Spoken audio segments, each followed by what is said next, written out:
Agent 47 and Diana Burnwood are the world's top assassins working for the ICA.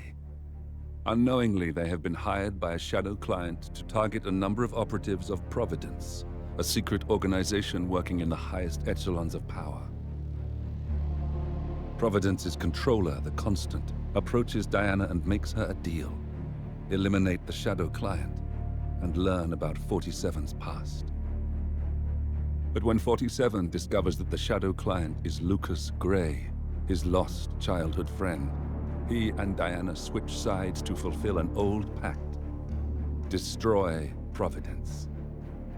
Together, they manage to capture the Constant, forcing him to reveal the identities of the 3 Providence partners. Eliminate them, and the war would be over. However, the Constant has an ace up his sleeve.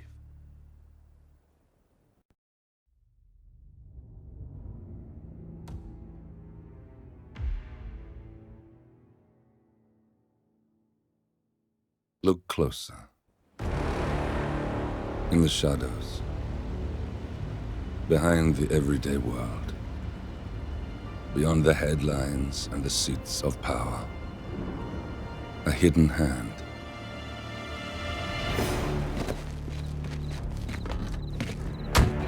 A kind of company known as Providence.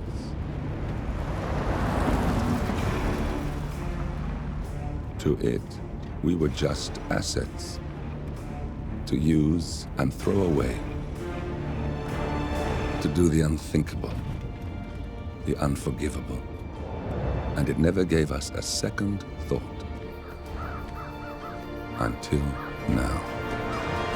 After decades in the shadows, we are fighting back. Me and 47.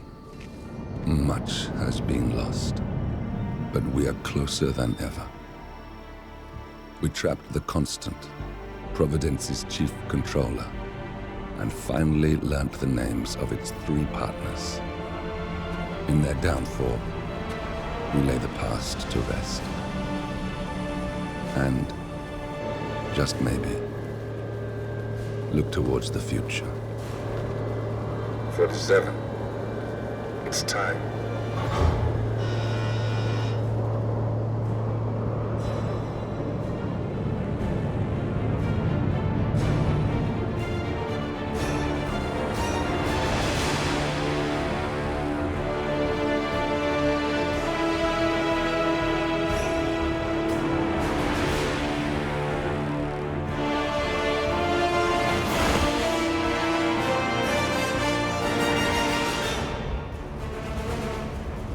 Partners are down there. You know, I never planned this far ahead. You never do. I see someone got his memory back. Wait, is that a beacon?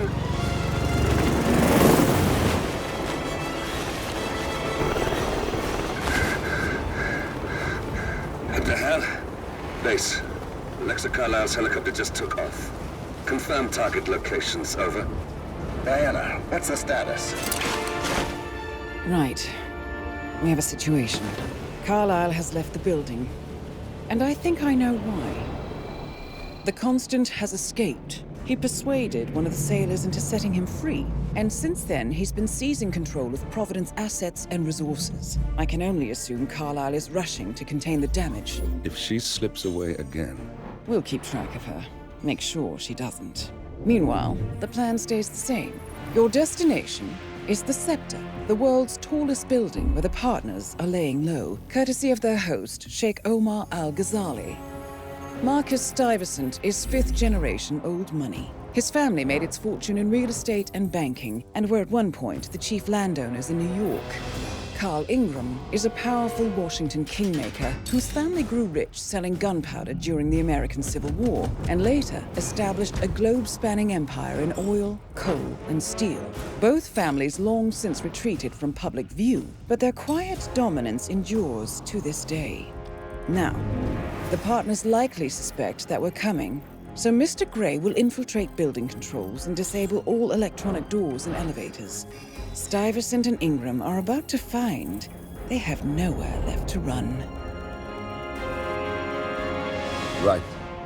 This is our moment, 47. Providence ruined our lives with the flick of a pen. Today, we return the favor. Happy hunting.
Welcome to Dubai, 47. Today is the inauguration of the scepter, and the ceremony is well underway. You will find Marcus Stuyvesant near the building's signature art installation, while a paranoid Carl Ingram has ensconced himself in his penthouse suite, security on highest alert. Mr. Gray is already in position and ready to assist. Good luck, 47.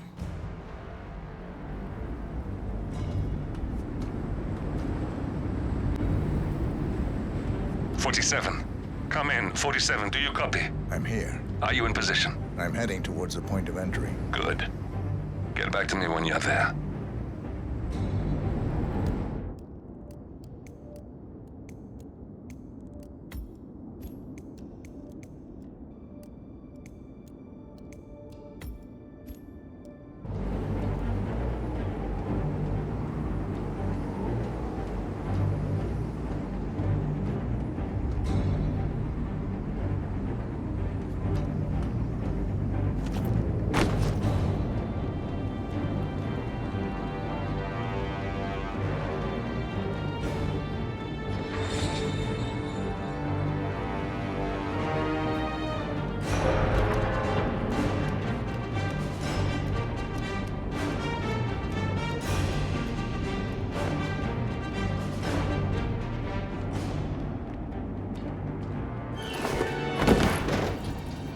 Locked.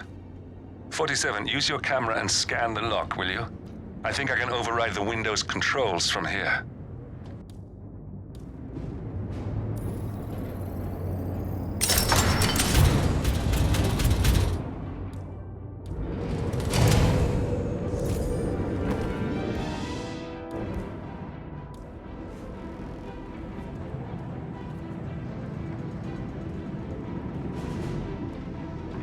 I'm in position. 47, the inauguration is taking place close by. Once you've infiltrated it, get your bearings.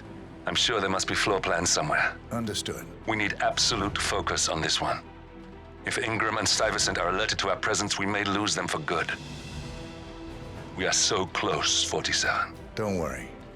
They're not going anywhere.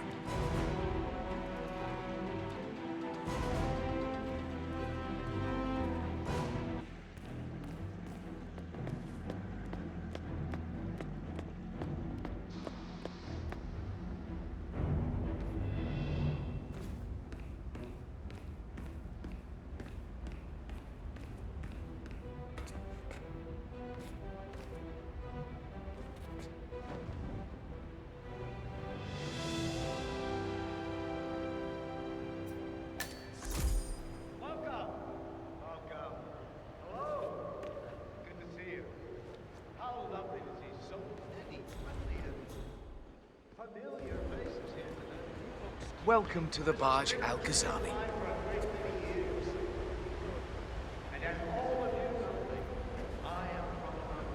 How are you, bhai? Kaise ho? Okay, right. But what if they get the keys? Or a lockpick? I think those would be acceptable. I should have built up a construction empire that was worthy.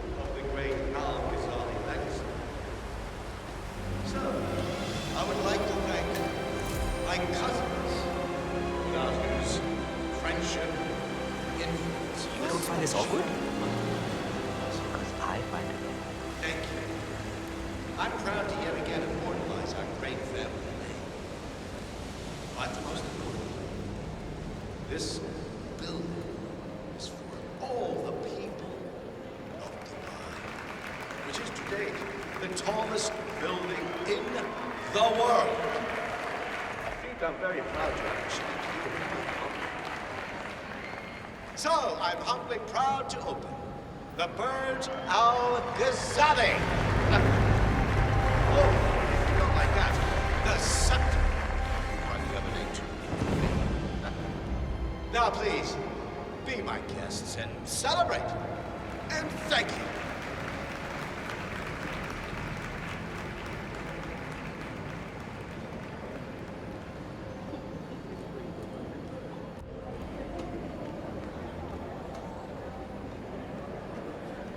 Greetings, sir.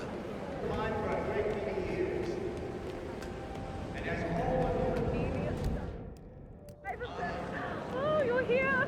How wonderful! You know, I didn't think you'd come after your tragic loss. Thank you, Lucy.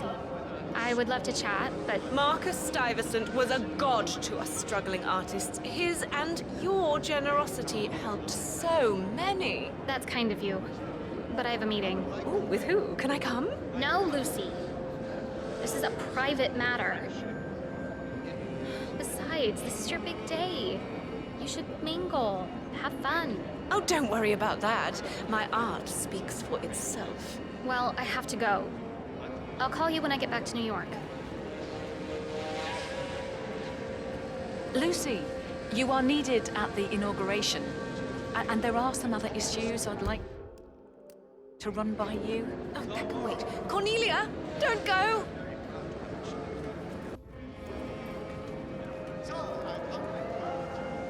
Get me a drink.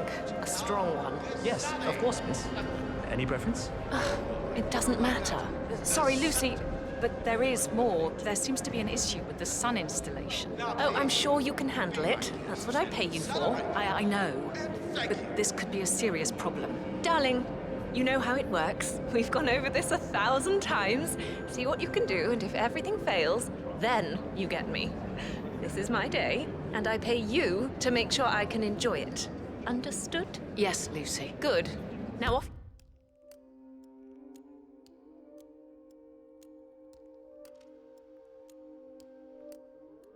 You go. I have important things to take care of. Loved her. What a cow. Sorry, sir. A crisp shirt will only get you so far in life, know what I mean?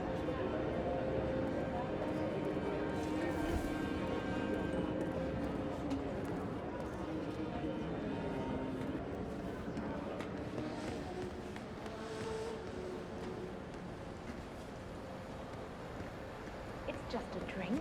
You don't mind, do you? Oh, I really think you are putting on a brave face. You shouldn't be hiding back here. You should be out there celebrating life. Oh no, that reminds me, I'm supposed to talk to Richard Voltaire. You know, I'm really frightened of him. His review on the Senses exhibition was brutal. But I'd rather be here supporting you. Thank you, but it's really not necessary. I have... As long as you know I'm here for you. As I said, it's only if something goes wrong or that dreadful critic insists on speaking to me now that I'll be kept away from my friend Cornelia Stuyvesant. Everything is going fabulously out there. I really want to say how much I appreciate all you have done for me. Without you, I wouldn't be here. You know, not to sound arrogant, you have such a good eye for talent. Lucy, seriously, could you please just give me a half an hour alone? I need to think. You know, Cornelia, I really worry about you. Oh, wow. Oh, do you see that? Oh, just a sec.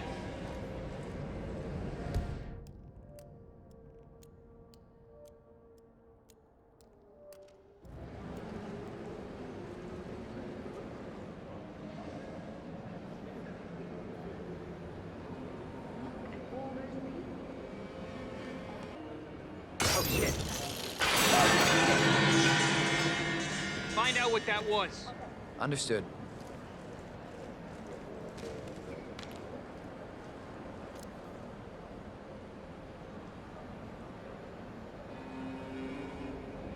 Yeah, we're clear. Okay. Yeah, Central. What do you want me to do? Confirmed. Shutting down the party. Over and out. Honey, it's me. Yes, I know we're not supposed to call privately while working, but well, it looks like someone was killed. Yes, right here. I know, it's terrible. Look, I don't want to be here anymore. Can you, Whoa, can what you a come shock. pick me up? Oh. Thank you, darling. Thank you. I'll wait here.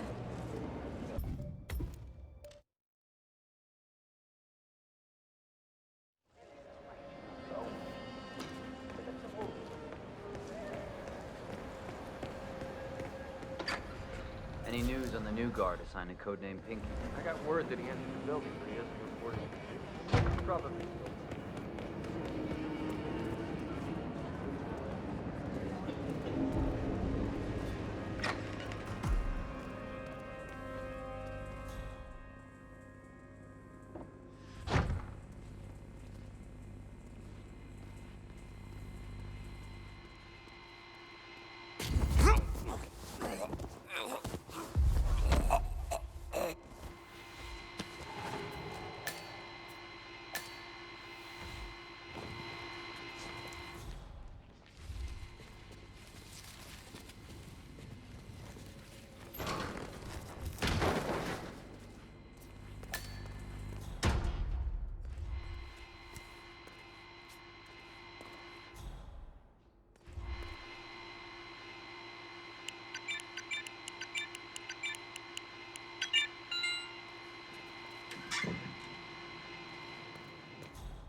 His Highness has everyone working triple shifts. There's so much going on here. I've had 4 staff update meetings already. And now that crazy manager called us into another meeting, so now we've got to memorize new lists of guest names, passwords for the terminals, and new special dietary needs. I mean, there's an actual limit to the amount of information the human brain can contain, and I'm pretty sure I've hit it. And to top it off, they just told us we wouldn't be getting overtime payment because we're just expected to be here. Can you believe it? God, can this day get any worse?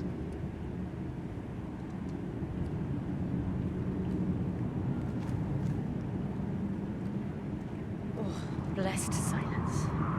Finally. Thank you, God.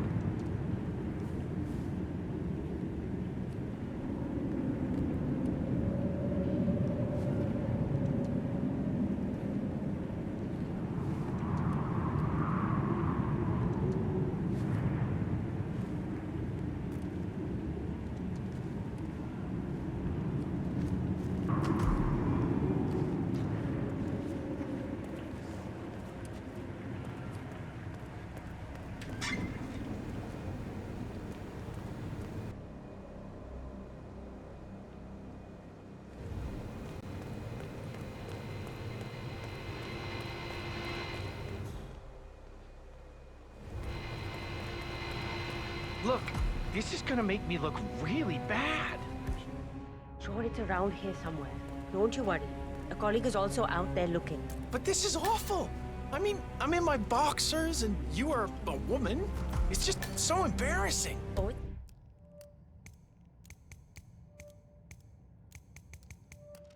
it's nothing I haven't seen before. But you don't understand.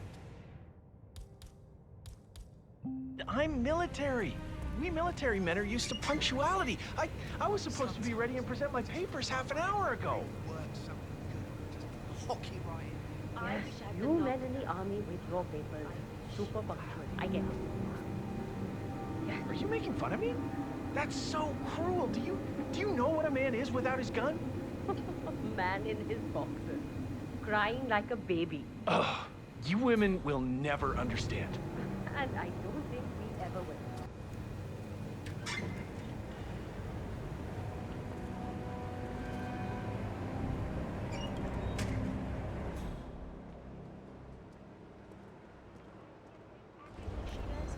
She's management, I'm not, obviously. I think I can open that window remotely.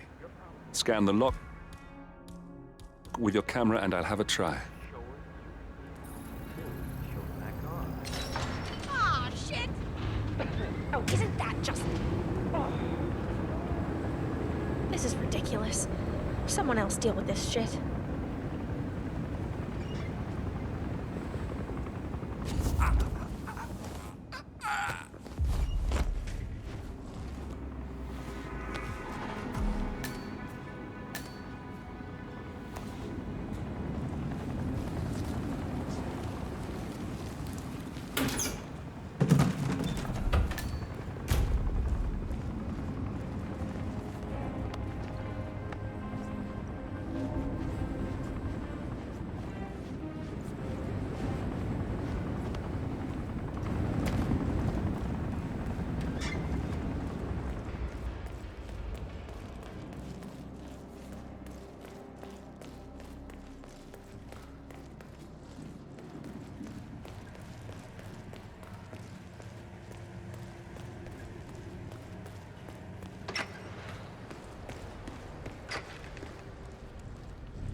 Hello, sir.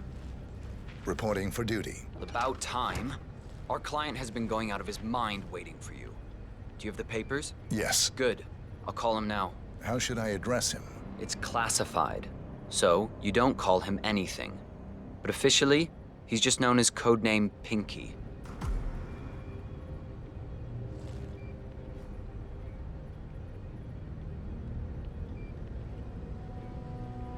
Sir, this is security. Just calling to let you know your new guard has finally arrived. Yes, sir. See you soon.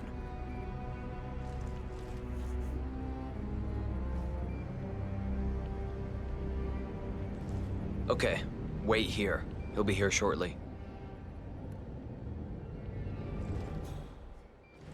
Mumbai.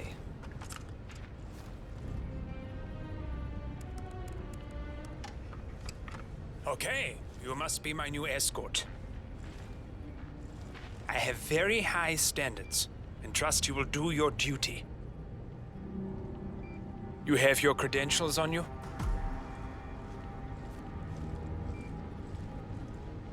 Let me see here.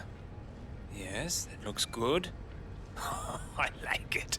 A cutlery expert, no less. I have no idea what that means. But your CV is very impressive. This looks perfect. Come on, let's walk. Need to tell you a bit about what I expect from you.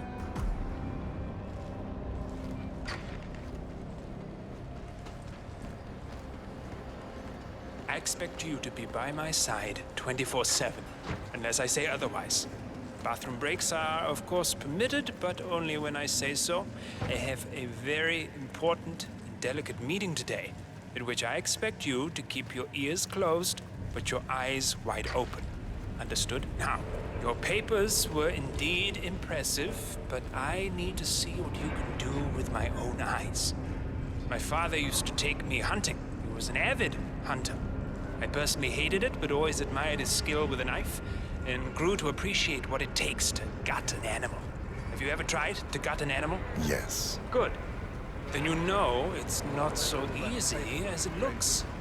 Like trying to stab a rubber ball. It bounces back if you don't stab it correctly. We are almost here. You have to understand. I didn't get where I am by blind faith. Okay, we are almost there. You see the shooting targets? Any fool can shoot a target. But with a knife? Now, that's where the talent lies. My father always used to say, if you are good with a knife, you're even better with a gun. I want to see your skills. I don't know why, but I've always trusted a man who could throw a knife. I'm sure a psychiatrist would have a field day with that statement. So, show me what you got. Do well and you work for me. Fail, we get out of here, and I never want to see your face again. Let's just hope he's half as good as you were. Only time will tell. But I doubt it. You cocky idiot. Oh, spot on. Look at that. Not bad at all.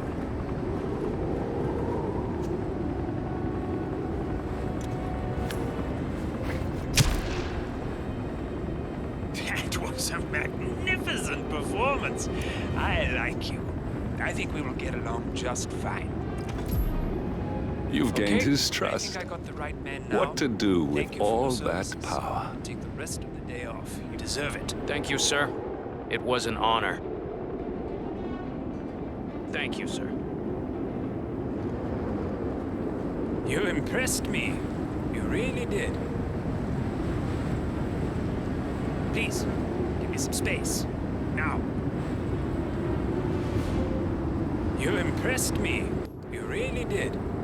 But let's get to work.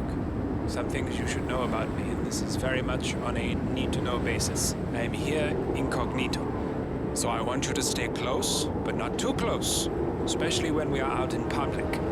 If you see a man with a bodyguard, it draws attention. Understood? Yeah, of course you do. Come on, follow me.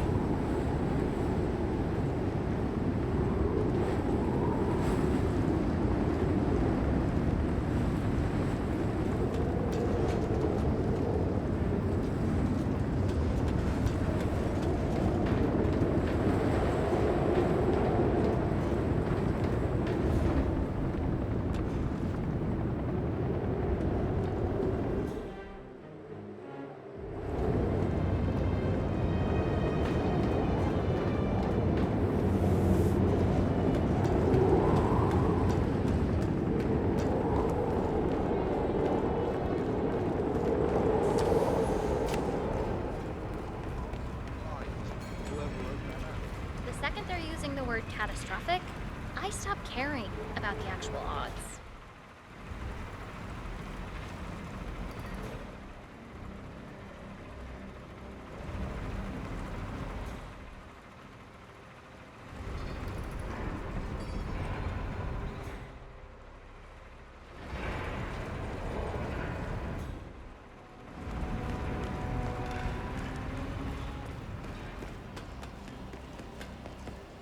Look, it's just a precaution. I've been personally invited by the Royal Highness Omar Al-Ghazali.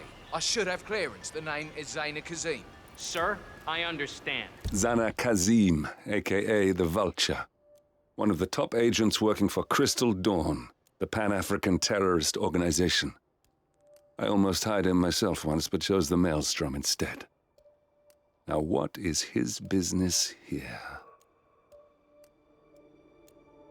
But you can't enter without being searched. It's standard procedure. This is ridiculous. Well, that's how it is. Think about it, and come back if you want. I'll be waiting upstairs in the reception. Understood? Crystal.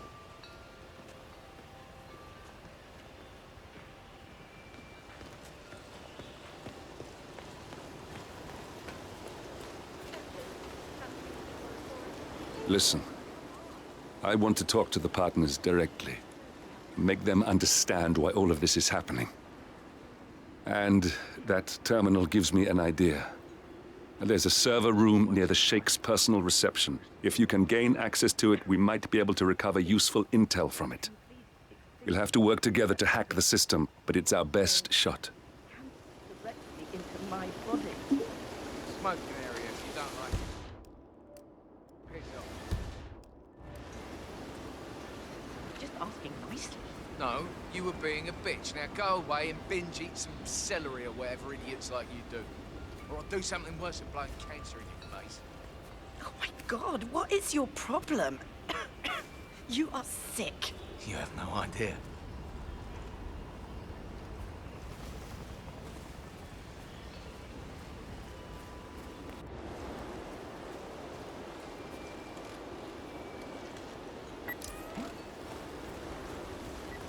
Hello, sir.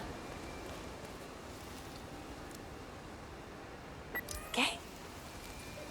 From leaning into scorch marks on a piece of toast, and she's getting rich off it. Wow. Thumbs.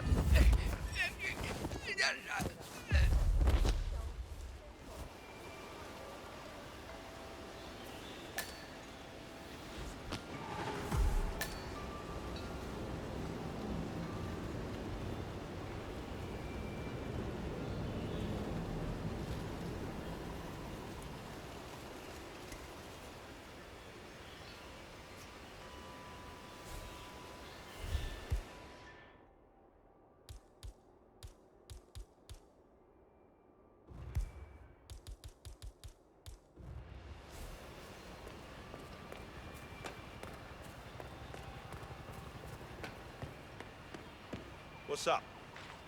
If you want to pass, you need to comply to a frisk, sir. Nothing to worry about. It's simple protocol, sir.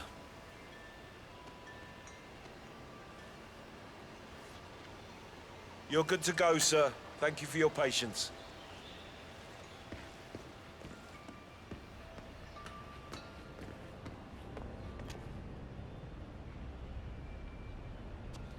Oh, Mr. Kazim.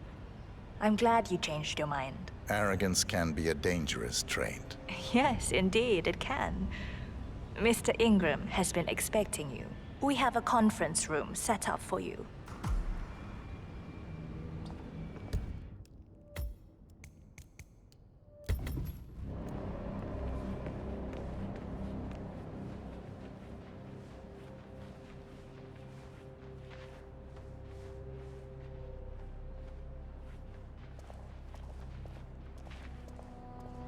How you been?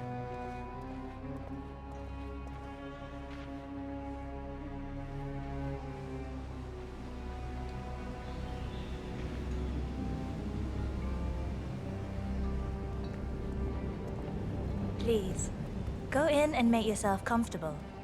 Mr. Ingram will be with you shortly. Thank you.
Mr. Kazim, a pleasure to meet you. Omar tells me great things about you. I'll get straight to the point. I have a, well, let's call it a dispute, which the Royal Highness tells me you're very capable of taking care of. Now, I've worked with your organization before, in Morocco, I believe, so I'm a little hesitant. Don't be. We do what's needed. Well, only time will tell. I have 2 assignments for you. Take care of the first one, and then we can discuss the bigger fish. Now, on to the first. An acute problem has been brought to my attention. Keep talking. I'll be candid with you. No one is supposed to know that I'm here. However, there's a journalist down at the inauguration, and he's asking rather intrusive questions about who's staying up here, and that is a very dangerous problem for me. Now, I want you to silence this little pain. You think you can do that? It's what I do best. I like your bluntness. This is his file. Hans Lucht, Pulitzer-winning freelance journalist. He's good, and won't give up until he gets the answers he needs. And that can't happen. Consider it done. Good man. And remember, I want a picture. I want proof so I can sleep tonight. Of course. Once this little assignment is completed, come back and talk to Miss Toe. Then we can discuss the real cancer that needs to be removed. I'm sure you can see yourself out.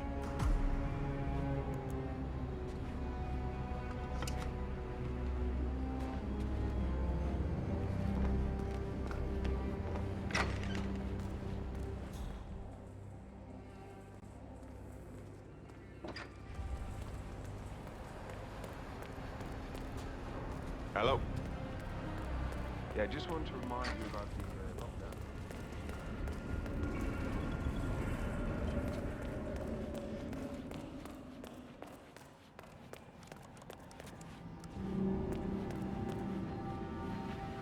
How are you?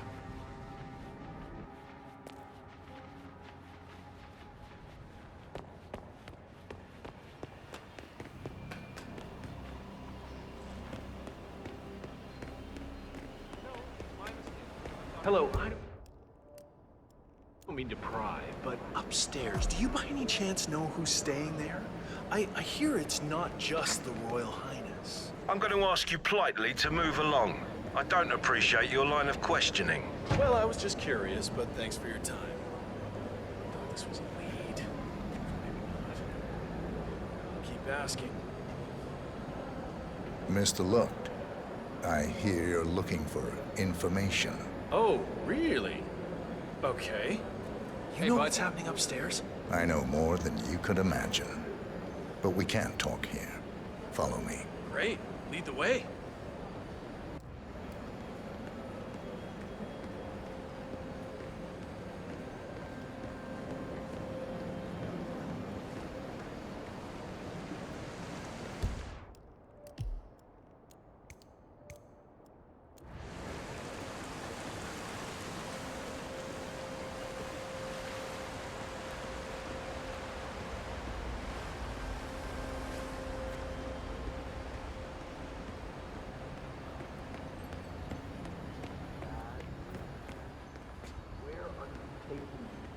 I'm sure we passed plenty of places where we can talk. I hope it's worth it.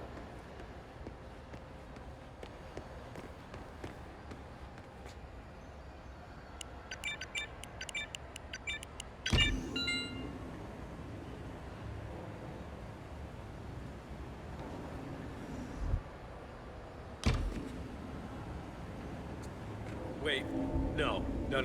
This feels off. I don't trust you. I'm gonna walk away. No harm done, okay? Talk to me again if you mean business.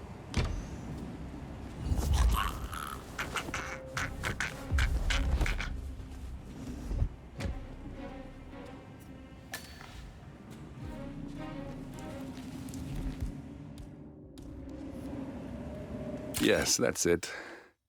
Now Ingram trusts you, it's like shooting fish in a barrel.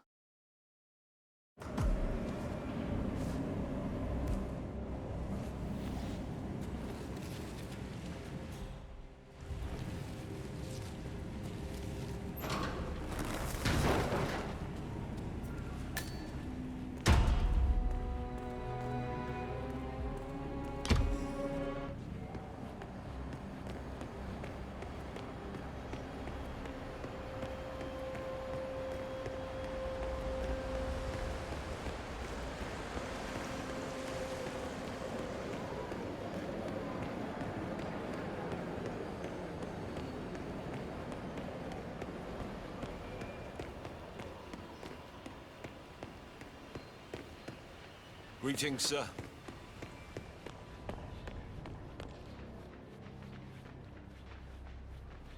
Greetings, sir. Mr. Kazim, welcome back. So, you have the picture?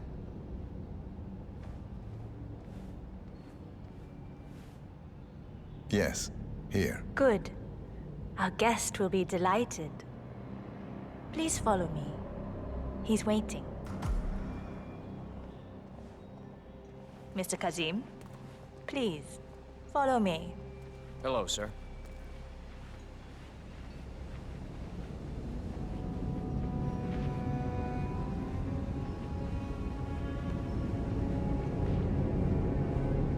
I hope you have had time to see the art exhibition. His Royal Highness has a keen eye for the arts. If you haven't yet, I highly recommend it.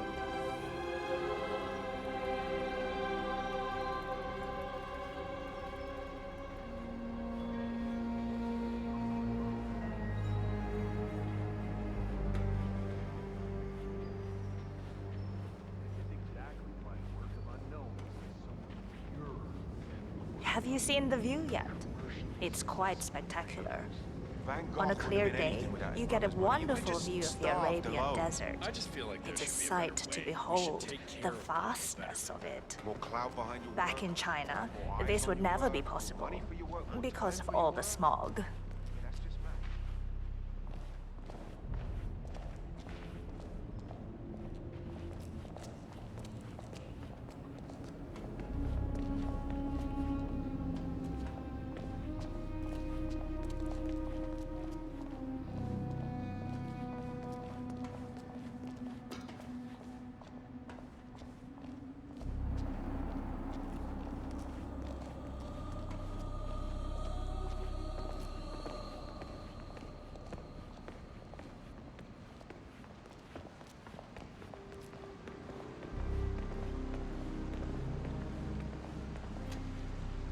Mr. Ingram is expecting you. Mr. Kazim, so good to see you. Do you have the picture? Yes. Your problem is fixed. Omar said you were good. Let's get down to the important business at hand. Okay, people, clear the room. I need to discuss some delicate business with Mr. Kazim. Perfect. We have Ingram right where we want him. Excuse me for a second. 47, Please make yourself at you know home. what to do. Have a drink, see the view. It's something to behold.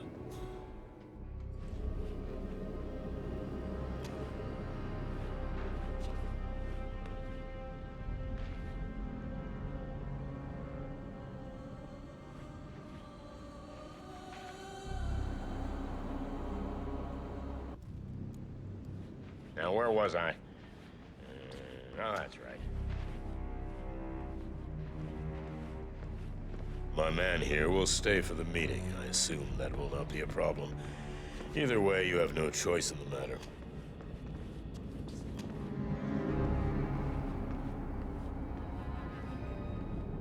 It's interesting we haven't come across each other before, Mr. Kazim.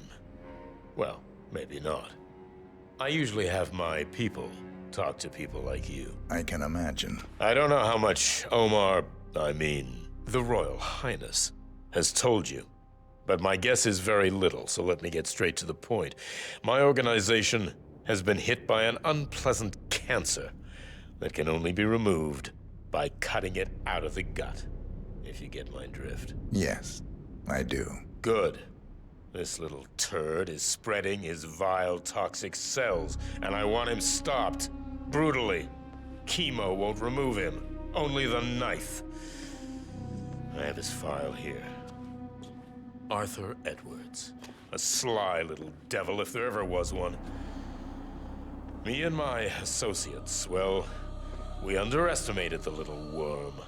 We want revenge. I think you and I share a common interest. I doubt that. But I want you to make him suffer. This is not a horse that needs to be put out of its misery. This is a rabid dog that needs to be put down. Am I making myself clear, Mr. Kazim? Yes. Consider it done. Good. We're now in business. We are. I'll have Miss Toe send you anything you need. We're done here.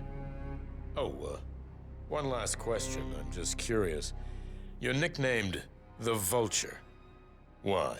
I find it's best to wait for the perfect kill. I think you'll be perfect for the job. Nice to meet you, Mr. Kazim. I look forward to receiving an update. Safe hunting. Guard! Yes, Mr. Ingram? Please show Mr. Kazim out. Yes, sir. Mr. Kazim, please follow me.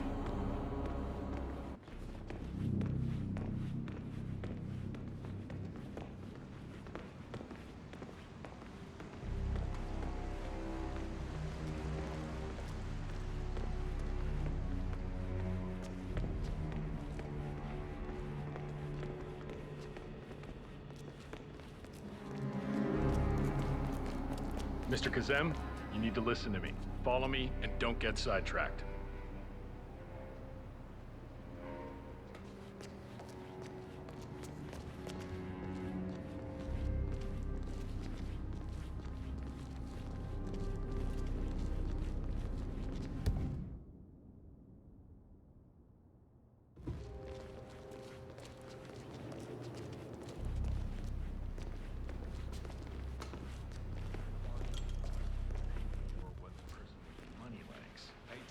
Mr. Kazim, you need to listen to me. You know how much I respect you.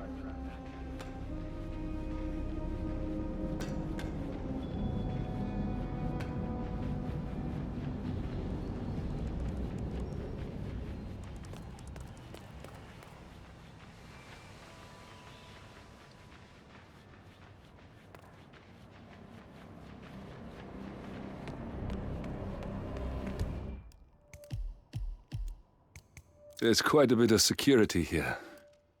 One moment. You ready for some more fresh air, 47?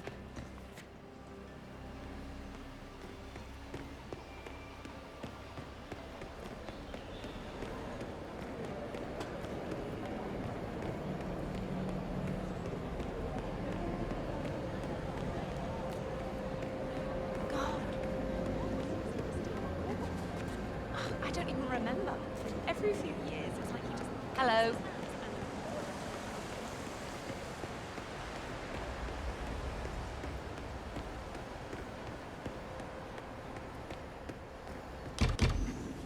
There's a keypad lock on the doors to the staff area.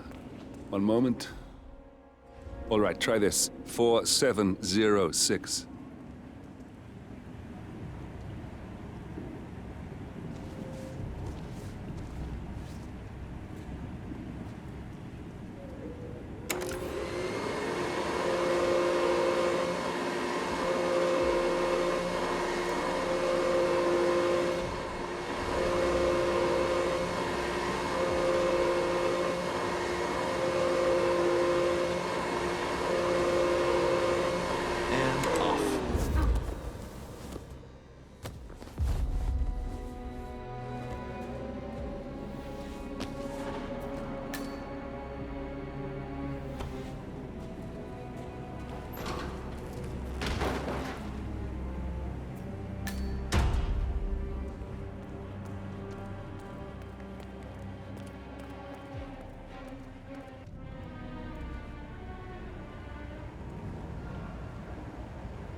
The server room should be behind one of the doors in this hallway.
A calendar function.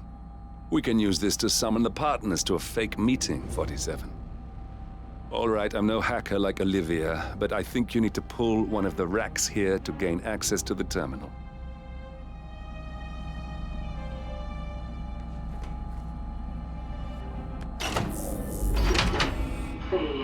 Damn it. A silent alarm has been tripped. Security is on its way. Hide, 47.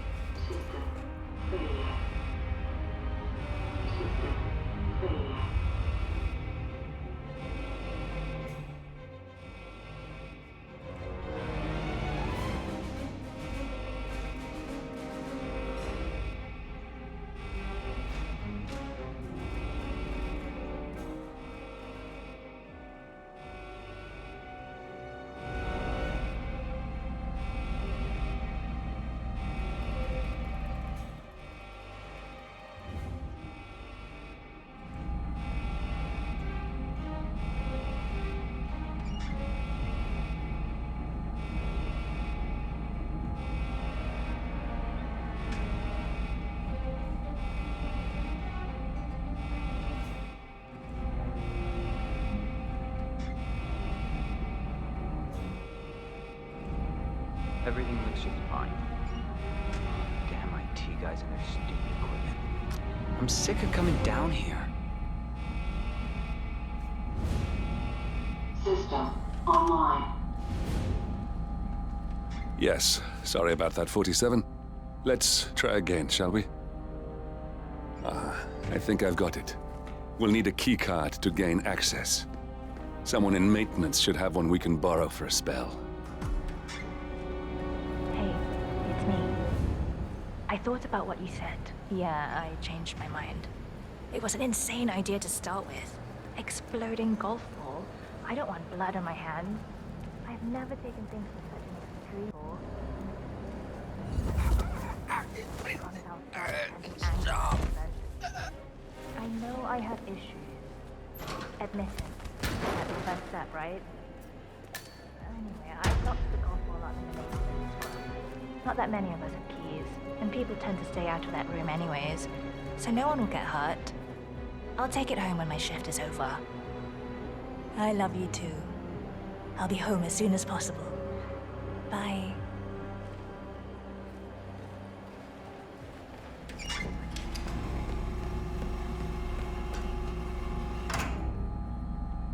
Well, that must have done something.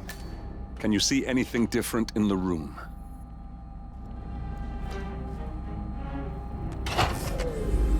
Good.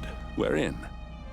Now all you need to do is access the terminal and use the calendar option to summon the Providence partners to a meeting. Good work. The meeting has been booked. The partners should be moving up here shortly. Huh. Looks like the lounge can be sealed off for private conversations. Handy. Excellent. I see the partners moving. You should join their meeting. Time to end this, 47. Building cameras are now disabled.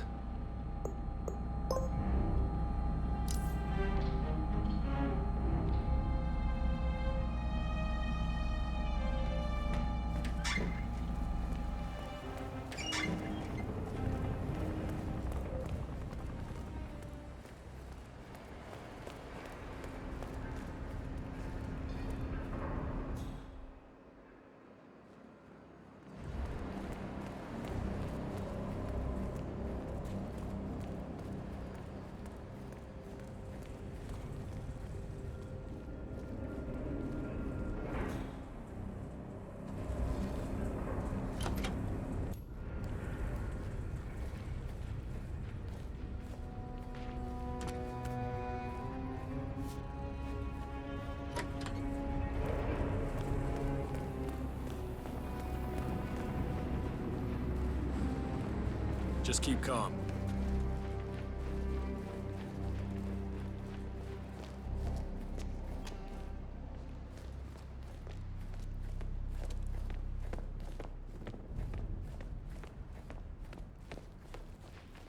Please stay back. The partners are alone now. I'll activate the panel controlling the room's security features. When you're ready, use it to start the show. Now we'll just wait for the partners to be alone. Then you can activate the room's lockdown feature. I trust his people will have multiple scenarios ready for us very soon. Which reminds me, we need to discuss Alexa. What's there to discuss? She left us. At the most critical moment, she abandoned ship. That family has never been trustworthy, and Alexa just proved to us that she, and indeed any of her heirs, isn't up to the task. I agree. She displayed extremely poor judgment. I hope Omar is able to step up. At this time in particular, we need a solid foundation to rebuild from, and someone to help us hit that traitor Edwards where it hurts. Oh, he'll get what's coming to him. You know, Marcus, my father taught me many things throughout my life. Loyalty, respect, dedication. Edwards has betrayed all of those. I look forward to teaching him the most important thing my father ever taught me. The power of fear. I think it's safe to say this situation has revealed some structural weaknesses in our organization. We'll deal with them as swiftly and as harshly as we've been taught by our predecessors. Now, what's holding up the Sheik?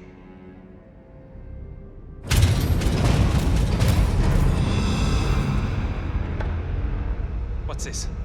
Carl, did you do that? I certainly did not. I have no idea what's going on. Gentlemen. What's the meaning of this? You're the one responsible for all this. Gray, what do you want? Something that has been a long time due. Revenge. Revenge? How banal. You killed Cobb, Navikov, Caruso, the Washington twins, everyone at Haven. You broke into our bank, and you outed Providence to the world. Whatever perceived slight we've done to you is insignificant to the amount of damage you've caused us. You've caused the world. You're a murderous terrorist. Nothing more. What did we ever do to you anyway? You specifically? Nothing. Providence? Everything. Providence made me, and at the flick of a pen, Providence broke me. I'm just returning the favor. Providence has ruined the lives of countless people, expecting and facing no consequence for its actions. You take for yourselves and those who support you, and you burn everyone and everything else to the ground from the comfort of the shadows. No more. You're delusional. Exposing us achieved nothing beyond moving a few pieces around on a board much more complicated than you can fathom. The world believes we're dead. What more do you want? Me? Nothing. My friend, however, well, let's just say he's a bit of an expert. I'm just here to watch you die. 47. Finish it. 47. Don't hit me! Finish it. I need help! Get out. Here. No!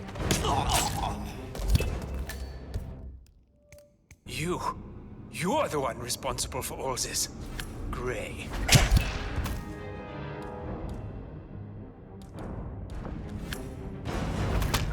Gotta get out of here. Where the hell is that security panel? Oh, shit! Not a patient man, are you? Finally, Stuyvesant and Ingram are gone. Providence will soon be no more than a bad memory. 47. Thank you. I'll meet you at the rendezvous on the edge of town.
If that's your winning face, I'd hate to see you lose. We underestimated the Constant. Yeah, he's a glorified desk clerk. He's not just after the money. He wants it all. We caught him once, we can do it again. And, well, we're not the ones who let him escape. You still don't trust her. I don't like executive decision makers. Look, you don't have to follow her. you know? Soon, this will be over. Maybe it's time to think about the future. You have to face the possibility that there's no going back. If the ICA knows what you did... She'll make it right. She always does. We have a fix on Carlisle. Come on. We've got a plane to catch. I hope you like the rain, 47.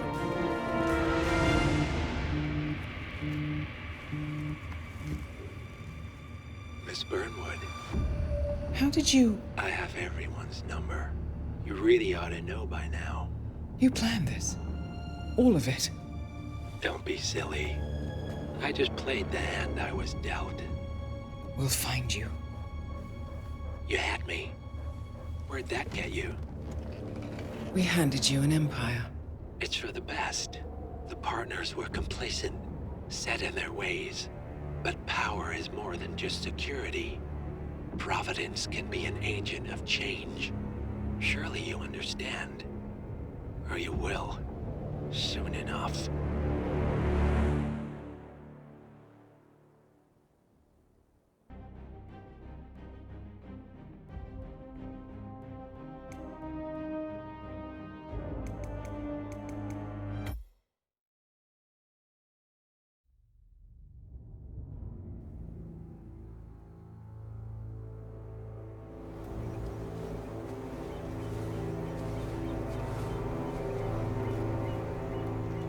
She came home. Carlisle's lost an empire. You fall hard enough, you tend to be reminded of what truly matters.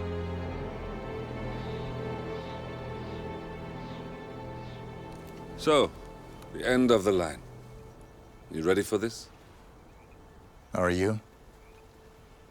Who will you be, without a score to settle? I guess the world's most wanted fugitive will have to do.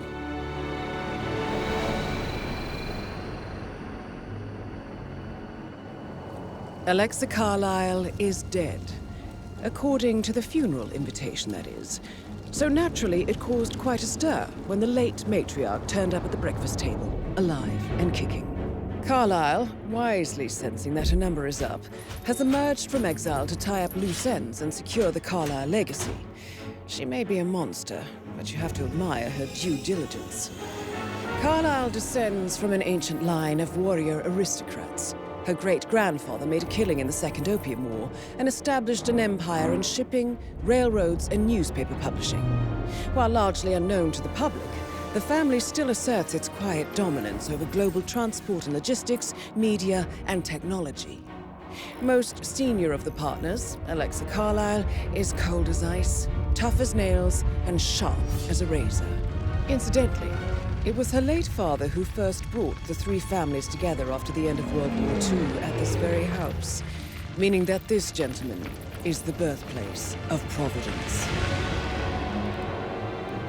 It began here, and it ends here. Talk about poetic. One more thing. According to our intel, Carlisle keeps a case file on the Constant. Information that may be helpful in his recapture, so don't leave the estate without it. Right. Happy hunting, 47. See you on the other side.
Thornbridge Manor. The Carlyle family's home for countless generations.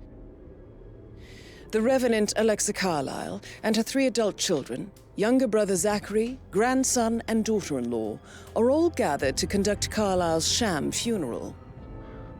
Curiously, Carlyle summoned a famous London PI soon after arriving this morning, but his purpose at Thornbridge is yet unclear.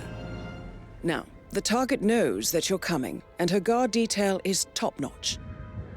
So Mr. Gray will secure their nearby field HQ and intercept all calls going in and out of the estate. Any appeal for backup is going to fall on very deaf ears. Good luck, gentlemen.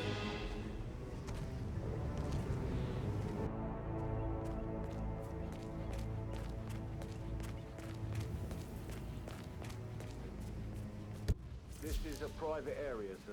Phineas Whitmer, private investigator. I have an appointment with Madame Carlyle. Please wait.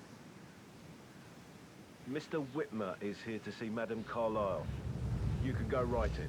That is Phineas Whitmer, the famous private investigator hired by Madame Carlyle this morning. I'm curious why he's here. Maybe you should do some detecting yourself, 47.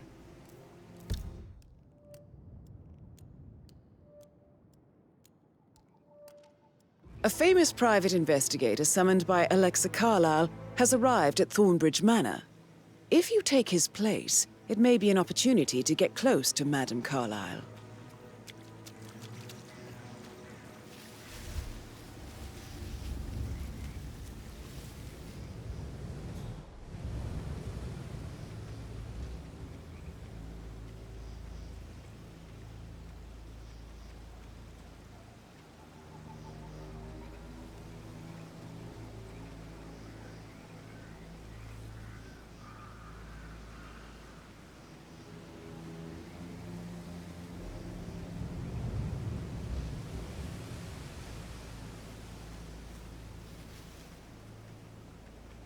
Mr. Whitmer, thank God you're here. Can I take you to Madame Carlyle? Please do. If you'd follow me.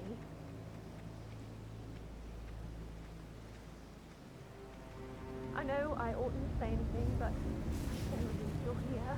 Everything's just so strange. Preparing for Madame's funeral, and then she turns up alive. But then the awful business with her brother Zachary, and all this security. I've never seen a place guarded like this, and I dare say I don't like it at all.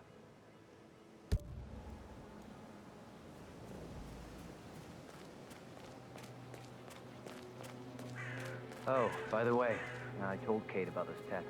What did she say? Well, I thought she'd be mad at me, you have but to be patted she down thanked before me you see that she Madame understood Carlyle the inside. position I was in.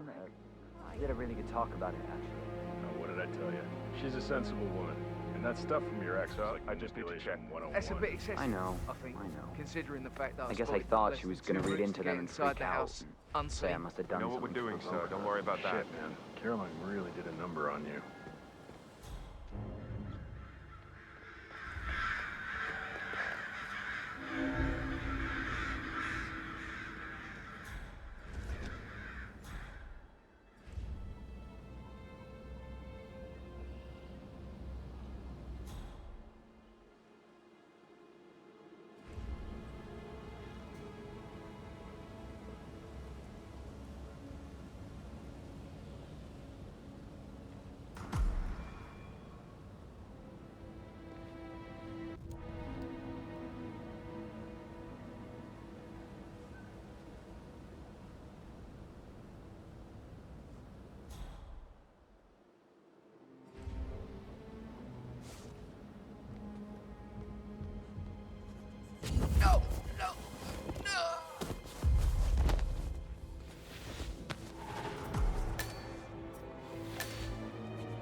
Mr. Whitmer, thank you for coming on such short notice.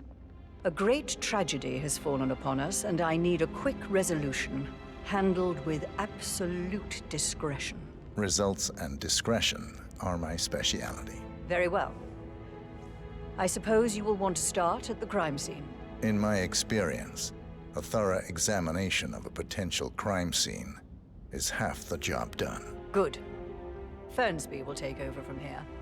I am Mr. Fernsby, the butler. Madame Carlyle has asked me to assist you in any way possible. Mr. Whitmer, I understand that you've traveled from London. Would you care for some refreshments? Or do you prefer to go straight to Mr. Zachary's sleeping quarters? I prefer to get started. As you wish. If you'll follow me, sir.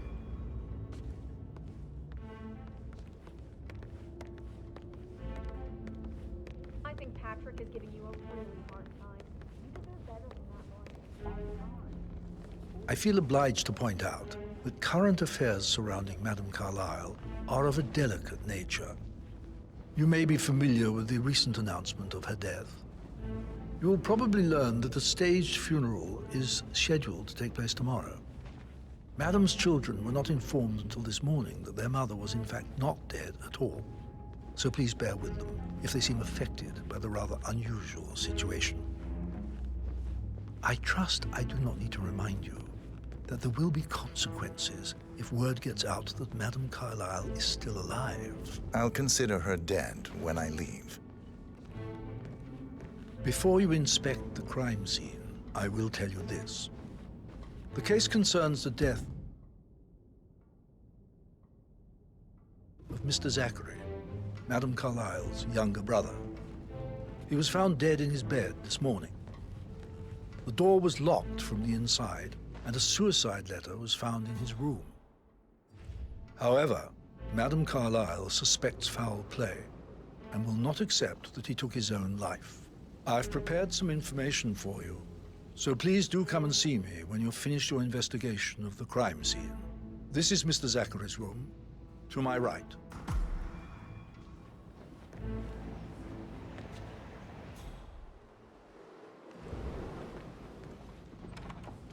A locked room murder mystery, 47. I trust you'll get to the bottom of this.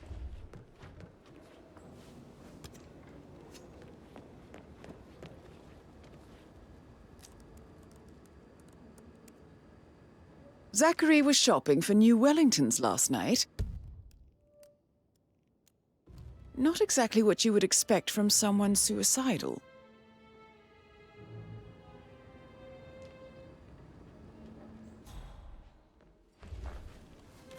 Zachary's suicide note.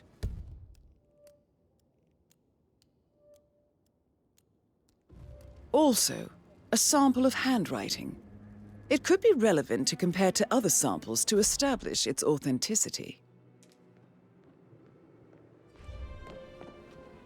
Why don't you use your camera to scan the dead body for 47? Throat markings indicate a rare, short-lived plant poison killed him. Spread shows time of death at around 10 o'clock last night. You do know your poisons, 47.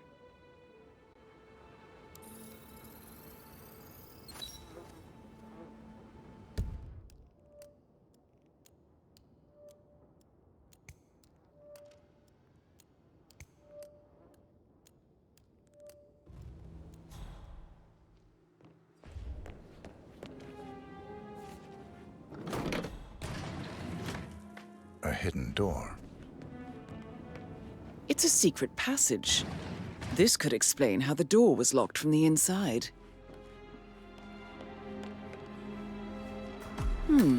A photocopy of the floor plans.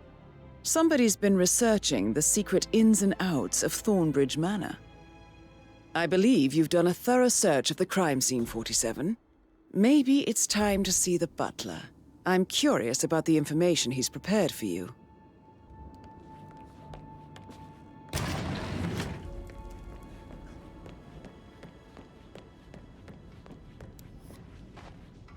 How are you, sir?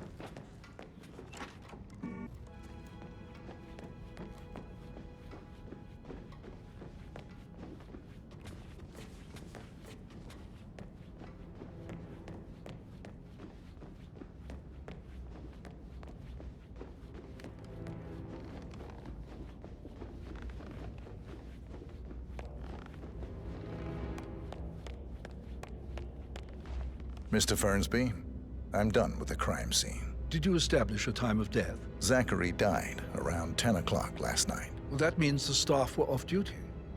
And Madame Carlyle and her security didn't arrive until this morning. That leaves Madame's family and myself as the only persons here when he died.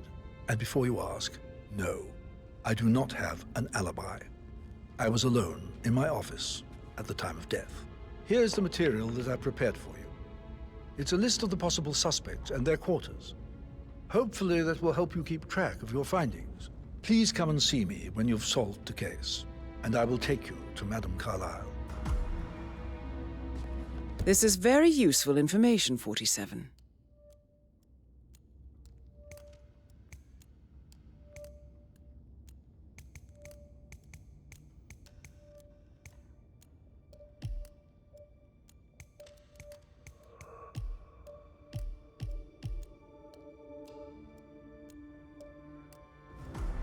So how does one solve a murder mystery, 47?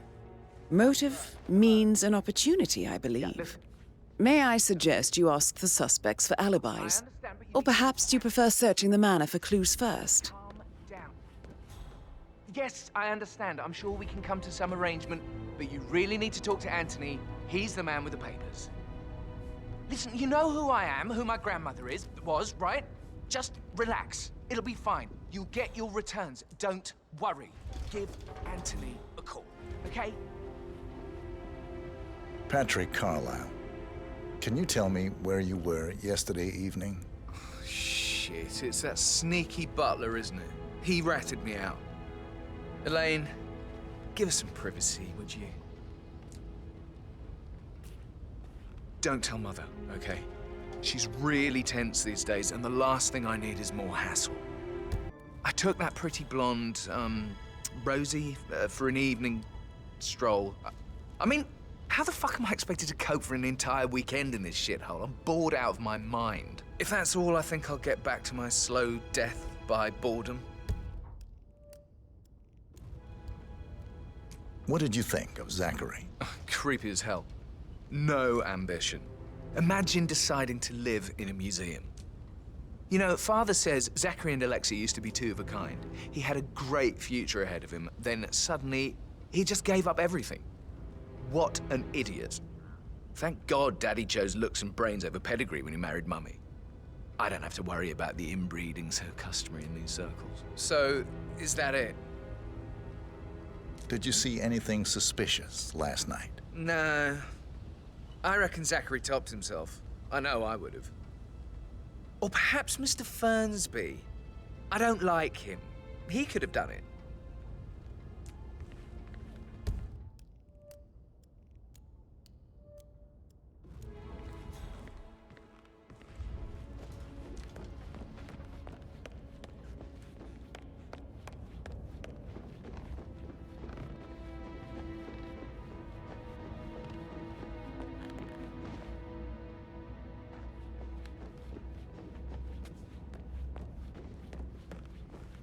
If you only knew what we face. I wonder what you would do. Attack? Regroup? Close the gates and wait it out?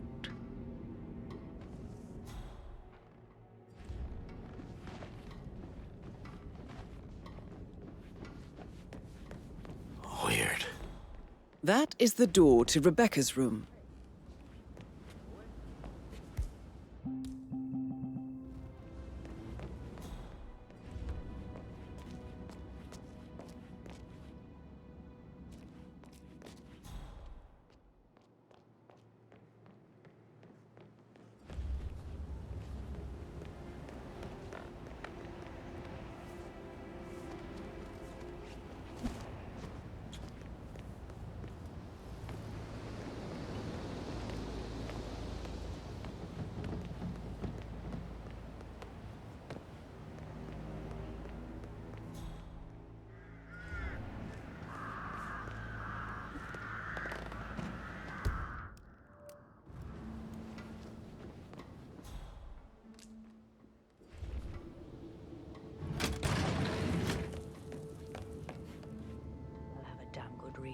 being here in person. Christ. Really don't have a clue, do you? I'm talking about that weasel, Arthur Edwards. Can we get back what he stole from me? So far, it looks like we can't. All the transfers of funds and privileges I've been through have been bulletproof. He intercepted the arrangements our office worked years to put in place. That's why Don Yates should be here. He made the arrangements. He should bloody well be the one to clean up this whole mess. I don't know what to say. I'm sorry. Don't kill the messenger, Alexa. Please, continue your efforts, Mr. Ford.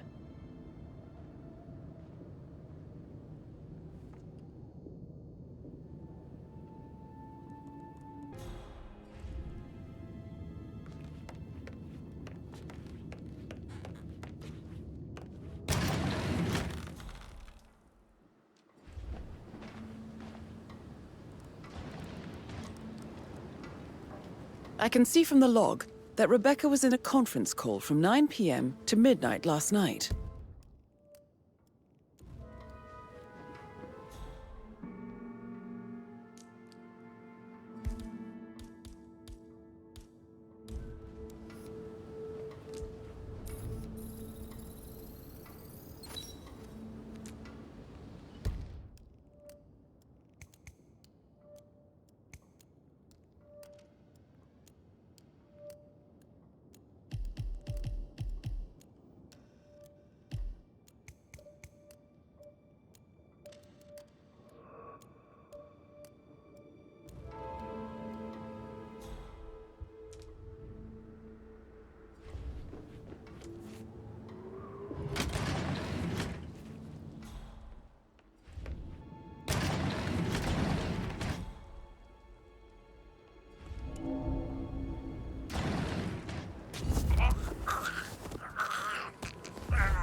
This all confirms that Arthur Edwards stole everything from Madame Carlyle. Perhaps you should let her know how bad it is, 47.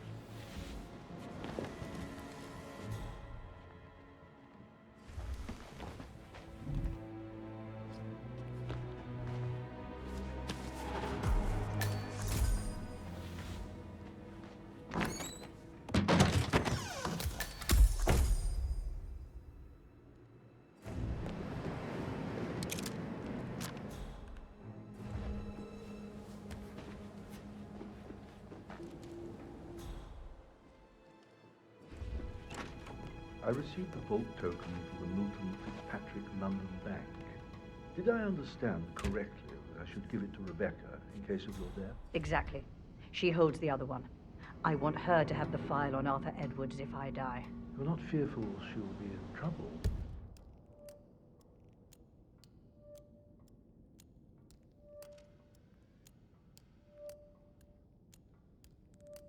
She knows.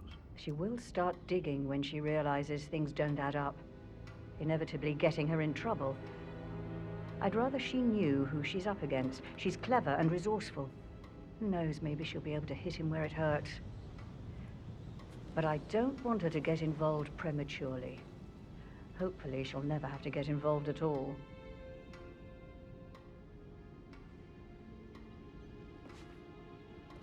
You faced great obstacles too, I know.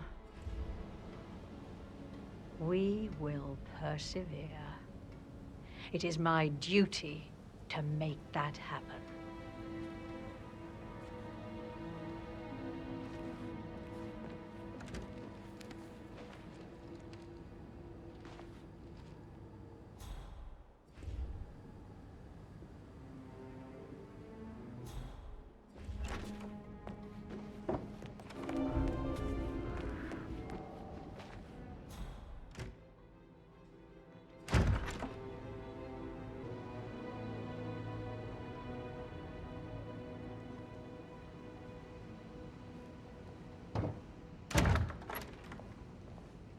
I've received more information about your situation. Mr. Ford, we can't talk here. Go back to your office. I will be there shortly.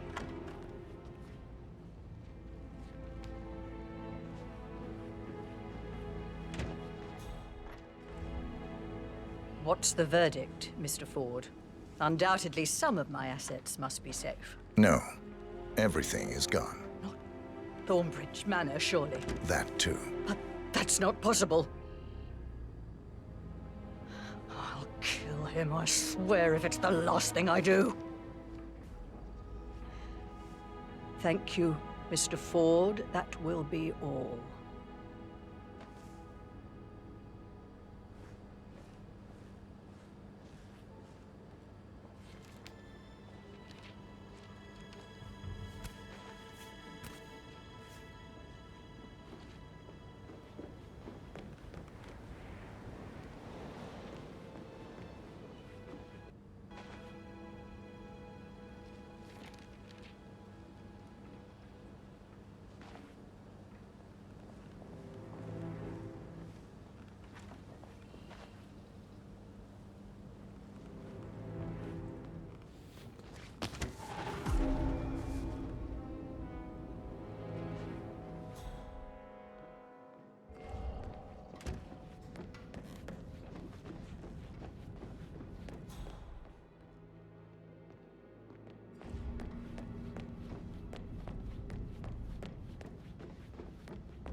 Emmer Carlyle, can you tell me where you were yesterday evening? Surely I'm not a suspect. I need to account for everyone.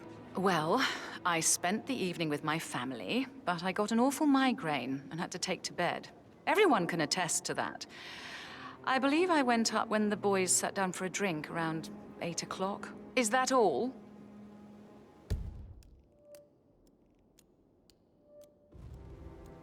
How did you feel about Zachary? I might as well be honest. His presence was always awkward.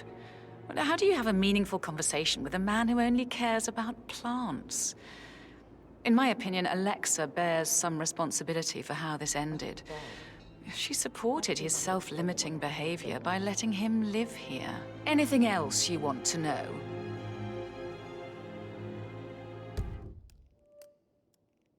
Have you noticed anything else out of the ordinary? Nothing special comes to mind. Except, perhaps, I did get a feeling that Zachary was depressed, not just sad. I suppose he realized that he had no one with Alexa gone. Even Alexa must feel the pangs of guilt over that one, letting him believe she was dead. Then again, guilt isn't her strong suit.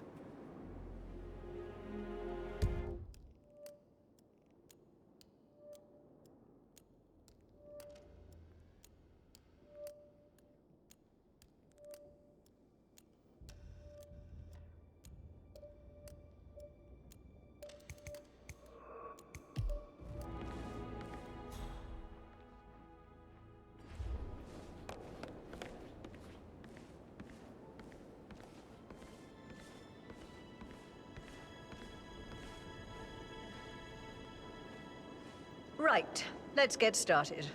I want to keep this short. I know you have a lot of questions. Some I will answer now. The rest will have to wait. First, Zachary's sudden death is a great tragedy, but also a great inconvenience, as it happened just now. I'm dealing with the situation in a discreet and efficient way, and I expect your cooperation in all related matters. Secondly, the arranged funeral event tomorrow will take place as planned. No one can know that I am still alive. I expect you all to act your part.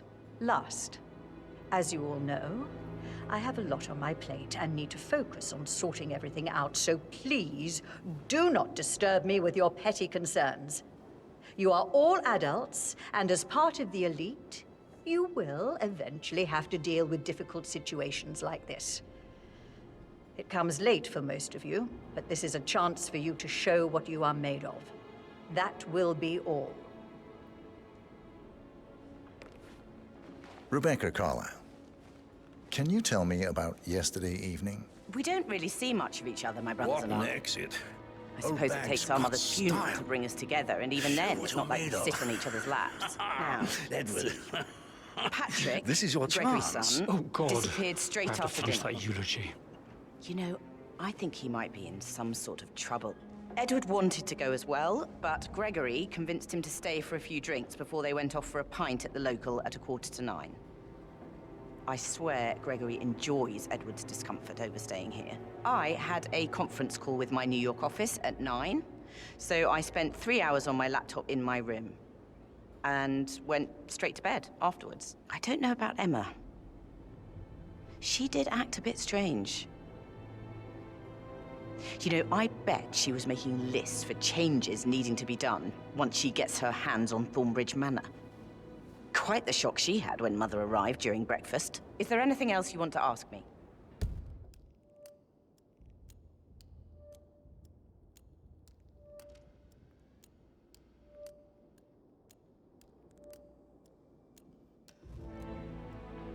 Tell me about Zachary.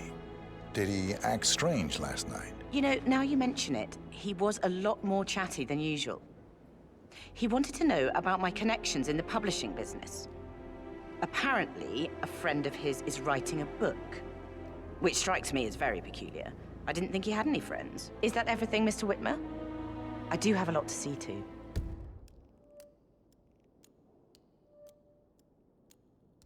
Anything else you feel like mentioning?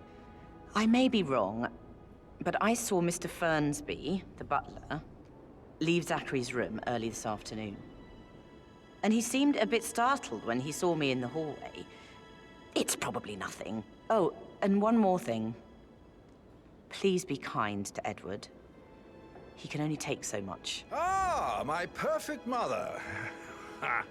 Who'd have thought? You fucked up, didn't you? Staging your own death? A major, grandiose cock-up, I'd say. Be quiet, Gregory. It shows you're only human, after all.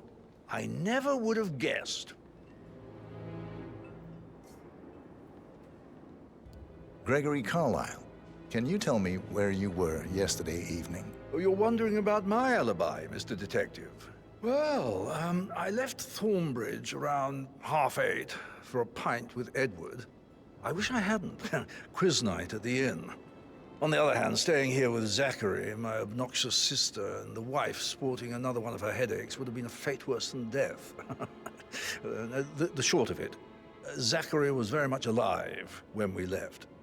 I stayed for the last shout, and I was back here just before midnight. Anything else you want to pry from my intricate intellect?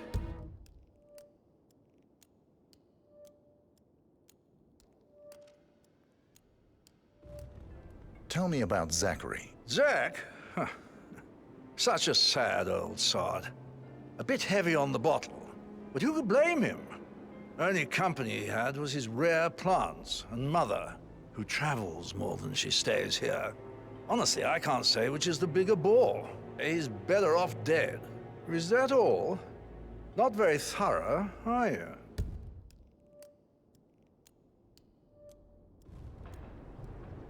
Anything else you'd like to tell me? Nothing really. I'm just enjoying the show. Our perfect mother obviously fucked up, didn't she? Faking her own death. You know, she's explained nothing to us. I think she's scared to own up to her own mistake.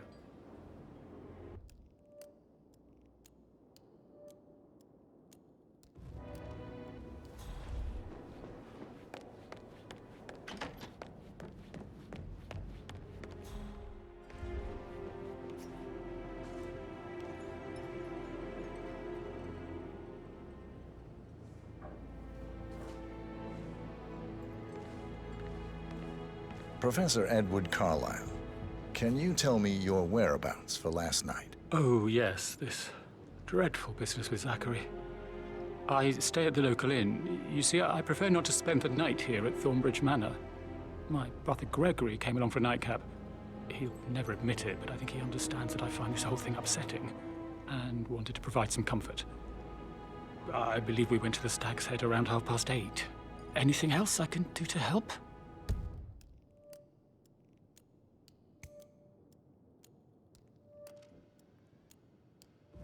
Can you tell me about Zachary's behavior last night? I certainly didn't expect him to commit suicide. Sure, he was upset by Mother's supposed death. We were. But he seemed more engaged than usual.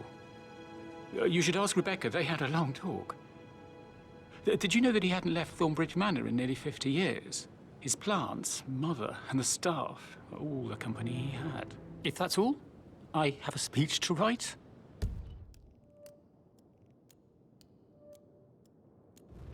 Did you notice anything else out of the ordinary? You mean apart from the fact that we came here to bury our mother and she shows up alive and kicking? Zachary found dead in his bed this morning? Or perhaps that the planned funeral is still taking place and I have to do the eulogy? And Mother will surely have a strong opinion on it afterwards. I can't breathe. Excuse me.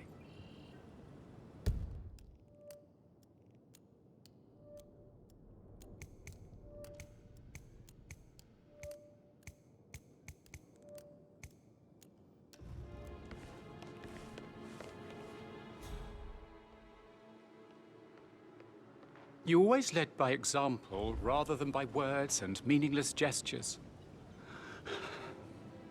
Like hugs, maybe encouragement. Just a single spontaneous caress, what a difference that would have made. Right. I clearly remember when I was 5. I climbed a tree and could not make my way down. I was scared and called out for help. Of all people, you heard me, and when you saw me, you climbed the tree. I was relieved that help had finally arrived. But you... Can I help you in any way, Mr. Edward? Fancy. Thank you. No, I'm afraid not. Some fresh air may do you good. It might, but I need to finish Mother's eulogy for tomorrow. She doesn't think I can do it, does she? Did she say anything to you? Mr. Edward, your mother has very high standards. I'm under the impression they are rarely met by anyone but herself. Oh, God. She expects me to fail. Tomorrow will soon be over. And then you can put all this behind you. I'm sure you'll do splendidly. Just wait and see. I don't know. I hope so.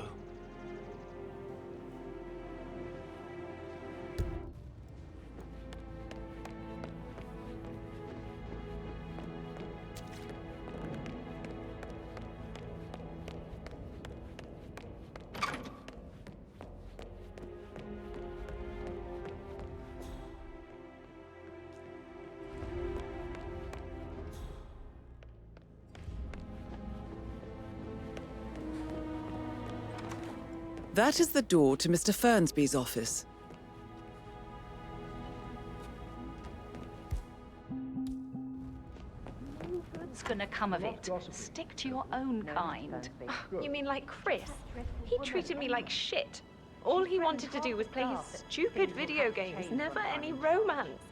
I deserve romance. Madame Carlyle as well, and Emma won't be moving in.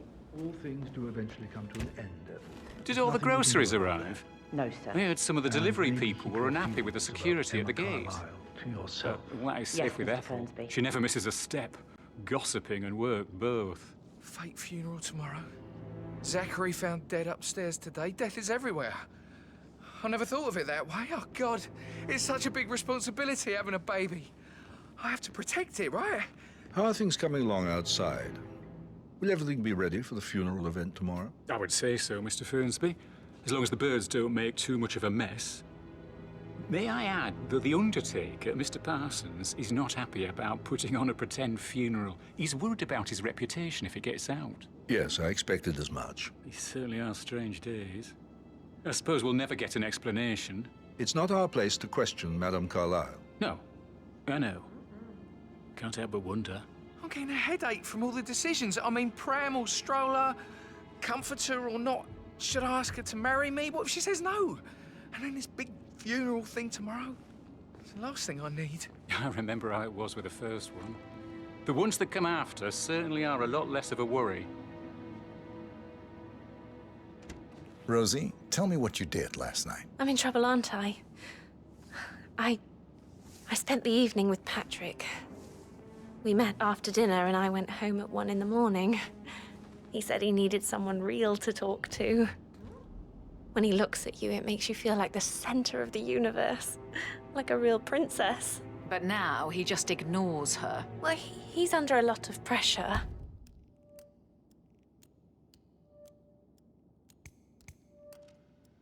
He's an idiot. That's what he is. Did you notice anything out of the ordinary? Any strangers outside the house? No, we saw no one outside. Except Patrick's mother, Emma.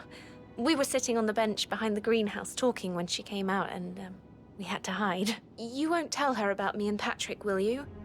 She'd insist Madame Carlyle fire me. I'm sure of it. Too right she will. She's always going on about how things will change once she's in charge of Thornbridge Manor.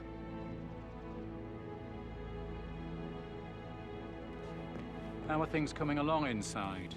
Is everything ready for tomorrow? I can't deal with all this pretend funeral stuff just now. I know I have to, but Amy thinks she might be pregnant. I'm gonna be a dad. Amy is a great lass. And now a wee one on the way. I'll say you're one lucky bastard.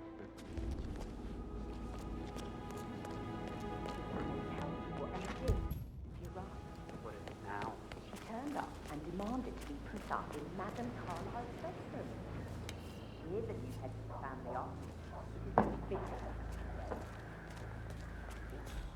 Gregory. He normally accepts his wife's outrageous behavior without batting.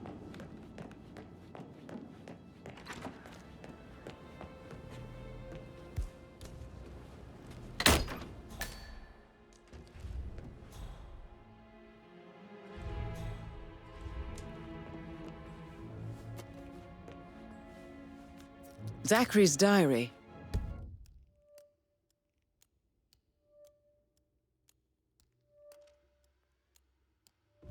This is big. He was about to confess to the world that he and Alexa murdered their older brother Montgomery 46 years ago. And apparently, Mr. Fernsby helped make the murder look like an accident. And 47, the handwriting doesn't match the suicide letter in his room, proving he didn't write it himself.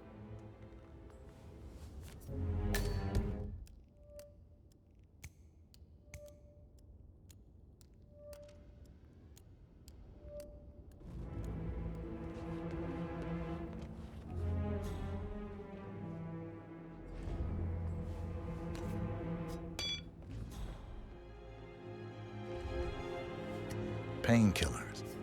Lethal if you use enough of them. But not the poison used to kill Zachary. Of course, Madame Carlyle doesn't know that. Are you considering to frame the butler, 47? Mr. Fernsby clearly didn't commit the murder, but I think you have enough evidence to convince Madame Carlyle he did. Maybe you should tell him you are ready to present your findings. Unless, of course, you want to do some more detecting, 47?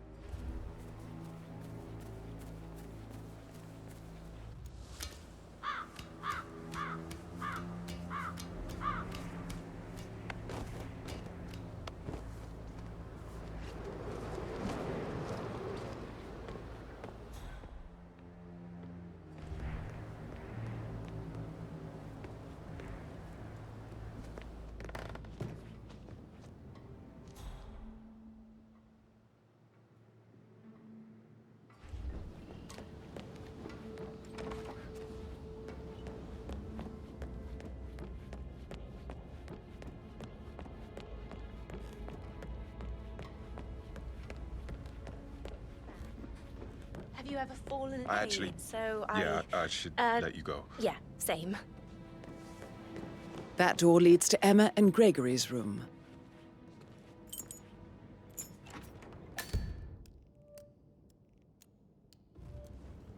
Do I like him, or do I like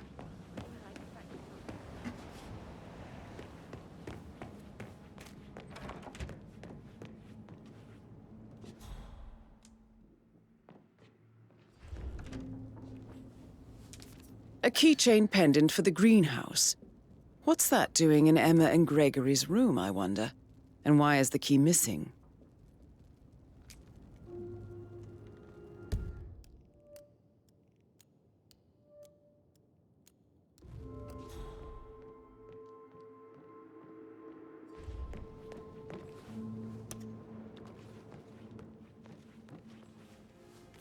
Now this is interesting, 47.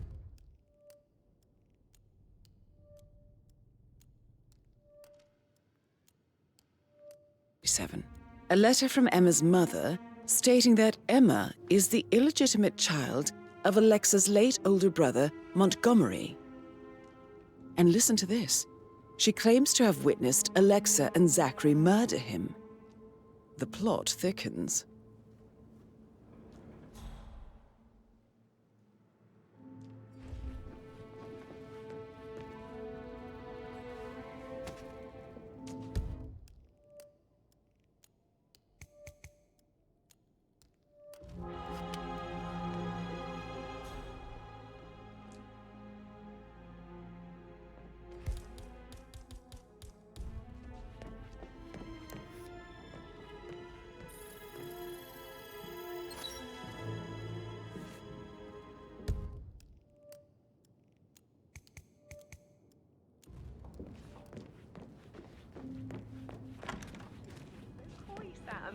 Can't you tell me about where you put a pin in it? Yeah. Sorry.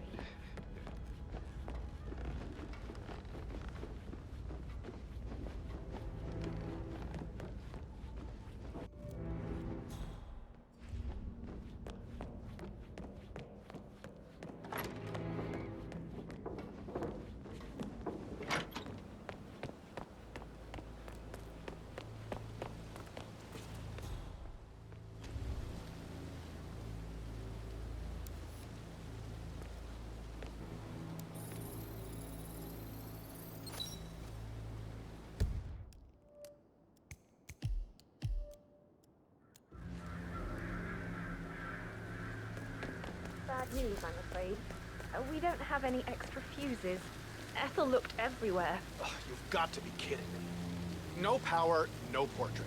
Oh, Madame Carlyle will be furious. She expects the family photo to be done any moment now. I need this shoot to happen, okay? And I need it to be perfect. Can't we just take a fuse from another fuse box? So, Madame Carlyle wants a picture taken. If you were to assist with the missing fuse, I'm sure the portrait would be one for the ages. I guess we could do that. Good. I'll finish setting up, and then we'll grab the fuse just before...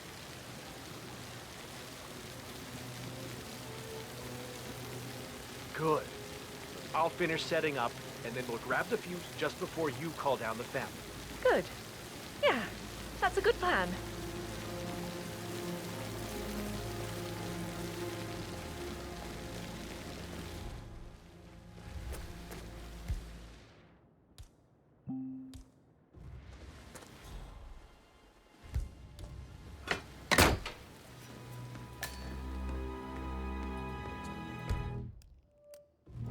Emma Carlyle in the greenhouse. How curious. Damn it. I need this to work.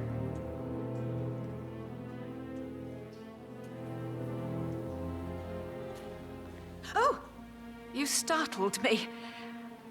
I was just, I don't know, thinking about Zachary. He spent most of his life in here with these plants. Not much of a life, is it?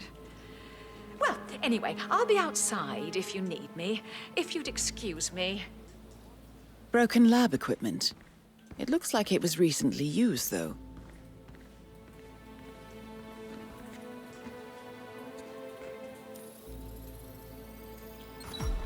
This is a table showing lethal dosages for the poison used to kill Zachary.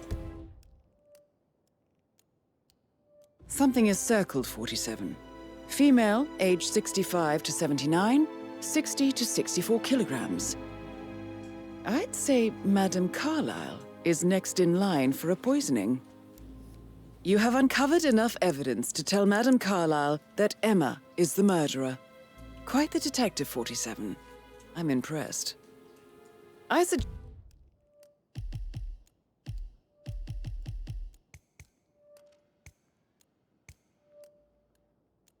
you go tell Mr. Fernsby.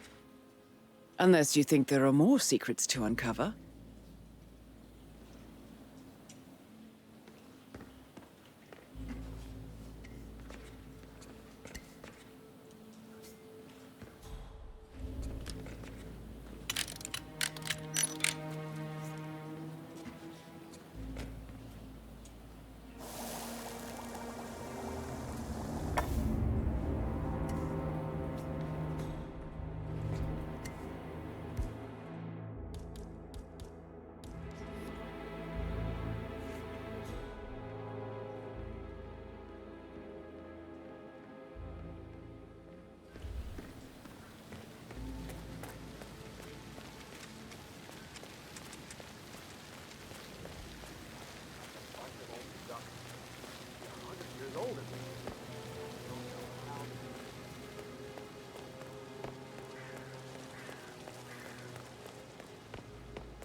So 41 guests will attend the funeral. I'm ready tomorrow. to present my There's still conclusion a lot to see to to, Madame but we're in Carlyle. good time. Very I well. think. If you'll follow me, sir. Funeral tomorrow. Zachary found dead upstairs today. Death is everywhere. I never thought of it that way. Oh, God. It's such a big responsibility having a baby. I have to protect it, right? How do you even do that?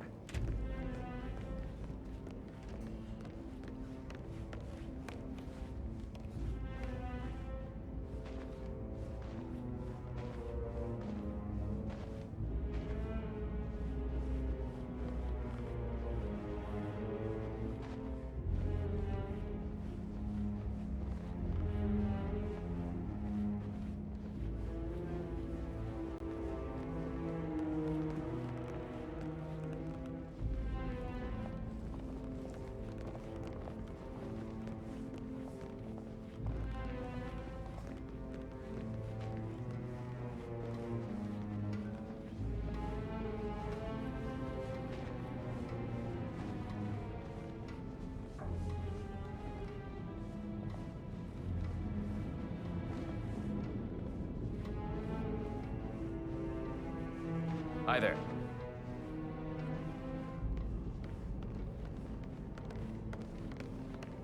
there any gardeners outside you haven't seen before?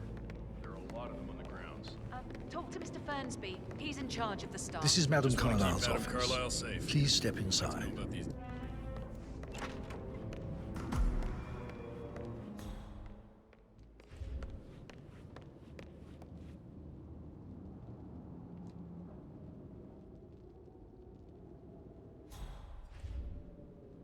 Your detective skills have gained you access to the Lion's Den, 47. Now, go claim your reward.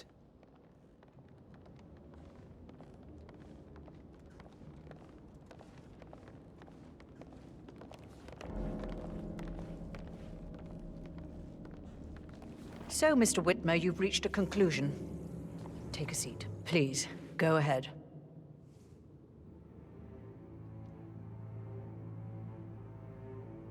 Your niece, Emma Carlyle, murdered your brother Zachary. My niece?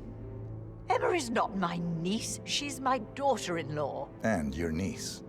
Emma is the illegitimate child of your late older brother Montgomery, who you and Zachary killed 46 years ago. That's preposterous. You asked me to find out what happened to Zachary. Would you rather not know? No. No, go on. I found a letter from Emmer's mother, Jane, who was the fiancée of your older brother at the time of his death. She witnessed how you and Zachary pushed him off the balcony. She believed you did it to steal the Carlyle empire from her and her unborn child. And she raised Emmer to reclaim what she lost, marry your heir, Gregory, get revenge, and secure the Carlyle empire for her bloodline generations to come. Emma is the daughter of Montgomery and that local girl, Jane. She is. Well, the girl got it wrong. I didn't steal anything. I did what was necessary to protect the future of the Carlyles. Montgomery wasn't cut out to take over from Father. All heart and no balls. Emma used the funeral gathering to speed up her installment as the lady of the house, seizing the opportunity to stage Zachary's suicide. She did her homework, used a poison made from one of Zachary's rare plants, found old floor plans from Thornbridge Manor to gain access to his room through a secret passage. That scheming bitch. More than you think. I found proof that she will try to poison you next. Well, I'll have to take care of that. Thank you, Mr. Whitmer. You have not disappointed. I promised you I would reward you generously if you solved the case.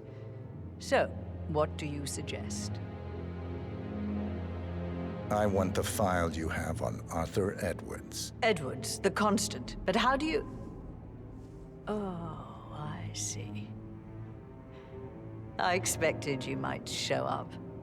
But to kill me, not help me. But I've been wrong on so many things lately, so why not this one? I will give you the file on Edwards. You've earned it. I don't suppose I could convince you to deal with my daughter-in-law now you're here. I would like to see her dead. No? What a shame. I'll have to see to it some other way then.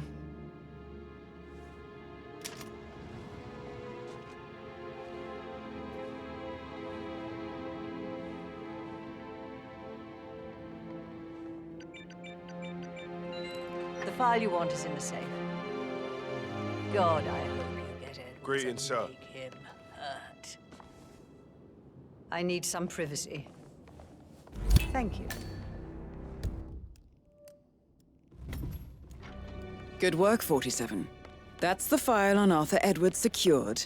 Time to take care of Madame Carlyle.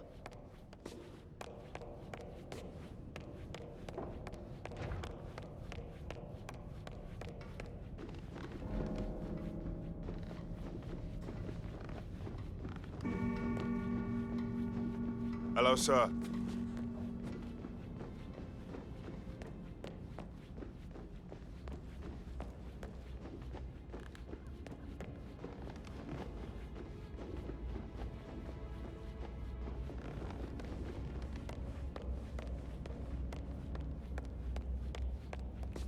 How are you?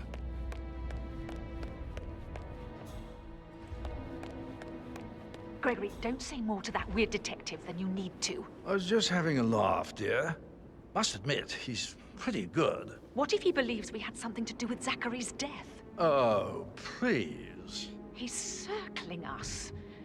I don't see him snooping around your sister. I bet Alexa said something. If I could be bothered, I'd be worried about your mental health, Emma. But sorry, I'm having too much fun enjoying the circus.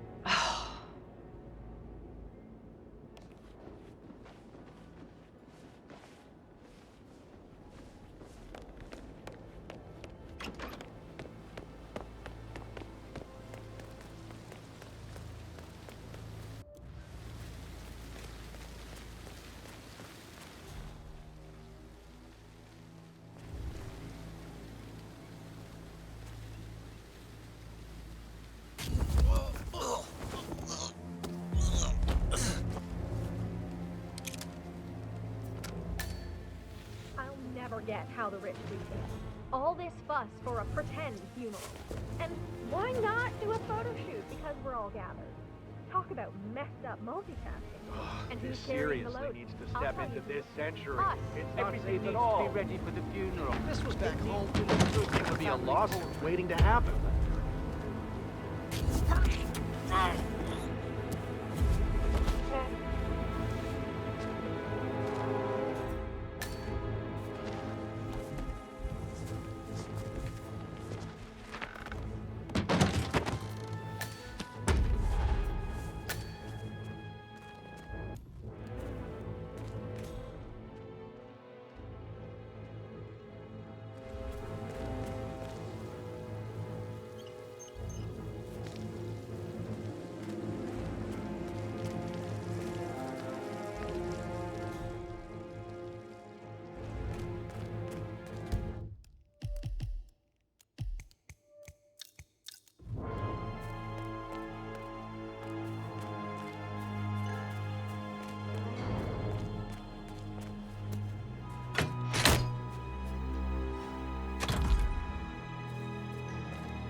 like the power's back up.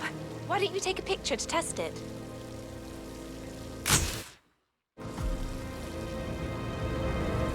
It works. I'm ready for the shoot. Perfect. I'll call the family down now then.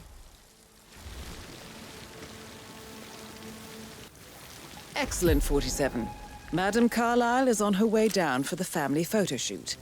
Let's see if any memorable moments will play out in front of the camera.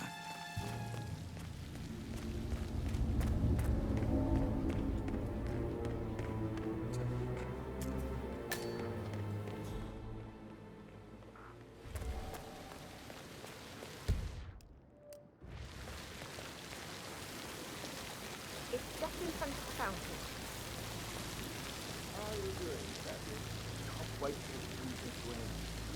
Hi, good afternoon.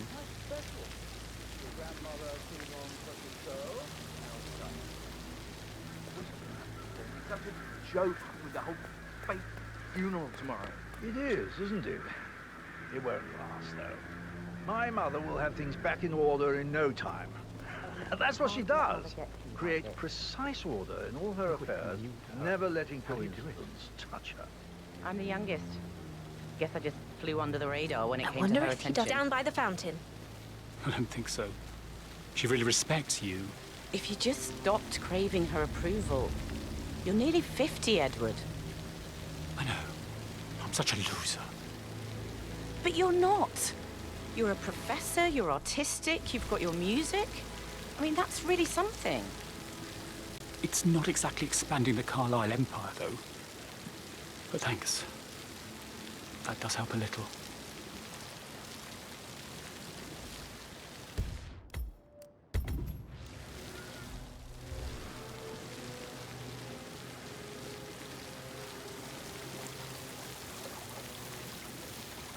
I wish he'd hurry up. This place is sucking the life out of me. It won't hurt you to relax for a bit. Right ahead, please. I expect you to be efficient. I have a lot to see to today. I'll do my best.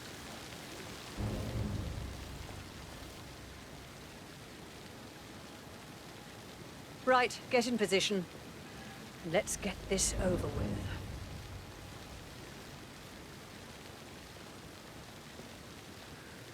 There's a puddle of water here.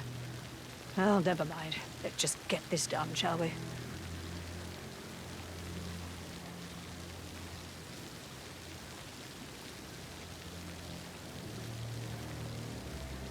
Chin up, Edward. No one wants to look at that long face. You're such an idiot, Gregory. I'm fine, Rebecca. Fine? You look like a nervous wreck. Stop bickering. Well, Mother, you certainly know how to lighten the mood.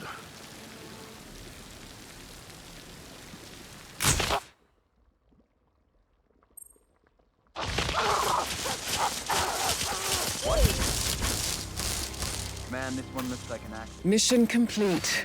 Well done, 47. Oh, God. Oh, no. Oh, you are messed up. Tell you what, I'm gonna go get help.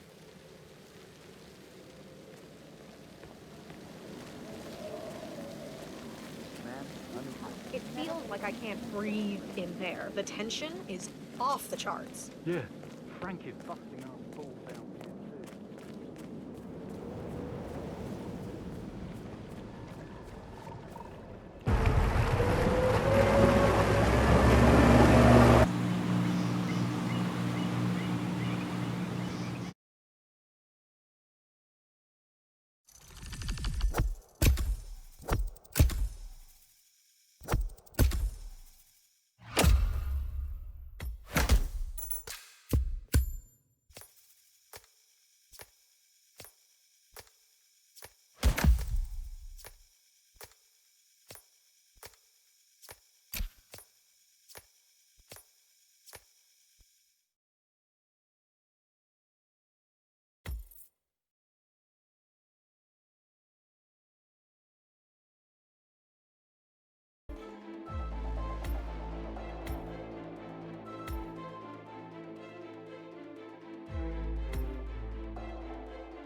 Just listen.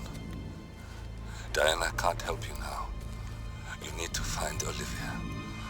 She will know what to do. I wish there had been more time.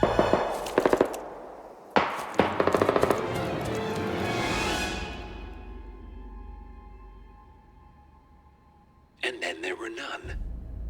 Thank you, Miss Burnwood. Now, it's my turn.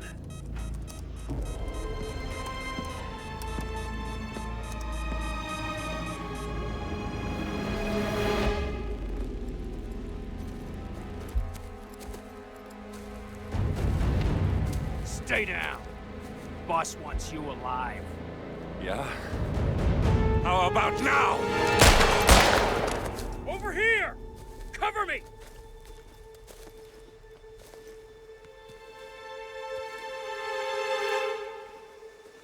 Walk away! Or what? You gonna take us all on? Don't. Tell the Constant to start running!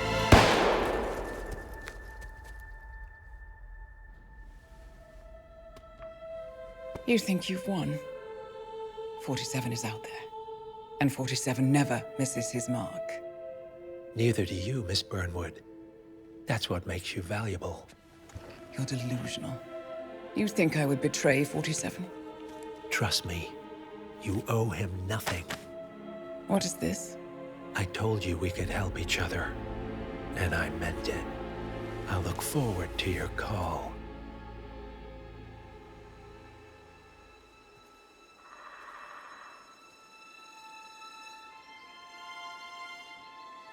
Gray is gone. Go to Berlin and stay out of sight.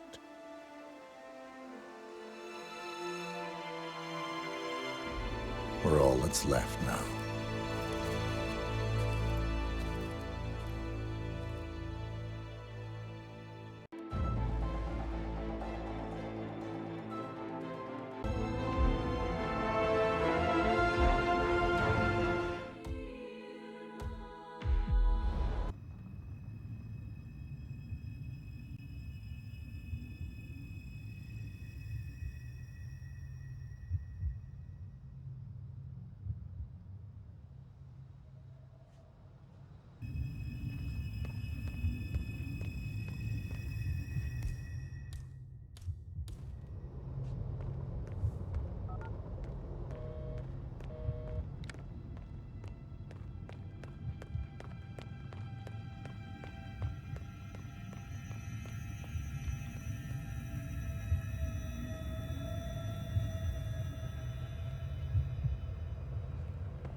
We've been compromised.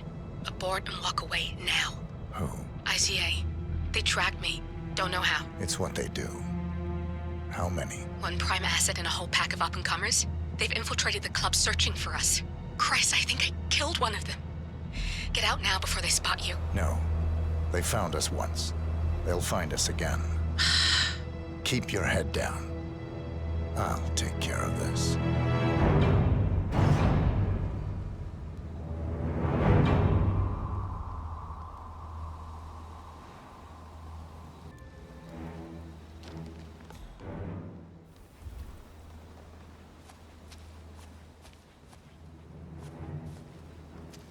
Did you copy? Shit. Yeah. It's terrible reception. Must be the trees.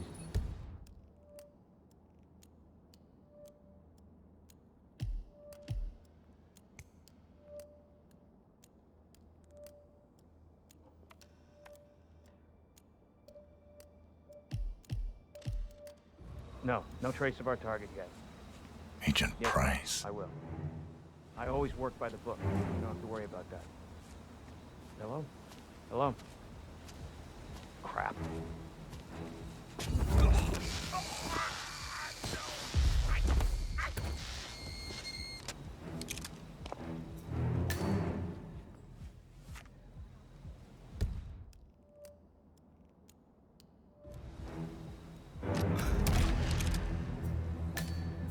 This is like looking for a needle in a haystack. Just keep trying, Agent Montgomery. Our client considers Agent 47 and Olivia Hall as a serious threat. You can't underestimate them. I never do, Joe. We'll find them. We're all in position. Good. Report back to me if there's anything. Don't worry.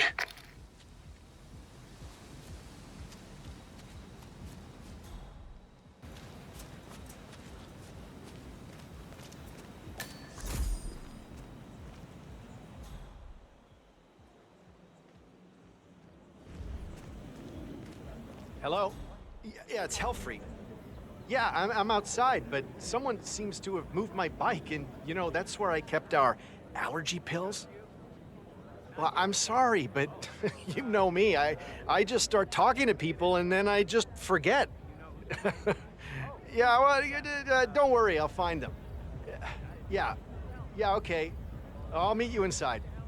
Yeah, bye.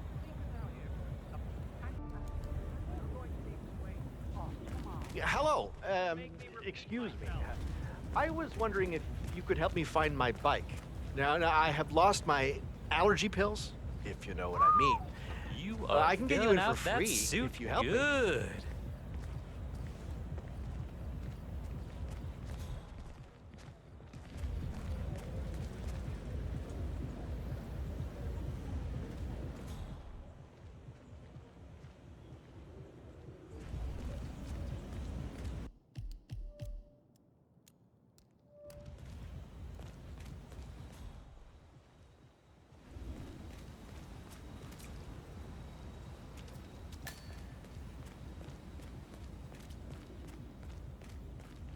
I know you're busy, but you didn't happen to find my bike with my allergy pills? I found them. You are a lifesaver. Thank you. Hey, look, if you want to get into the club, I can get you in for free. You know, you look like a man who needs to let off a little steam. I accept. Oh, you are a little stiff. You really need to come inside. Look, I promise you, my allergy pills can remove some of that tension. Follow me.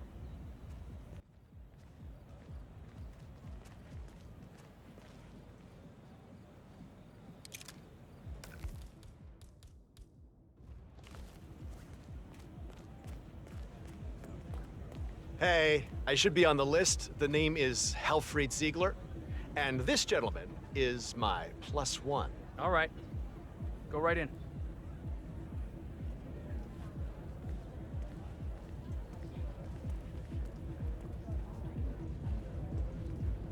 Sir, back off. You have to put this sticker on your phone. No photos allowed. Even when you're on the guest list. Now move along.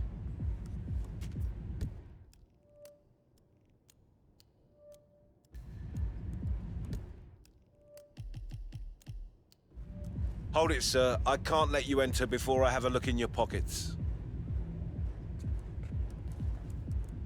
Just a quick pat down, sir. Nothing to worry about.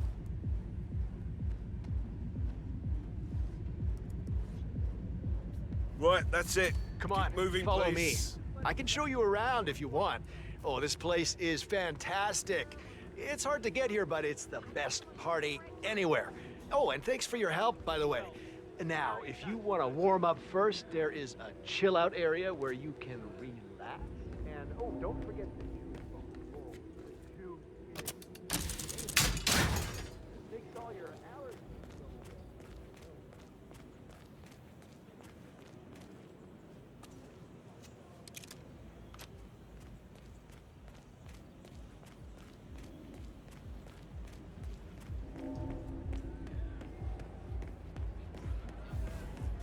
You found it? No joy. Why did you say it? Thank God we got in this time. I know. I thought I was gonna pass out.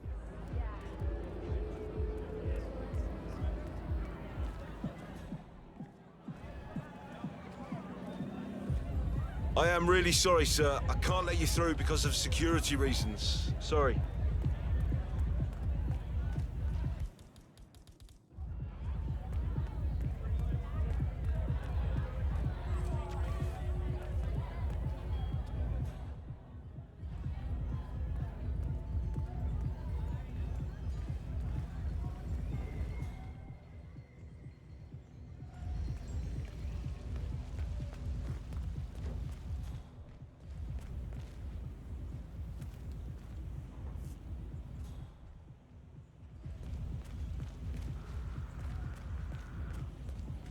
Swan here.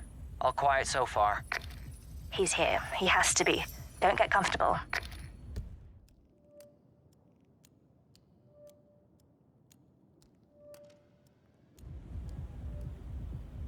Agent Swan.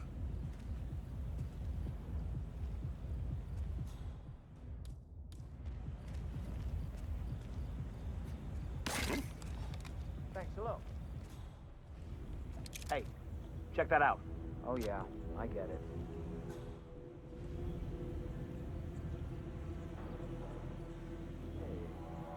Wait a minute.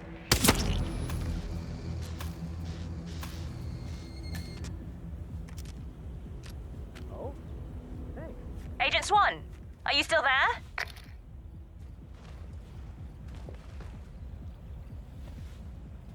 That's a second agent down. Are you all sleeping out there? We could not have stacked the deck more in our favor, and still... Oh. Or whatever.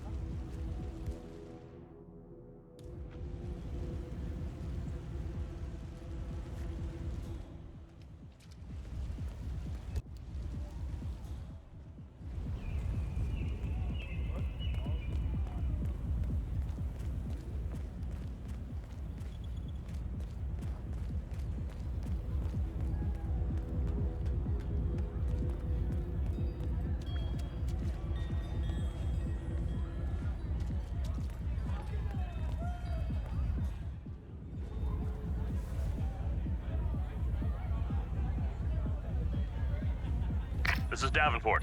No sign of target. Stay alert. We don't need to give him an opportunity to strike.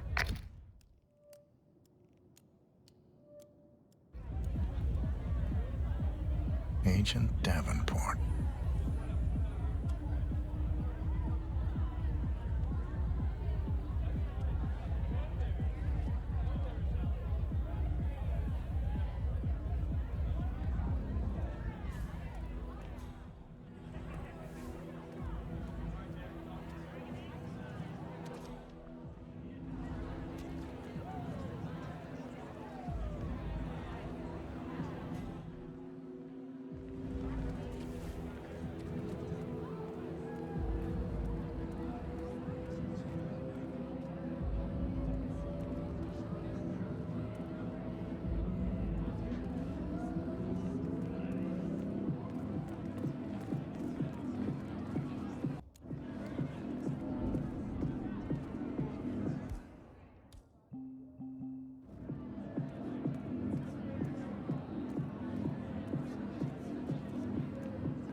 Wow. Eh.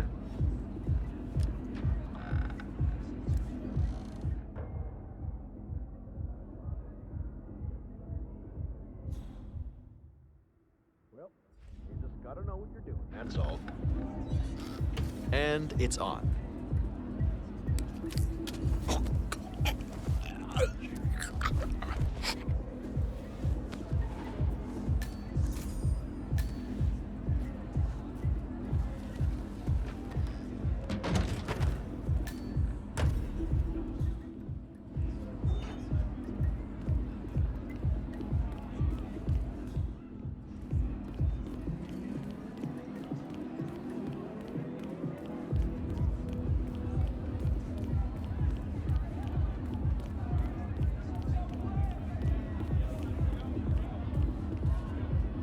Please stay back.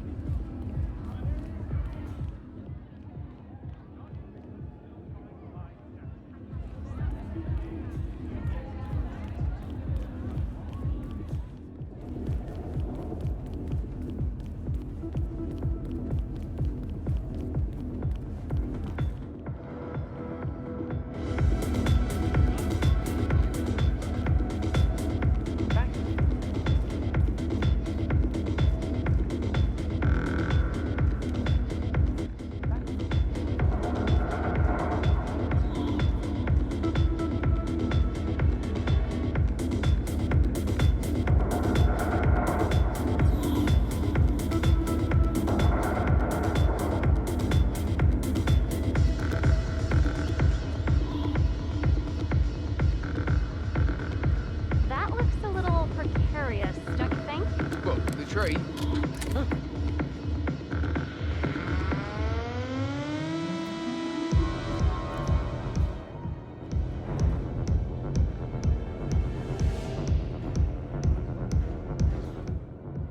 This thing looks really old. Flip it, you're on, baby.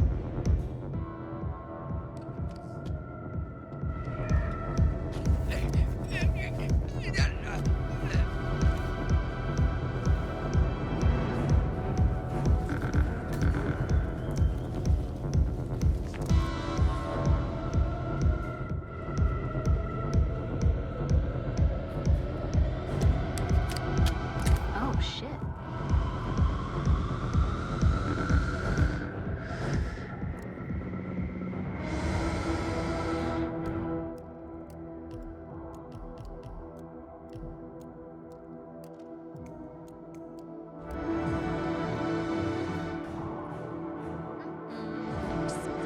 Exposition.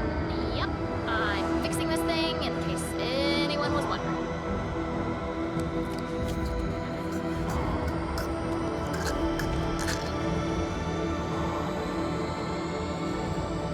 Command, it's Agent Banner. No sign of target? Stop talking. Focus on finding him. Agent Banner.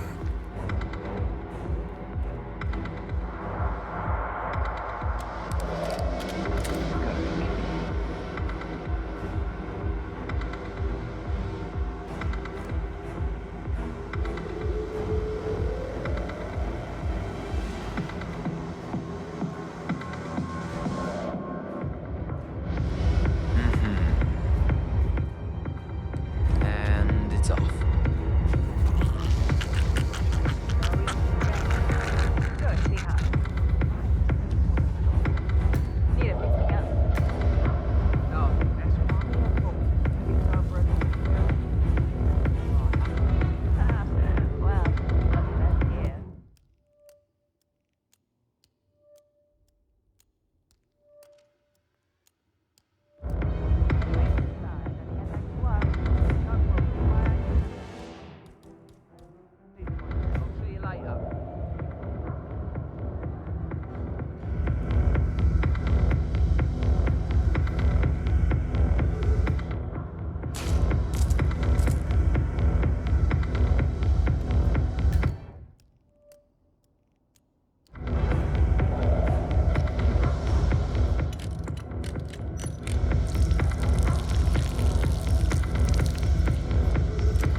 position?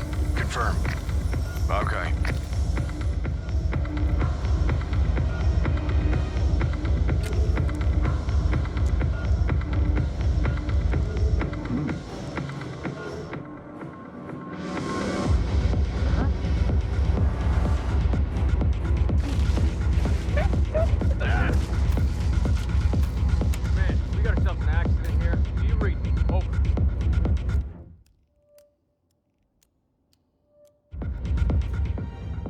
Montgomery? I need a report. Montgomery? No. He got Montgomery. I told that bastard not to get so cocky. Damn it. Yeah, man. That's a deal. Understood. I'll handle it. I'm gonna clean it up right now.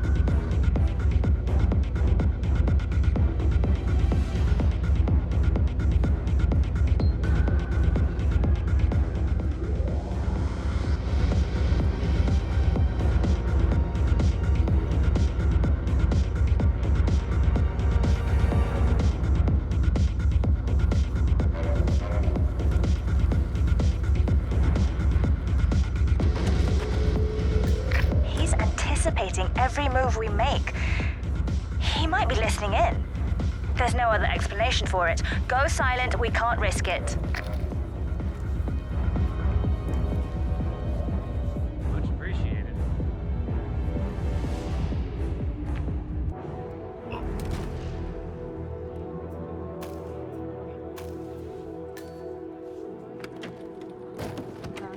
Agent Banner, report. Are you there?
Do you really remember what all those little switches do?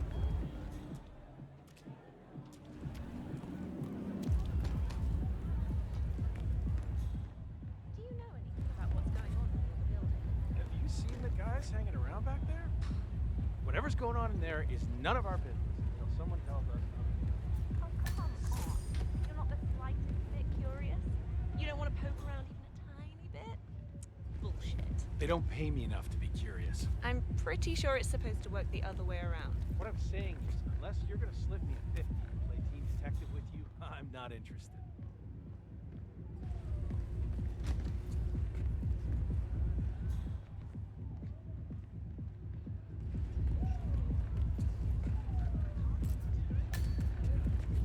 Please tell me you found it. Can you ask him to describe it again? Bomber jacket. Black patch on the back. It has to be back there somewhere.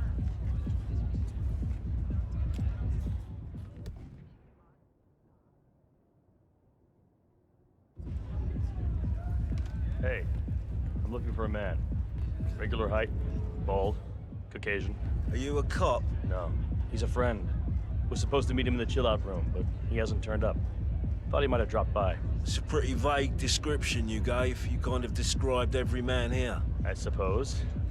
But he also has this big tattoo. Who doesn't? Sorry, man, you're on your own. Besides, I don't talk to cops. I'm not a cop. Yeah, right. I haven't seen your friend, okay? Go look elsewhere. When this job is done, I will be back and I'll beat some respect into you.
Command reporting in. No updates. Yet. Understood. Stay watchful. It's only a matter of time now.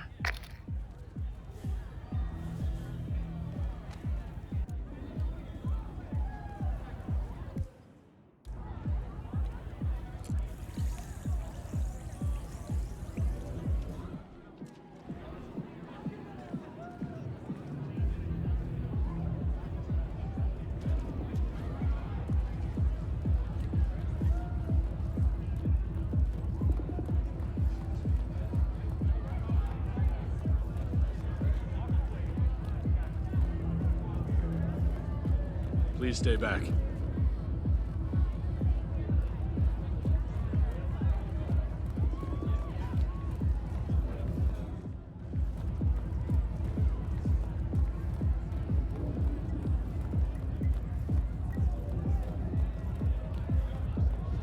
Greetings, sir.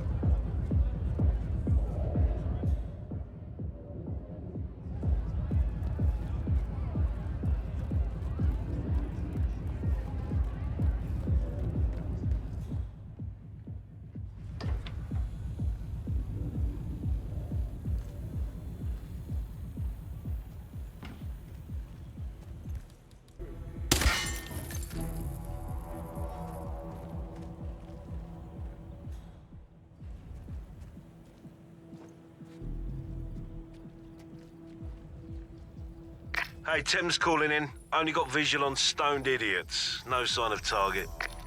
He's here. He has to be. Don't get comfortable. Hey, you. What are you doing? Agent. Get back to work. Are you talking to me? Yeah.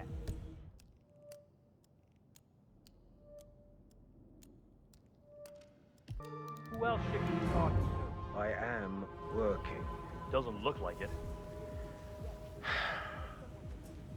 Listen here, two apes. I'll let you in on a little secret. I've been sent from the head chapter, undercover, because they believe some of Rolf's crew, meaning you morons, are being a little light-fingered. That's bullshit. Is it? Well, either way, I can just blame you two. They've cut people's balls off for less. Ask Rolf if you don't believe me. Hey, man. I'm sorry. No offense meant. Just do what you do. I mean, we're innocent. Yeah, right.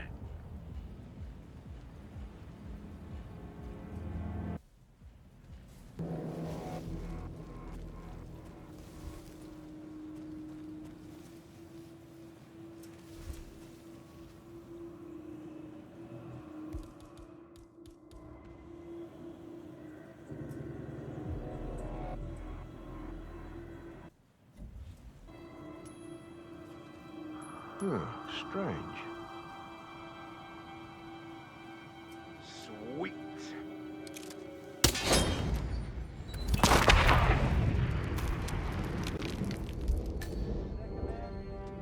How the hell did he... We're done. Get out. I'm not losing any more of you.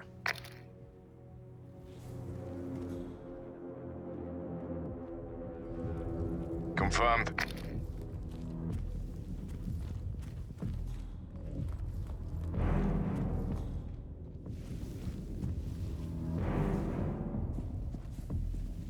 Come in, Command. Affirmative. Bagging and tagging.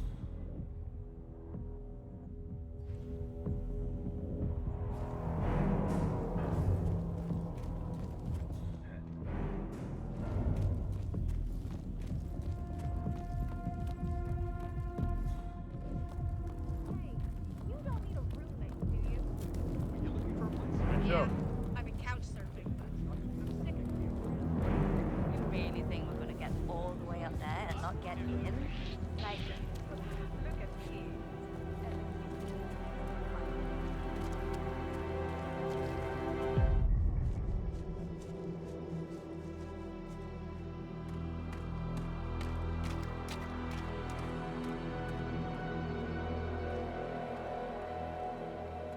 We're clear. You killed all of them? They got my message. Where are you? Diner. Up the main road. On my way.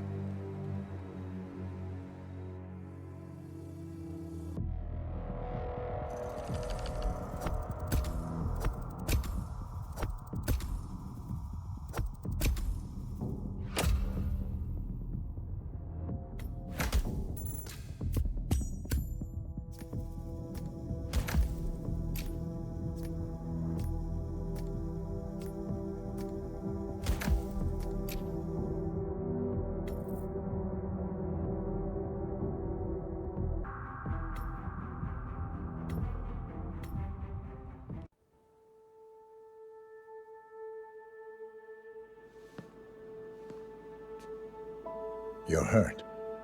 You should see the other guy. Never killed nobody before.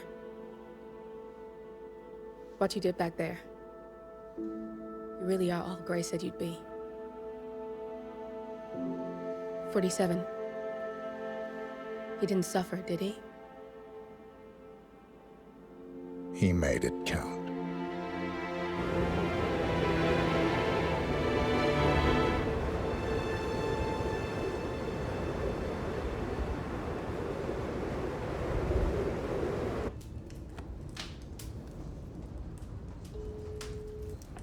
Bruised but not broken. I'm glad. It's time we start afresh, you and me. Get to the point. You and your friends pulled off the impossible. You stormed the heavens, took down the untouchables, and yet, here we are. Status quo. It just goes to show, you can't fight power, Miss Burnwood. Power never dies, it only changes hands. The best you can do is claim it. I never cared about power. Power is a tool, Miss Burnwood. It's the thing that gets you to the thing. As the next constant, you can be the agent of change. Transform the system from the inside, or be transformed by it. No risk, no reward. I'll need to think about it. No, you won't. The real question is, what will you bring to the table?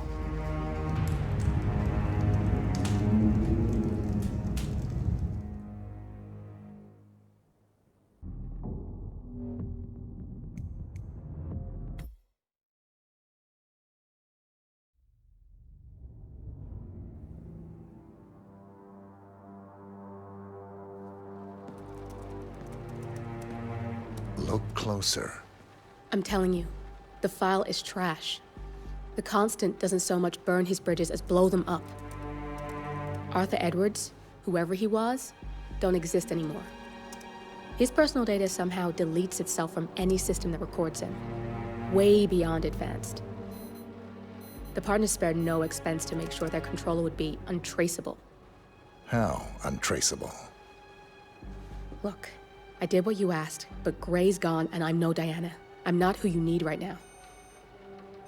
You gotta be kidding me. ICA? I used every encryption known to man. Who are these guys?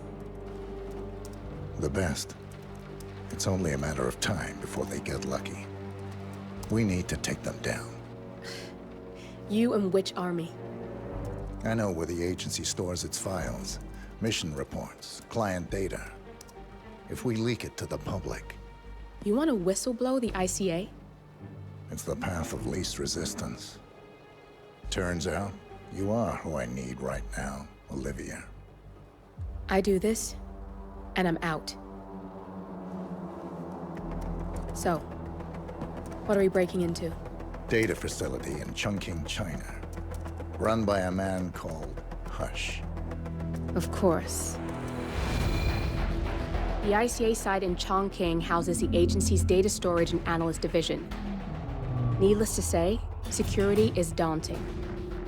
The state-of-the-art server vault is biometrically wired to the facility's two overseers. Imogen Royce, behavioral analysis pioneer, and Hush, a data security guru with a taste for fringe transhuman experimentation. Tell me about Hush. A former cyber terrorist for the Ministry of State Security in Kadanyang, who fled his country after one of the Po regime's periodic purges. He made a career doing cybersecurity for dark web deplorables, human traffickers, organ harvesters, scum like him, with no code or conscience. ICA sure can pick him. No offense. Can you disable security? A dual authentication protocol ensures that any handling of data must be directly authorized by Hush and Royce. The proverbial human factor device to make the system impenetrable. Luckily, I found a loophole. If both overseers should unexpectedly die within a short space of time, the system reverts to a temporary fail-safe protocol, which I can bypass. Take them off the board, and you'll have free access to the data core. and I'll handle the rest. And you're sure it'll work? Look, I know Hush. If I'm wrong, we won't live long enough to regret it. All right. I will leave you to prepare.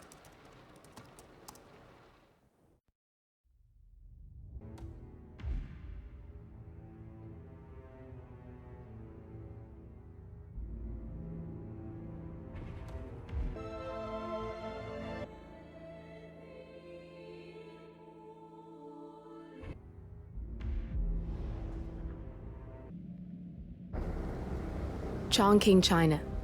This city is Big Brother's wet dream with more than 2.5 million cameras covering 15 million people. Privacy is a four-letter word in this place. It's pretty ironic that a cloak and dagger organization like the ICA keeps its most valuable secrets here. You'll find Hush conducting his fringe experiments in an abandoned apartment building, while Imogen Royce, the archivist, runs the day-to-day business of the ICA data facility. I just hope you know what you're doing, 47.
How was Greenland?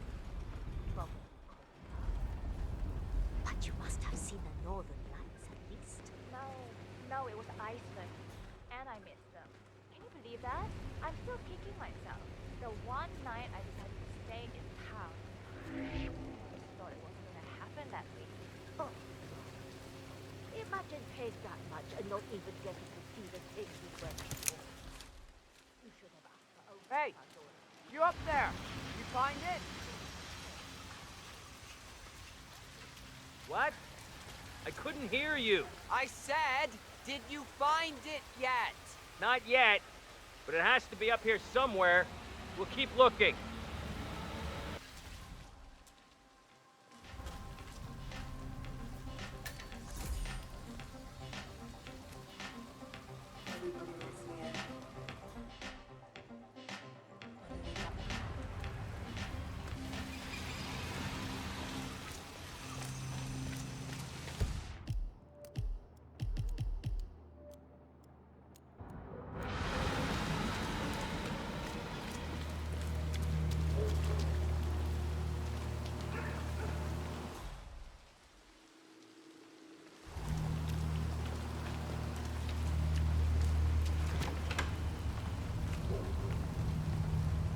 Sir, you've got the wrong place.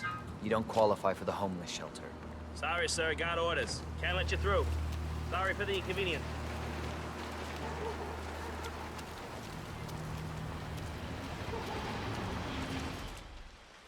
That flyer they started handing out to the homeless really got me flowing in. Yeah, but it creeps me out how they're different when they leave.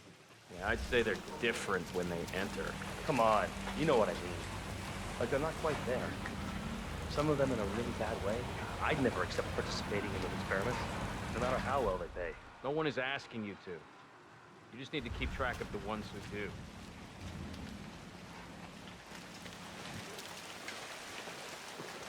I'm gonna be rich. Get the hell out of here. Like a rich man. Always says I can make a lot of money to be in some experiment. They don't want people like us for that sort of thing. No, they only want people like us. The flyer says so. That means it's too dangerous for rich people. Don't do it. Oh, I'm going. This is my chance. I just need to find out where it is. The flyer has a symbol I need to find on the building. That's got Hush written all over it, using the desperate for personal gain. Maybe this is a way for you to get to the bastard.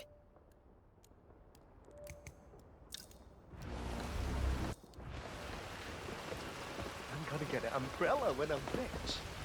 And boots. Sit down, get a house. I'm never going out in the rain again.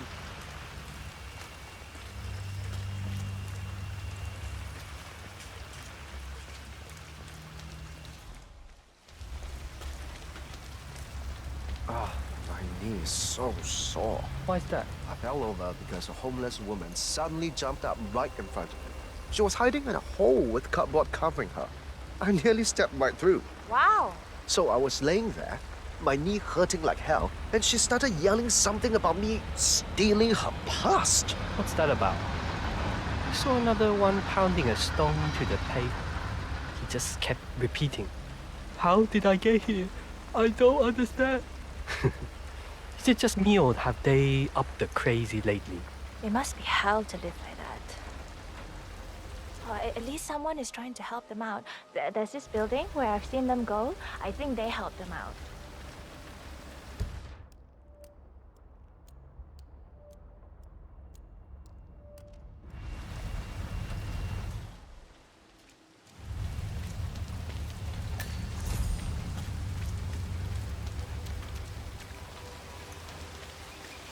What's going on in that little place? It's 3 in the morning, and I swear I've seen at least... Hey, mister. What's going on in that noodle place? It's 3 in the morning, and I swear I've seen at least 4 chefs turning up for work. I think you might underestimate the power of a late-night noodle run. You up for grabbing some? It's gotta be good if what you're saying is true. I never eat after midnight. But I'm in such a noodle mood. If you're gonna talk like that, you can go alone.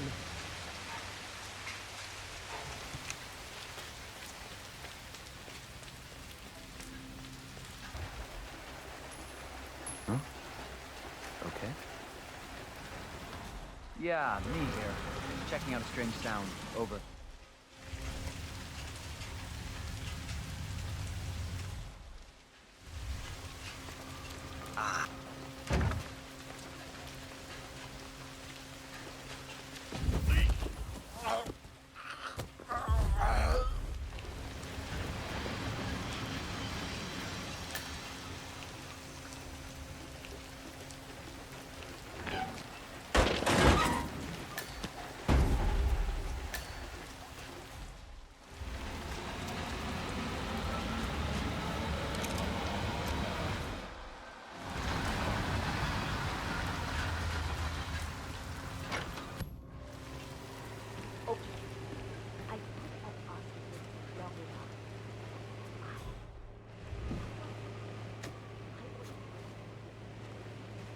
Keeping us all safe.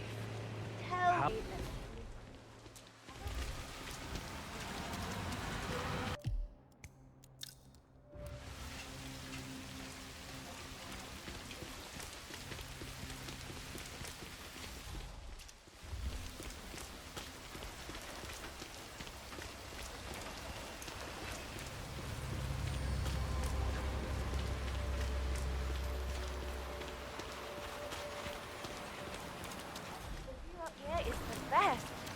You can see so much more than down the street level.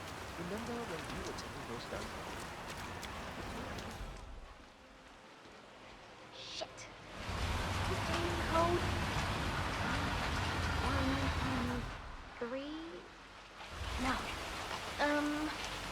Come on, think! 0, 1. Definitely 0, 1 something. 18?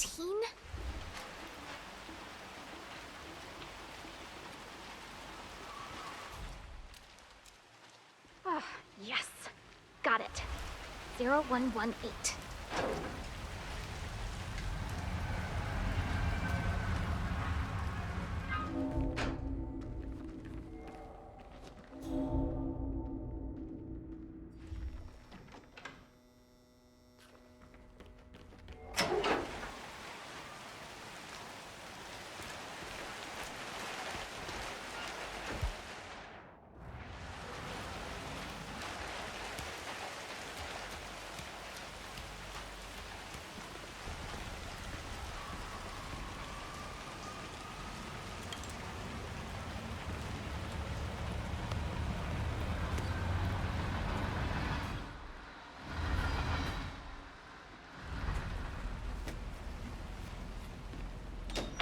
Mr. Pritchard, I presume. Hi, I'm Chongqing. Pleased to meet you. I'll be your guide on the facility tour. Spare me the pleasantries. I've had an awful flight. 9 hours delayed, luggage lost somewhere along the way, and the airline is trying to avoid their responsibility. I'm hungry and I'm tired, and I want to straighten everything out before I'm doing your tour. Yes, so sorry about your flight. Just let me know when you're ready. Oh, did you bring the P-41 we left for you in the apartment? No, I wasn't informed that I should. Oh. So, someone is here for a tour of the facility. Might be a way to get in. Very sorry, Mr. Pritchard. We need you to bring the P-41 to get the tour. It's procedure.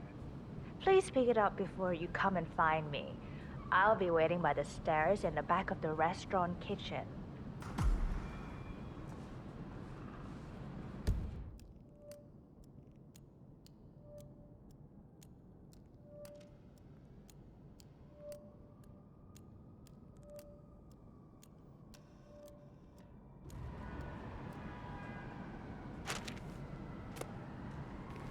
The VIP has access to the kitchen. I'll be waiting for him in the back.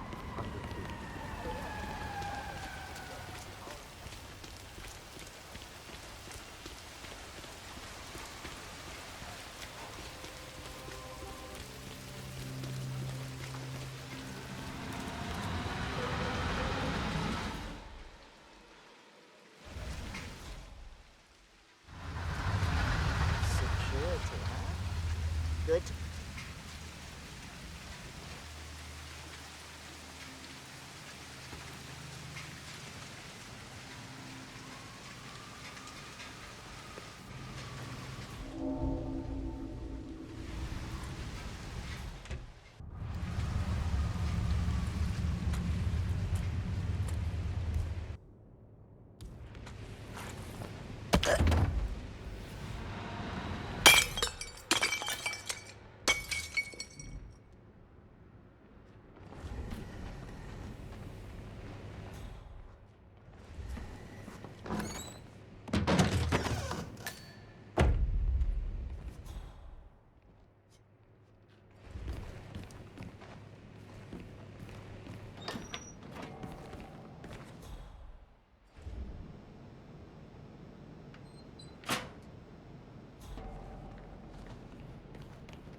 Hello, Mr. Pritchard. I've just learned that your plane will be delayed beyond the lifetime of the entry code you received for the facility. For your convenience, we've set up the new code to be 0118 to match the one for the apartment. I hope you enjoy your stay. Hi, Chongqing here. Mr. Pritchard, I'm just calling to tell you to bring your P-41 for the facility tour. Thank you. Mr. Pritchard, I just read your report and share your concerns regarding facility leadership behavior. I fully back your decision to inspect, and I would appreciate updates on your initial findings as they come in. Good job. Oh, you got new menus. I had no idea. Do you still have the, sorry, what? Right, yeah. Just some sparkling water is fine. So, do you... Oh, they're right here. Yeah, so I'd like to get some soup dumplings. Right, sorry, yeah, with the crab. And how about some of those... Shit, what are they called? The crispy ones? Yes, those. Perfect. You know what? I'll get a double order. And a plate of the pork bao buns.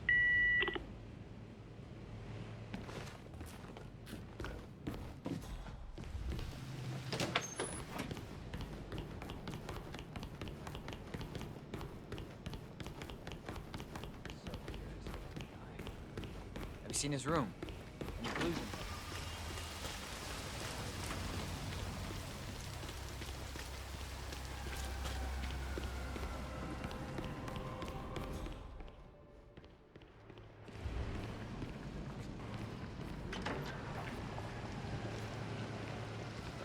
No, I'm not meeting him at the apartment. He went straight to the restaurant. Guess he was hungry after the 9-hour flight delay. I'll give him the tour of the facility when he's ready. Yeah, I'll keep you updated. Sure thing. How am I supposed to focus when the kitchen feels like a train station? Find your inner zen.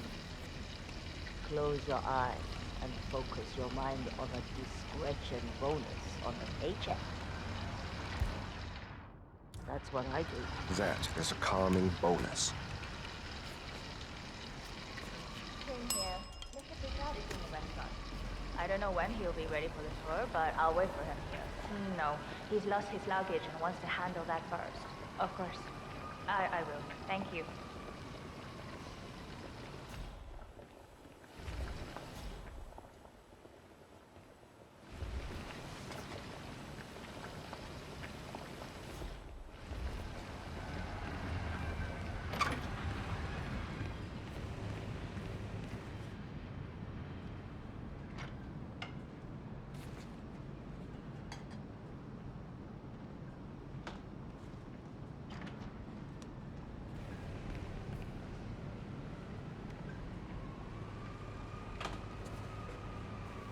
Oh God, I don't feel so good.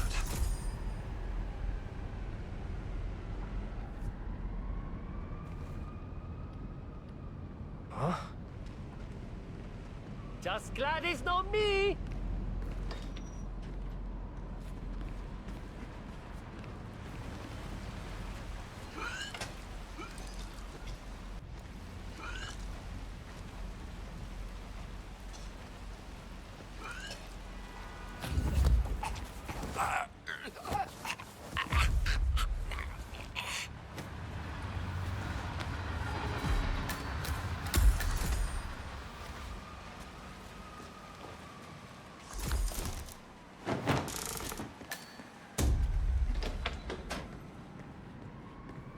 Have a nice evening, sir.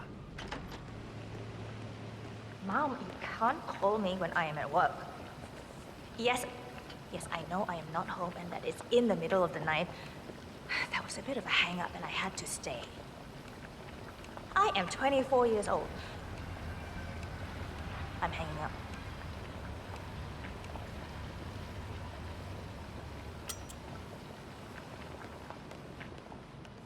I'm ready to inspect the facility now. Good. I hope you enjoyed the food. Did you bring the P-41 we left for you in the apartment? Yes, I have everything I need. Good.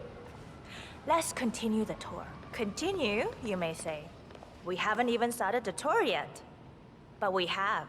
Without you even noticing it, Mr. Pritchard. Invisibility is the best security there is. You see, the restaurant is in fact a front that lets all ICA personnel arrive unseen. Who notices a dumpling cook on his way to work? Dressing the part takes you a long way. ICA guarantees absolute discretion to all clients. We take that promise very seriously, as you will see on all steps of the tour.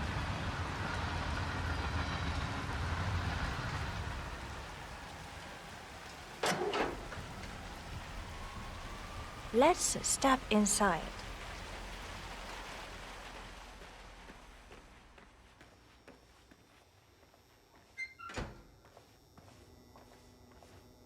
Doesn't look like much, does it?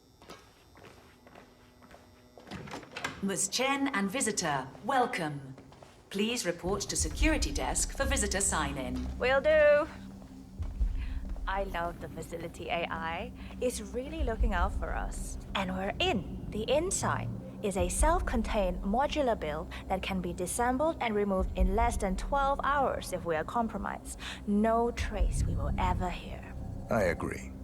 Leaving no trace behind is the only sensible MO. The outside shell is a building marked for demolition. We've put a hold on it with city planning. A deliberate misplacement of the order. but have people in place to rectify that. At first shift, city construction will move in.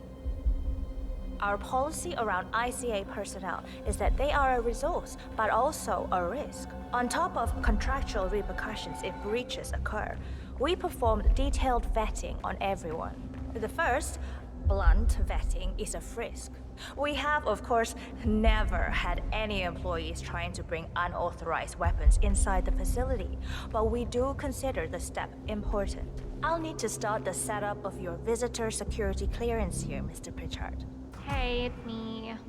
Sorry to wake you up. Could I but please have think your I forgot to turn off P41? the coffee machine when I left. Yeah, sorry. Just want to make sure it doesn't catch fire. I'll get the procedure started. It'll good. just be a few Okay, moments. thanks. So feel free to have a Me look too. around. I'll meet you on the other tight. side of the frisk. Naturally, you'll have to be frisked like everyone else. No exceptions, Mr. Pritchard. It makes me so nervous. It's like they're waiting for something bad. There's no way you're getting through that door 47. It only opens for people with an authentic security clearance. The signal is encrypted. Without a dongle, we can't hack it.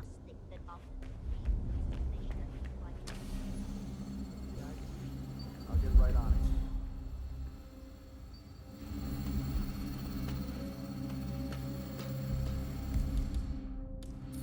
You can hack that panel with your camera, 47. Security protocol overruled.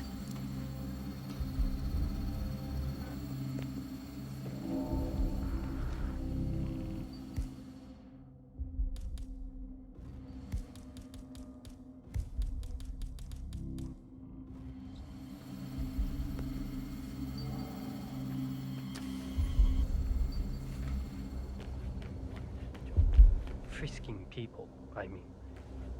Feel so. Hey there. Oh. I'm sorry. I thought you were someone else. Danger to whatever they've got going on.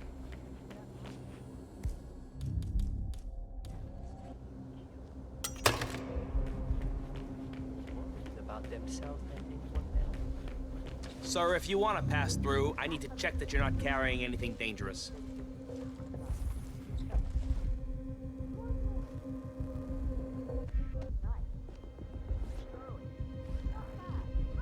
Okay, you're all fine. Off you go.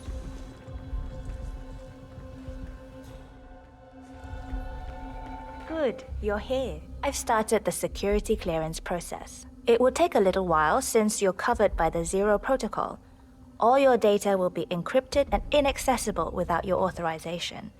Only facility AI will use it for ID analysis. Fully anonymized, of course. But we can go a few more steps on the tour while it's validating. ID analysis? What the hell does that mean? Give me a minute. I'll try to find out. As I said, personnel is the greatest asset, but also the greatest risk of the ICA. The work we do here exerts high-level pressure on our employees, and there is no room for mistakes. We perform a daily, multi-layered, full body scan to guarantee that no employee will act erratically because of PTSD or other mental issues, drug use, physical health issues, external pressure, or moral hesitancy. The scan only takes a few seconds. Come on, it's this way inside.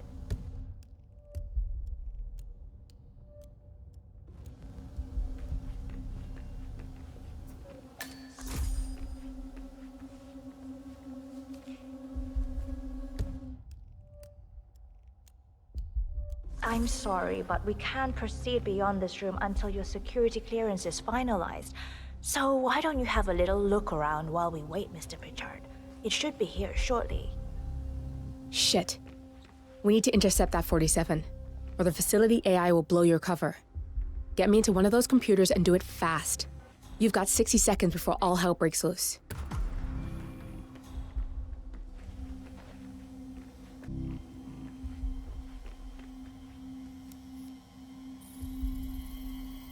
Security protocol overruled.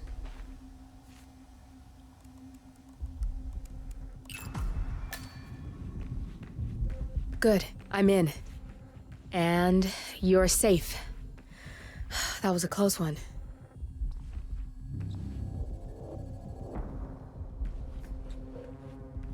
Perfect timing. Your clearance just came through.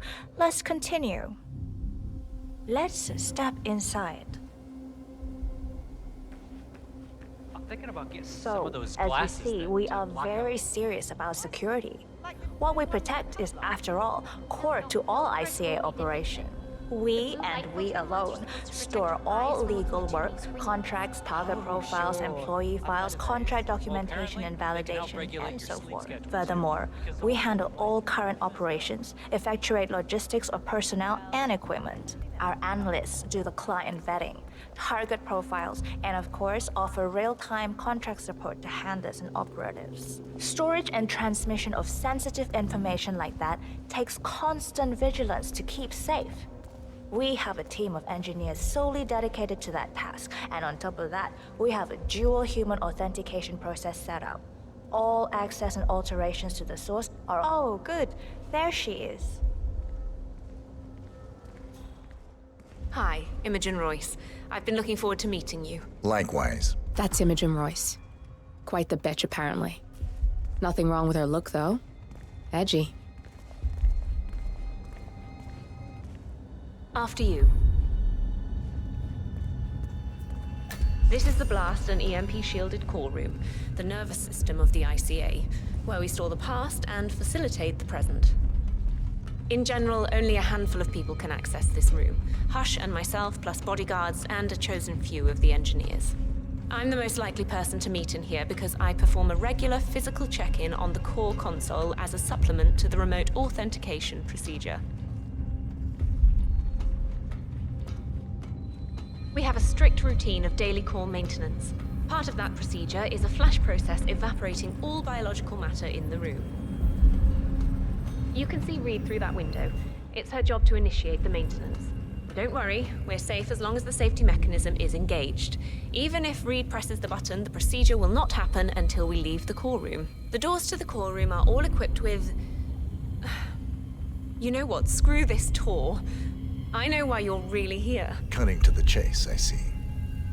Knowledge is power. More importantly, knowledge is opportunity. Let me demonstrate. You have a sixth sense for irregularities, and although Hush's recent behavior has not been reported, it has no doubt brought you here. You do have authority to shut down unwanted efforts, but at heart you are progressive and not the stickler everyone thinks you are. You have sway with the board, and as I see it, your opinion is now what decides my future and the future of the ICA. So here we go. Imagine this. Having a time schedule on a target with minute details on locations, durations, and purpose. A detailed layout of a target's actions within a defined time frame. That would transform a contract into a surgical dance of precision. No mess, no fuss, low cost. Just how I like it. I've been working on a prediction algorithm based on a combination of big data analysis and micro-targeted surveillance of defining target markers. And my results are astounding. All this state-of-the-art is nothing but heavy old-fashioned machinery compared to what I offer. Analysts preparing detailed files, dedicating days, weeks to prepare our contracts, gone. Handlers and analysts supporting our operatives during missions, gone. Teams for cleanup and media manipulation in the rare case something unforeseen does happen, all of it, gone. I asked you to imagine that scenario. But what good is imagination when you can see it with your own eyes? I've set up Sup? 3 employees, unaware that I can accurately predict their behavior. Firing them will result in an already clearly defined reaction. On the top left, we have Sharon Reed, who you saw downstairs. She is a dutiful and trusted employee. If she is to be fired, my algorithm predicts with a certainty of 97.8% that she will finish up her most important tasks before she leaves the building. Specifically, she will press the maintenance button within 11 seconds. Jeremy Bolt, the guard in the lower left, is as tough as nails when on duty. But in private, he's a real mummy's boy. If fired, he will immediately call his mother and, at her advice, seek out who he considers his best friend for support. My personal guard, as it stands. Me? Really?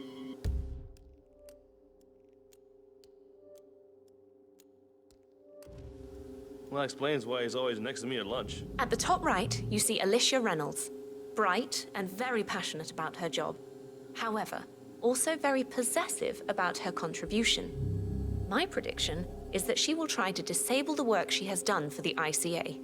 If she's not allowed to enjoy her results, no one is. Specifically, that means she will try to enter the core room and disable the safety mechanism. I'll leave you to consider your choice of who you want me to use for the demonstration. Just let the guard outside the door know when you're ready, and I'll be right back.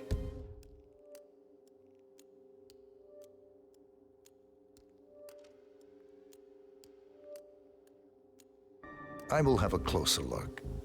Maybe your project could play a part in the future of the ICA. Just let the guard outside the door know when you're ready, and I'll be right back. Oh, and if you decide to leave the room, a guard will escort you around. Safety protocol. Thought I'd just mention it. She really takes the term God complex to a whole new level. Sitting in there pulling the strings like that. I think you should take her setup and give it a spin, 47. I see potential if you time it right.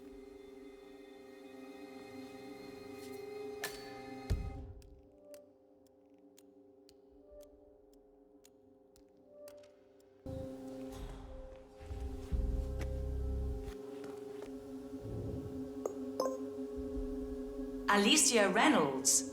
I regret to inform you that Code 41 is now effective for your employment status. Thank you for your service.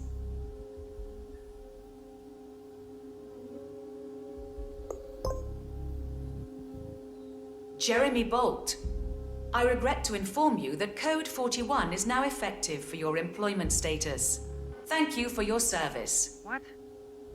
That can't be right. Code 41 is confirmed effective for your employment status. Oh, God. This is not good. This is not good.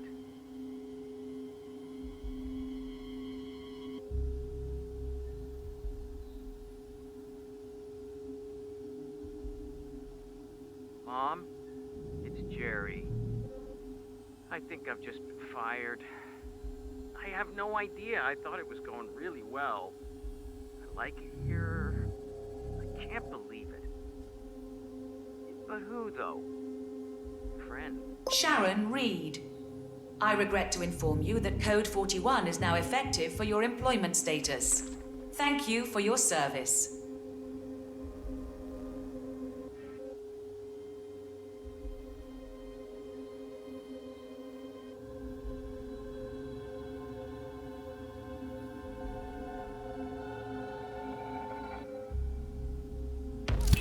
Good, that's Imogen Royce down.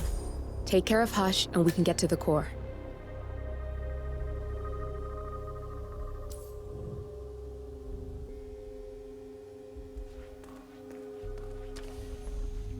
Don't mind me, sir. I'll be escorting you around.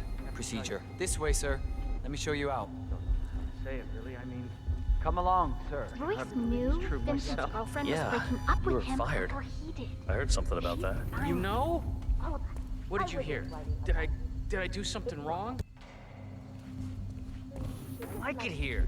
I put in a real effort. yeah, I suppose. You're here? Yeah.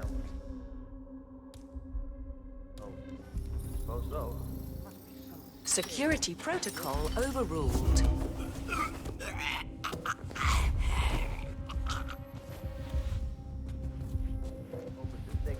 Buying groceries, the gas.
get out of my face, okay?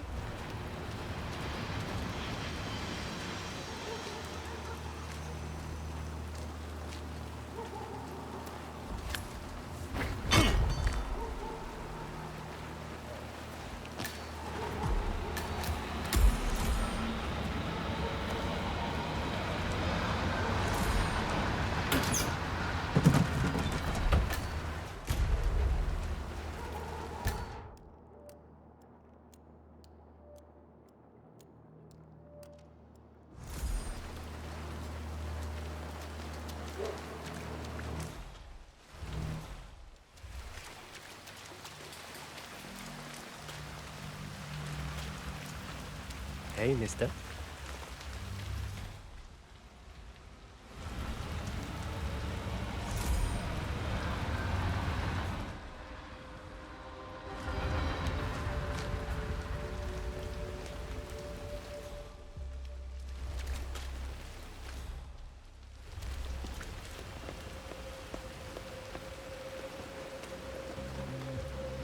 Hey, how's your back doing lately?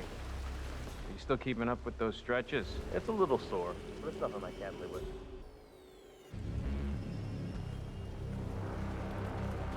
You accept that you may suffer partial or complete memory loss. Yes. You understand that full compensation for the above mentioned is part of the agreement when Looking summoned, good today, sir. and you waive all future rights to seek further compensation. Yes. Who would you like to benefit from the proceedings if you yourself are incapacitated? Would you excuse me?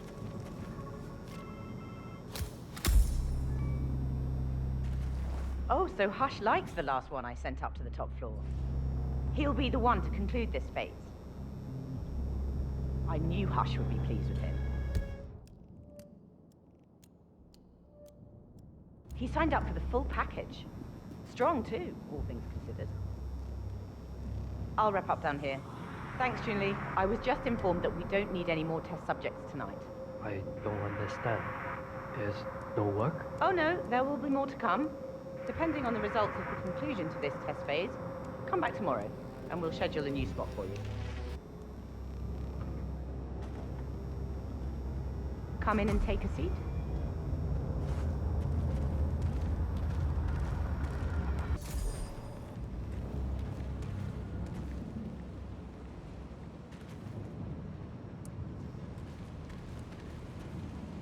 You there! I'm sorry to inform you that we have all the test subjects we'll need for tonight.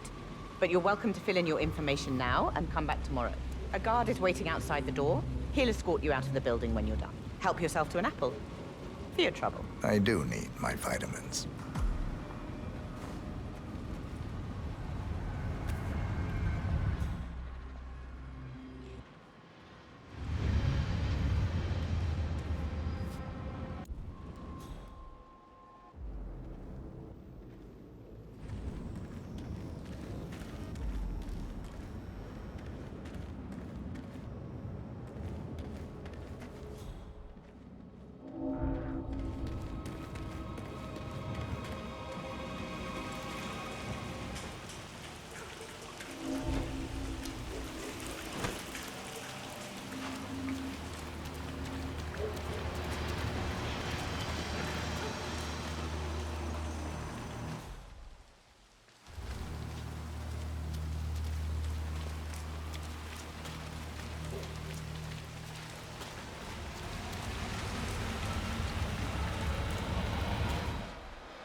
So, what's his deal? Dirty magazines under the bed, stash of hard candy. This room's so clean you could eat your dinner off the damn.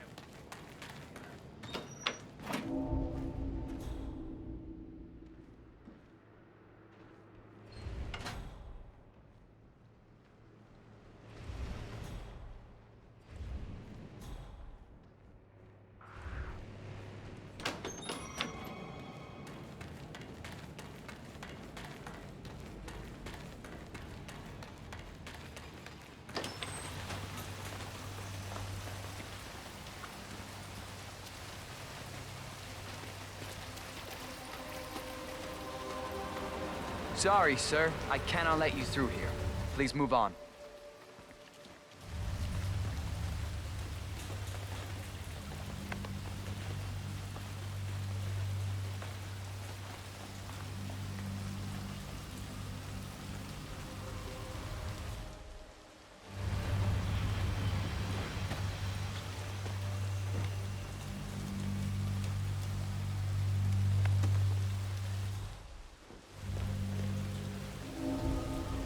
Hungry.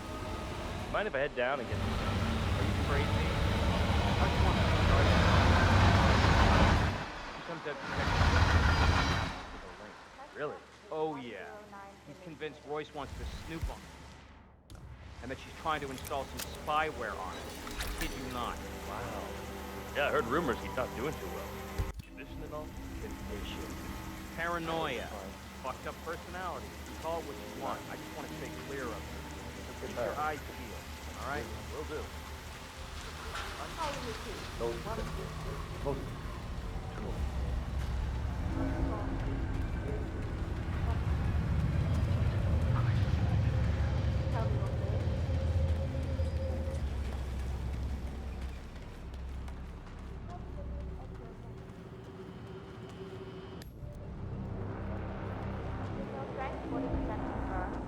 Test prep page 109 initiated. Focus now. Identify defining moment. Prepare incision. .017. Link suggestion to defining moment. Execute. Ah, my head. No. Huh? Back.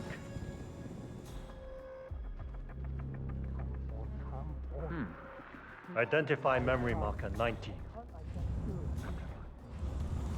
Amplify. Link memory marker 14. Load suggestion. Motor control 44.1. Test prep page 109 initiated. Signal strength at 40% confirmed. Where was I? Oh, yes. Let's see. Identify memory marker, section 14. Amplify. Amplify.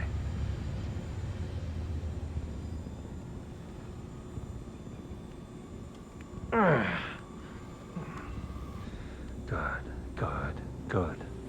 Don't get too excited, Hush.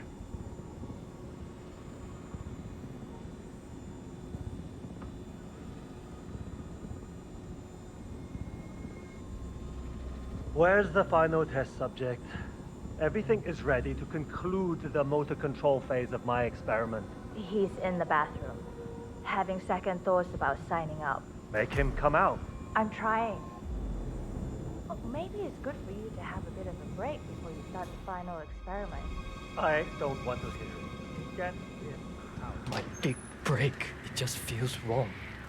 Too much of a risk. If I do this, I can give my family a future. I have to do it. What?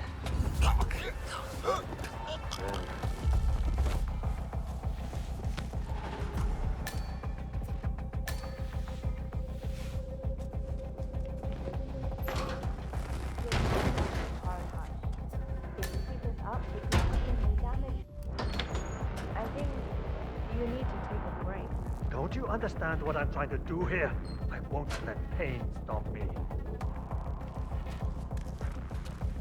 I'm ready to experiment. Oh, good. I'll let Sister Lei know to join us for the experiment then. Greetings, sir. You're done for now. Come on. We'll get started when Sister Lei's here. He's ready for you, Hush. He looks strong. Good. A good specimen to conclude this phase. We'll get started when Sister Lei's here.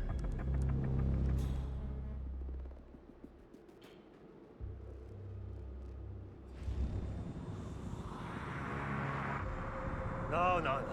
Don't have time to chat. So, the test subject came to his senses, I see. Good. Sister Lei, yes. We're about to perform the final test of this project phase.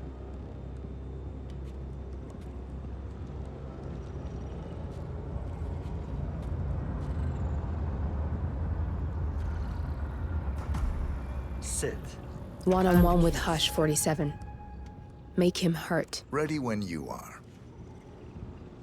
Junli, let's start at 100% signal strength. Oh, I mean, no, there's no need. The subject is clean, cooperative. I was thinking 25% and then adjust if necessary. 60% is minimum. We'll get no motor control below, and I'm not wasting my time. But... 60. Log concluding experiment H109 initiated. Run calibration 60%. Signal strength 60% confirmed. H109 initiated. Load suggestion, motor control 44.1. Execute.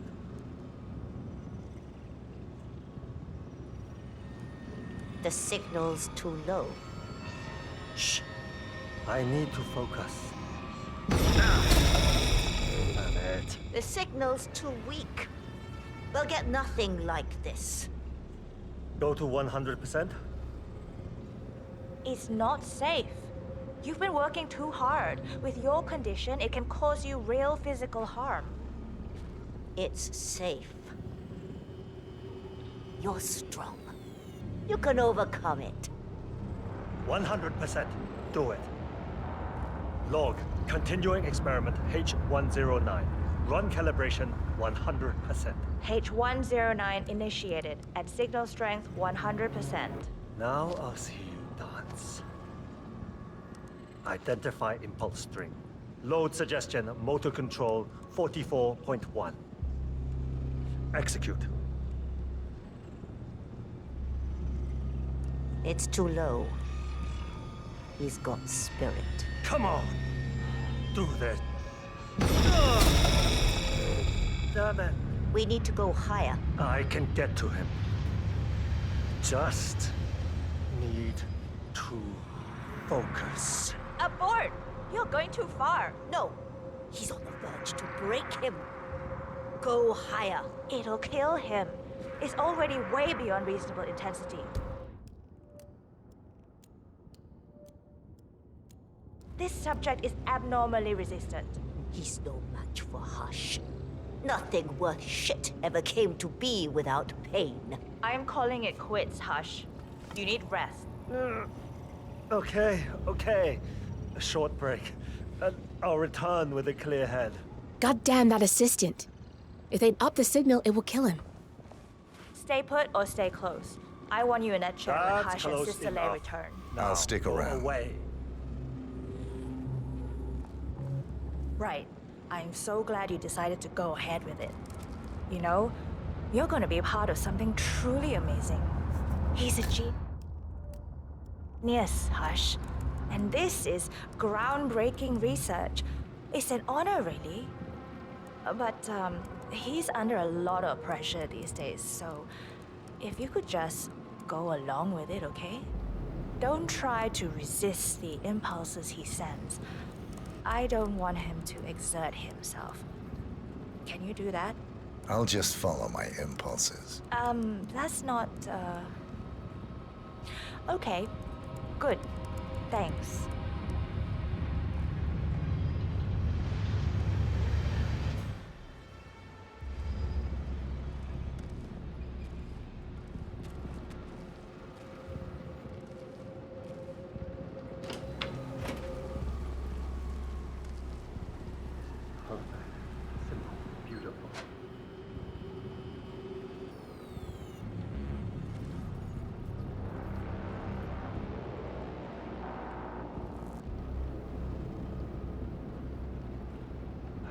Stand this level of incompetence. Going downstairs to see Sister Lei. I need some cheering up. Sir, please.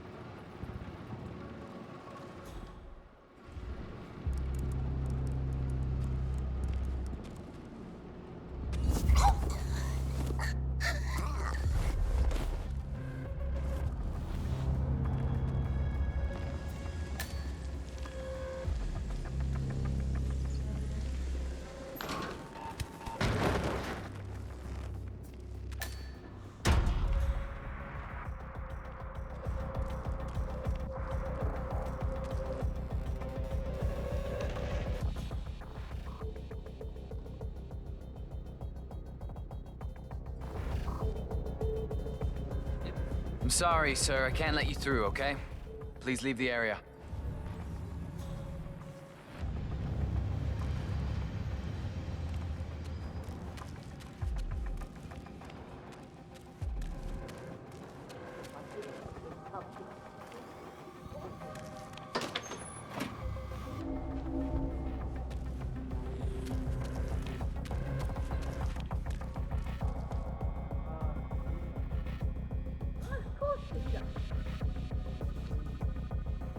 people like him enough.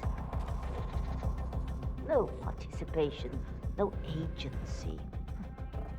No worth to anyone. Us.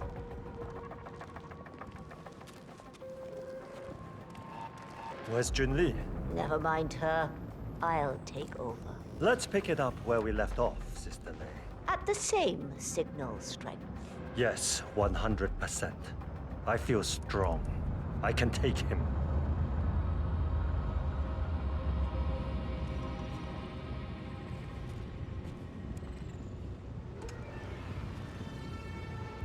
Sit down.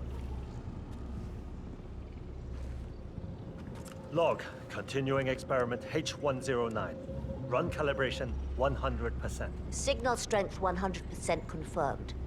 H109 initiated. Now I'll see you do as I command. Identify impulse string. Load suggestion motor control 44.1. Exit. Nothing. He is a strong one. Quiet. I can't focus. Ah! Damn it. Not again. You'll get nowhere like this. I don't understand. No one's ever resisted like this before. Let's increase the signal and get some results. What do you say, Hush? Do 120%. 120. Good. Let's do it.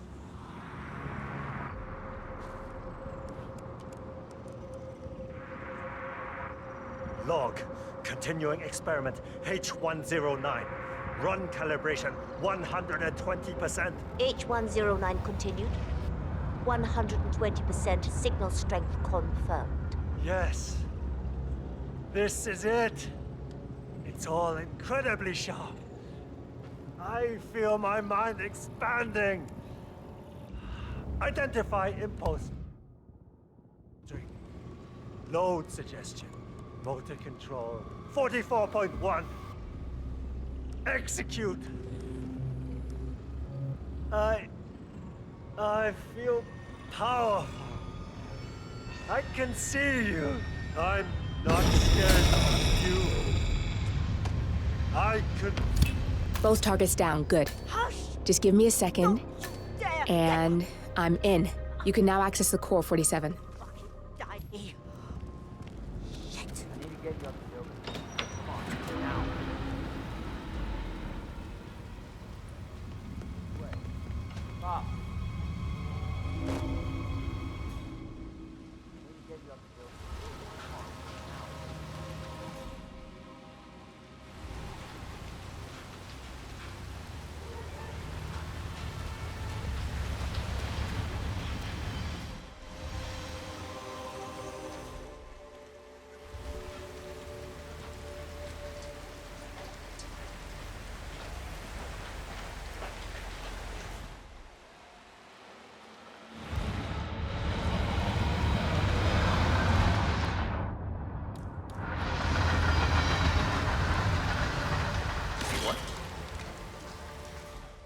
Command, something ain't right down here.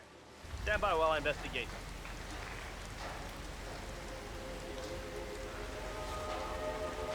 What the hell, man?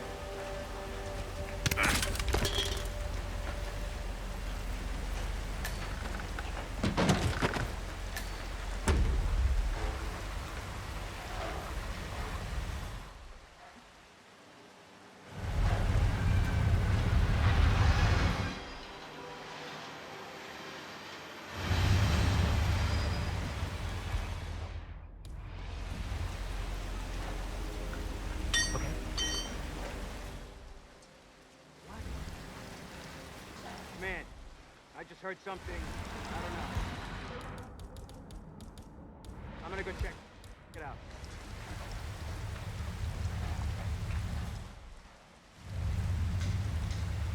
This again.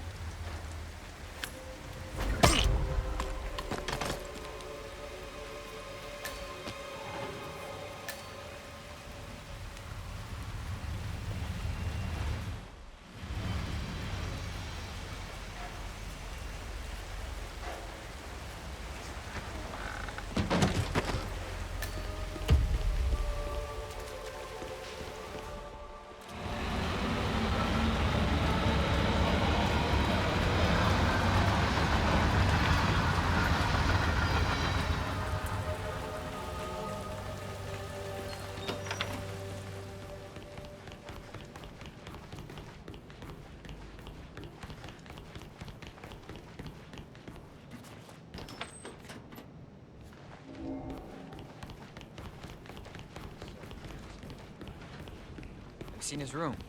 Any clues in there?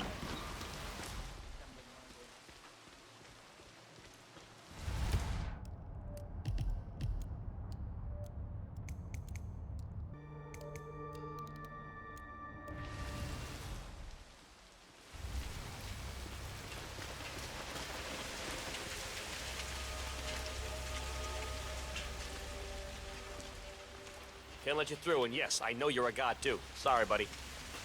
Hey, mister.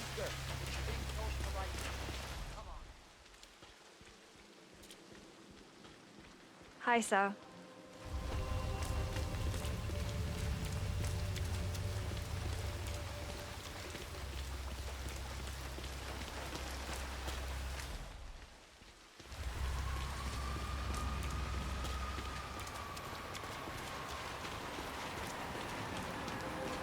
Up there is the best. There's so much more down.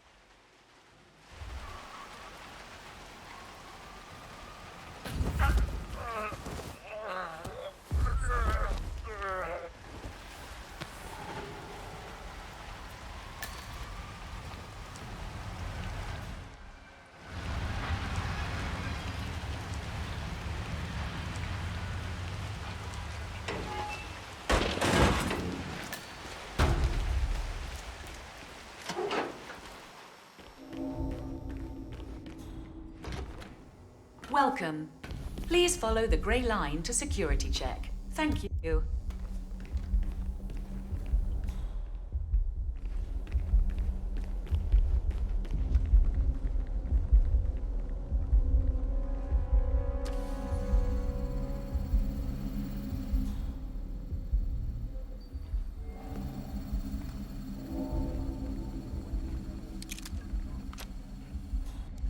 It was probably safe.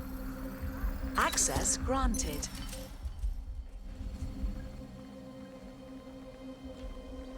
I wonder what the next entry front will be. I'm rooting for a gym. Wouldn't mind commuting in my tracksuit. They'll change the front the week after next. You gotta keep a tight ship. Makes us all feel safe. Oh, I forgot to tell you, I bought that car I've had my eye on. Yesterday. Congrats! Uh-huh. Come in. I've heard something weird. I'm gonna go check it out.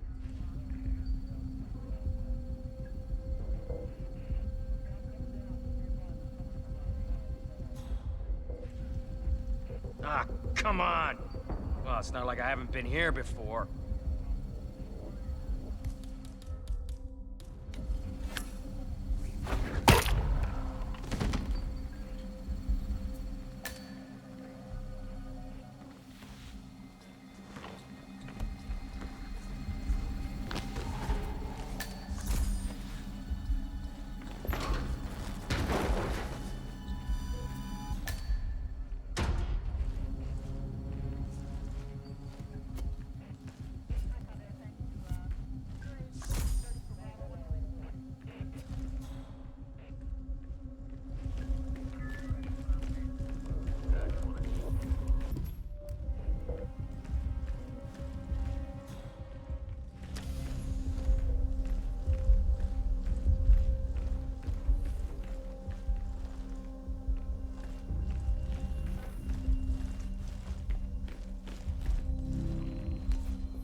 Access granted.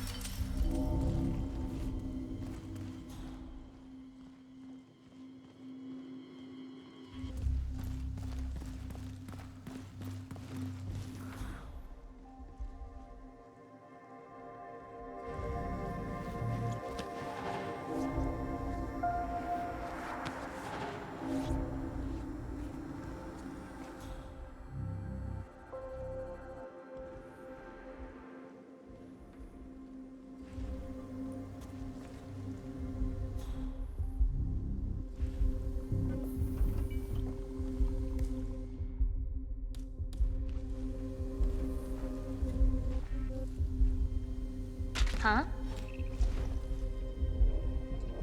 Hey, go see what's up, okay? I understand.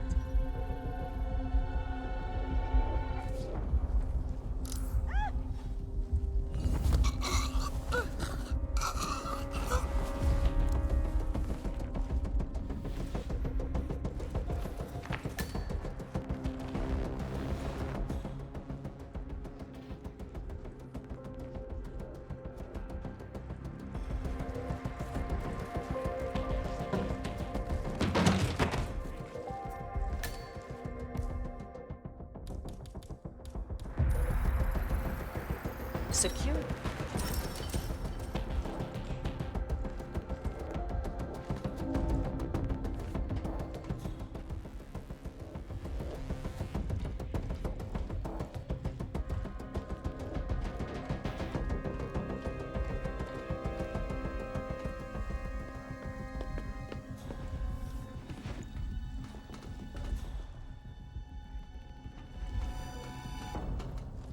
Access denied.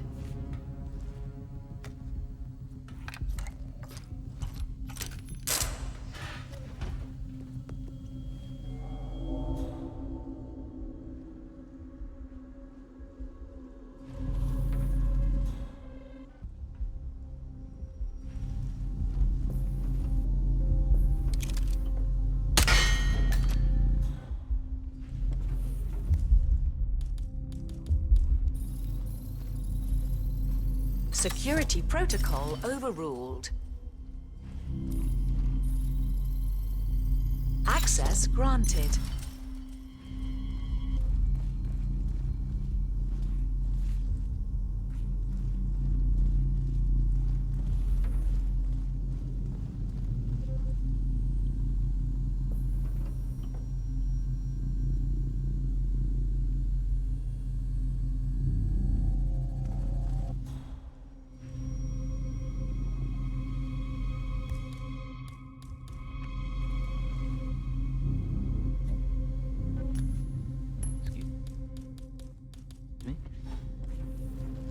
You stay here. All right, go for it.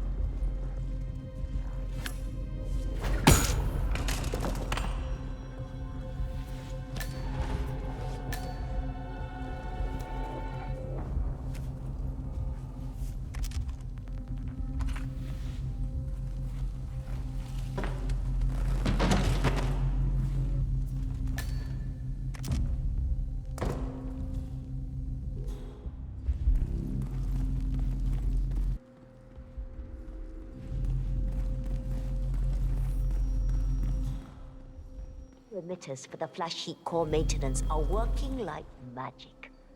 So much faster than the previous. I wish I had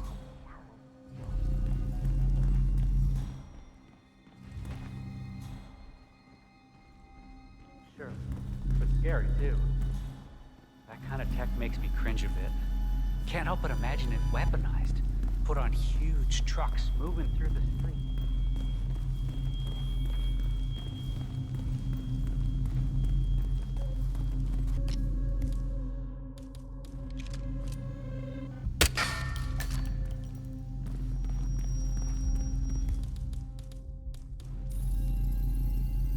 Security protocol overruled. Good, you're alone. I'm sealing the room and dimming the windows 47. No need to worry about intruders.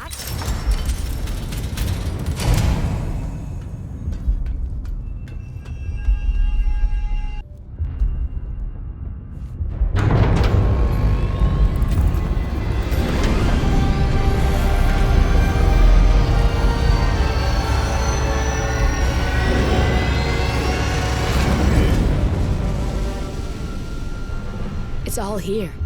Clients, operatives, every hit the ICA ever sanctioned. Enough to shut them down for good. But first you need to locate all files referencing Diana and yourself.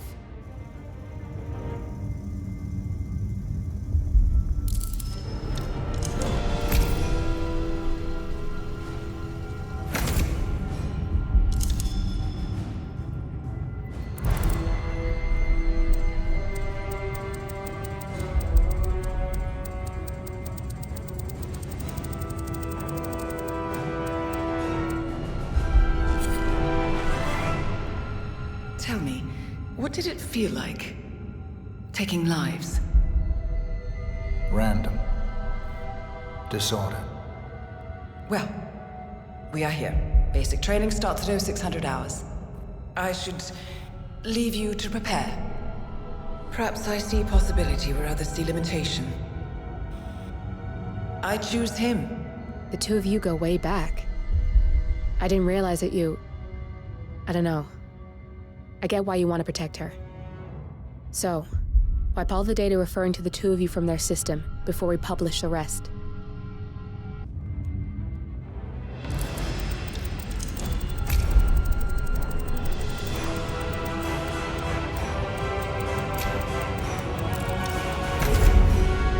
Okay, good.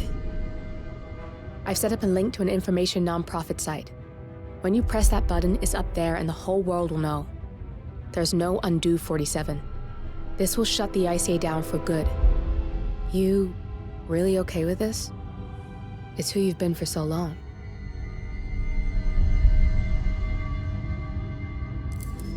Maybe it's time for a change. I'll just return things to normal. No need to alert them we were here prematurely. Intrusion detected. Lockdown commencing. Shit! I missed that. We're blown, 47. I can hold the doors for a little while. Use the vents to get out. Go, now! Personnel, breach protocol initiated. This is bad. That means they'll shoot on sight. I'm gonna create some havoc, 47. Make the core meltdown. Maybe we'll divert their attention a bit. Warning, core overheating. Warning, core shut down. Temperature critical. Warning, fire detected.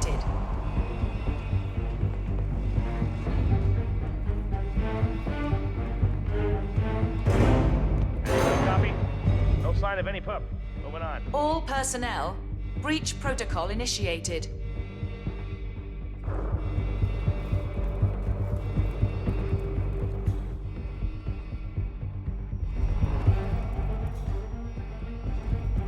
Warning, core overheating.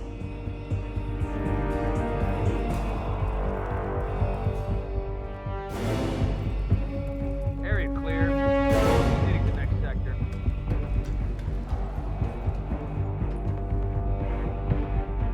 Warning, fire detected. Nothing here, command. Moving on.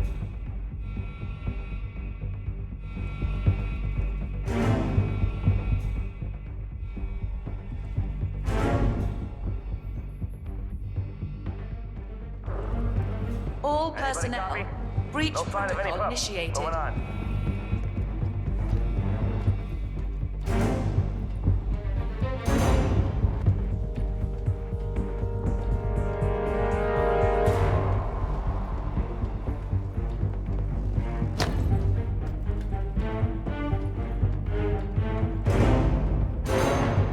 Warning, core overheating.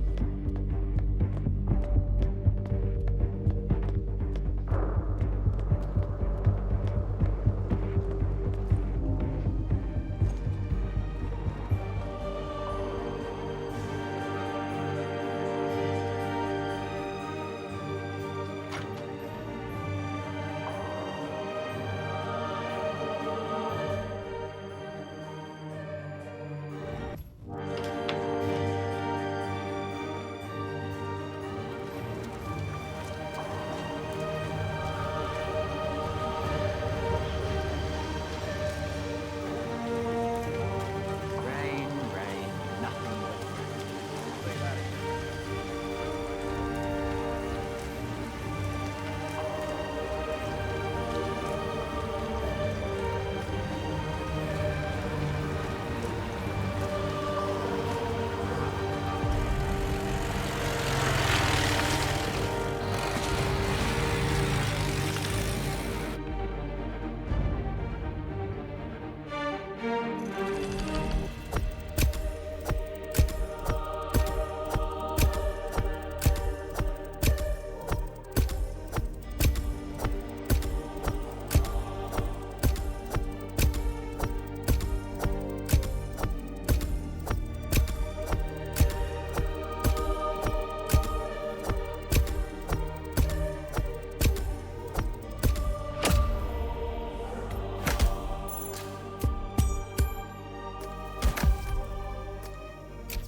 now to the data leak bombshell causing shockwaves across the world, the so-called ICA files. The disclosure of You win. So, what happens now? The ball's in your court, Miss Burnwood. I do have other candidates, you know. Most of whom have never tied me to a chair. You've seen the news. That was 47 acting on his own. He is untethered, he is unstoppable, and he cannot be bargained with. He will find you, Mr. Edwards, and I'm the only chance you've got. I'm listening. 47 has one weakness. Me.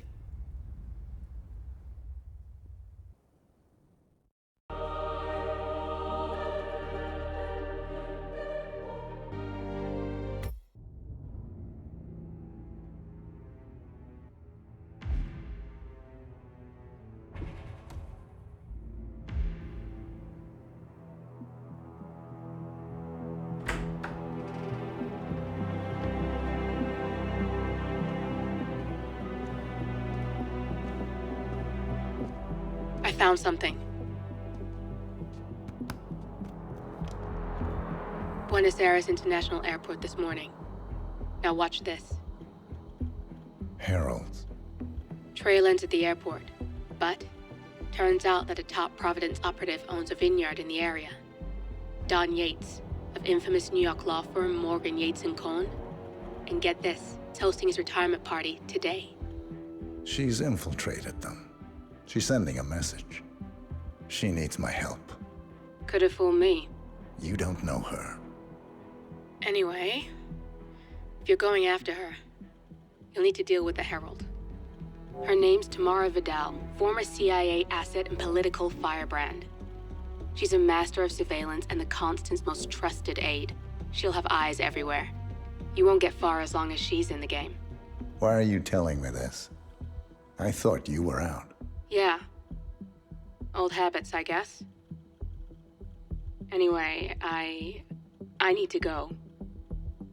See you around, 47. No, you won't.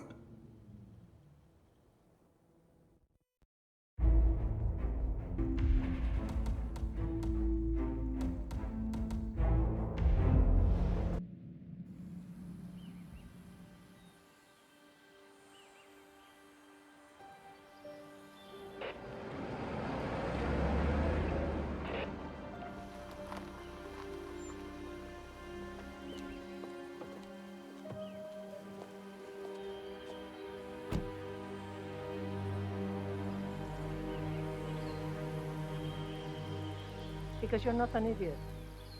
Let's just humor him. Yates likes his little games. Don't be long.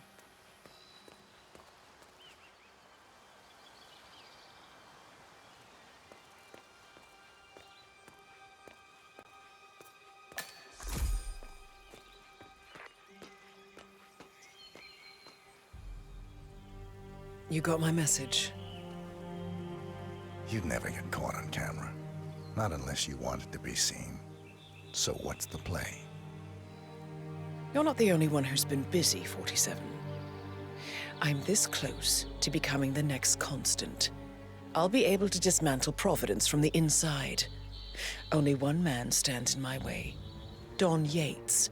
That weasel was the partner's legal counsel for years. He's the top candidate. But remove him from the playing field.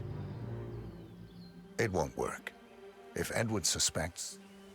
I will convince him you acted alone. Retaliation for Grey. Trust me, I know what I'm doing. The Herald, Tamara Vidal.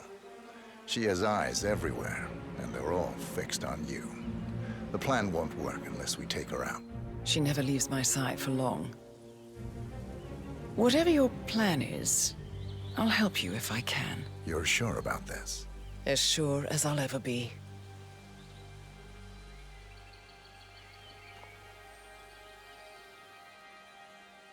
Here, I got you an invitation, just like old times. Come find me when it's done.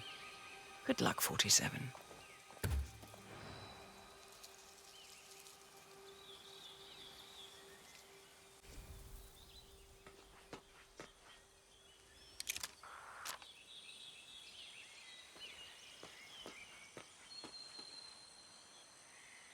Like I said, we'll talk again when it's done.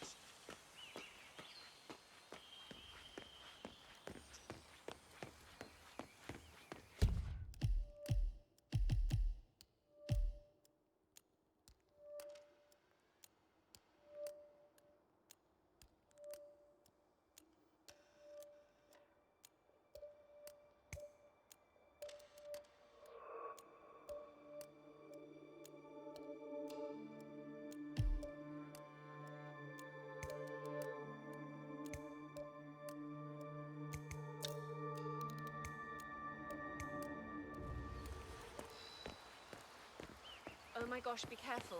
The ground's super loose here. If we fall, we're going to seem like such idiots. We won't fall. We just need to get the peak and we are good. And look at that gorgeous view. You know it will be worth it. Everyone's going to be beyond jealous. Oh, you're so right. The colors alone and the lighting. Could you ask for better lighting in a million years? It's like golden hour times 20. I'm not going to lie, Joe. This gravel is making me really nervous. Yeah, same. We just have to get the right framing, though, and snap it, and then I can liquefy our jawlines a bit so we're snatched, and then we can go. Right. Super quick.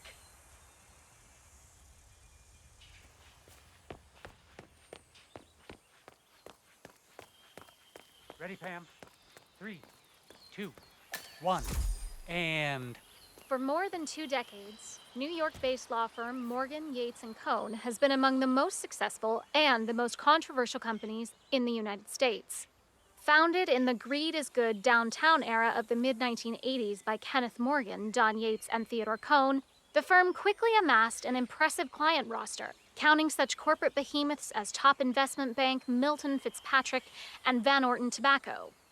A reputation for ruthlessness and dirty tactics, no doubt originating with the notorious affluenza defense of murderous socialite Chelsea Whitmore, has long stuck to their name. But despite the persistent outrage of progressives, the firm has enjoyed a seemingly never-ending streak of successes and legal triumphs. This, however, may be changing. Just a few months ago, senior partner Ken Morgan passed away unexpectedly at the Hitman Hotel in Bangkok. And now, another of the founding partners, Don Archibald Yates, in front of whose Argentinian vineyard I am currently standing, has announced his retirement from the firm. And so, the burning question in the upper echelons of corporate America is this. I mean, they fade in Has captivity. Morgan, Yates & Cohn finally run out of steam? so I am Pam Kingsley, reporting live from Mendoza, a rare Argentina, treat. on GNN well. News. Mustn't be late. Segura's fairly common in these parts after all. I'll get a picture later.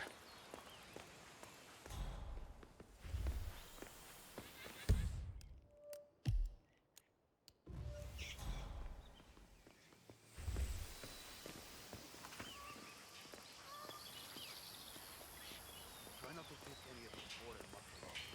Pretty sure we'll be the ones who get shot. I didn't see you at the club last weekend. I got orders, sir. I can't let you through. Hey, man, you're being told politely, so come on. I have to spend a few days in Arizona. Aaron Ford Jr., I'm with the firm. Don Yates is expecting me. Okay, checks out. But leave the paperwork with me. Absolutely not. Mr. Yates asked me specifically to bring him these documents. You don't want to keep Mr. Yates waiting, do you? What are you? Some kind of office clerk? I am a junior partner with Morgan, Yates & Cohn, the most powerful law firm on the continent. Now, enough of this foolishness. Let me through. Okay, I'm just messing with you. Step right in.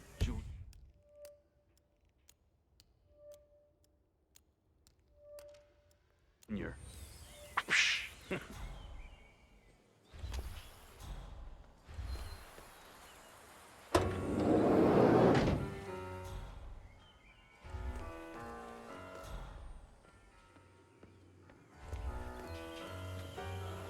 Bienvenidos to Viñeda Yates, señor.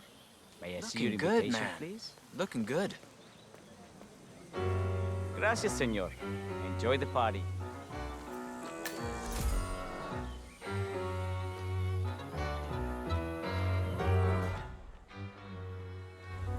Evening, senor. You get for an aperitif?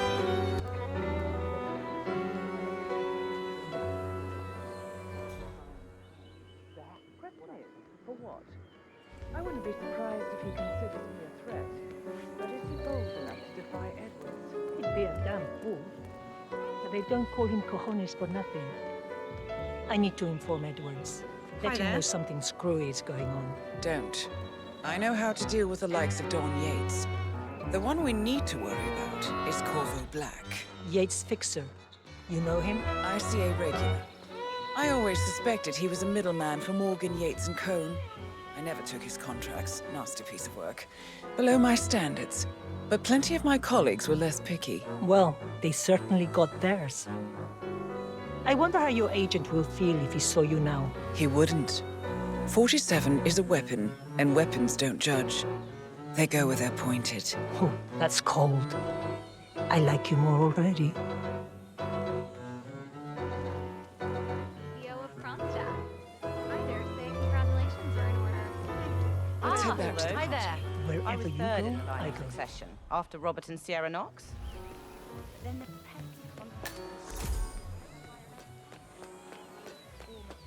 Hey. Yes, senora, can't let you go through. Tell me you didn't. Tell me you didn't. Okay. I didn't forget the asado torch, Miguel. Didn't you, Pablo? Why do you have me?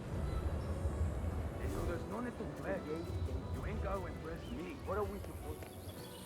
You didn't say because the Yota brothers forgot the code for the gas asado feed? Okay, everything seems to be in order here. You'll get to stepping, huh? Don't care.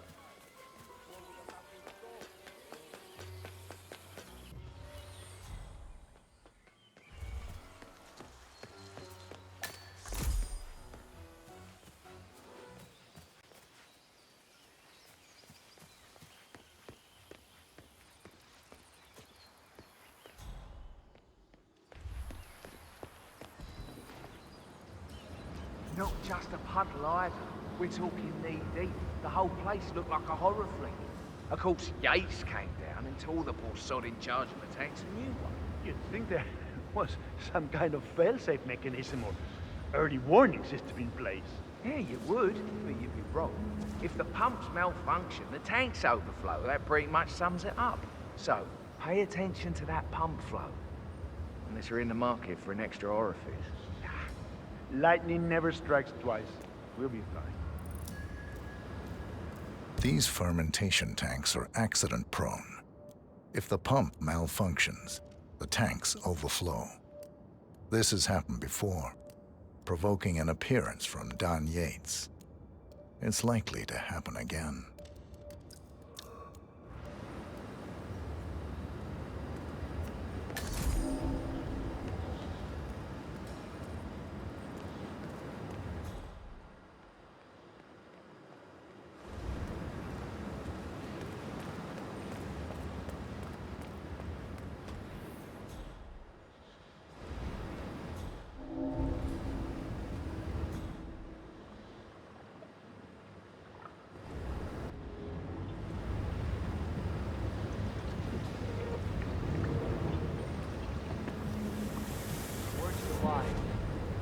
Might want to keep an eye on the pump. Why's that?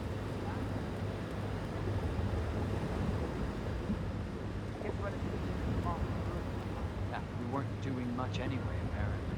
Huh. Sounds pretty, over the top. Get it?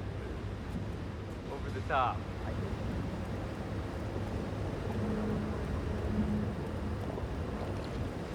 I'm gonna cut you some slack because of a baby. But you might want to work on that attitude.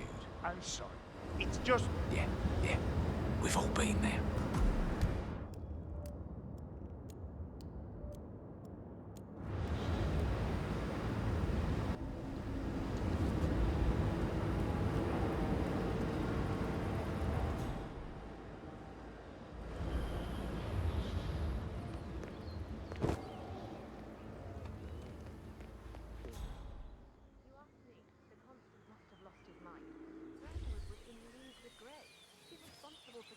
how many of our people? How could she be a herald? Maybe Vidal will slip her down the stairs. What the? Okay. Damn, you throw like, well, me. Maybe Gotta work on that Vidal aim, will my slip her friend. down the stairs. Those What should I heels do for are an you? accident waiting to happen. Arturo the Don't hold facility? your breath. At this Vidal hour? is a true believer. I didn't know we had investors come in. A private tour. Mr. Yates, with all due respect, we are about to harvest the Malbec. I hardly think this is the best use of my time. Fine, if you say so. Who is the audience? Diana Barnwood and Tamara Vidal? The politician Tamara Vidal? Okay. And the last one? Corvo Black? Is he your fixer? The scary one? Okay. I'll clear my schedule. A private tour of the estate. Diana, Vidal, and this fixer, Corvo Black. Black is a threat, but also an opportunity. Yates's own machinations are inconsequential. Joining the tour will give access to Vidal, away from the crowd.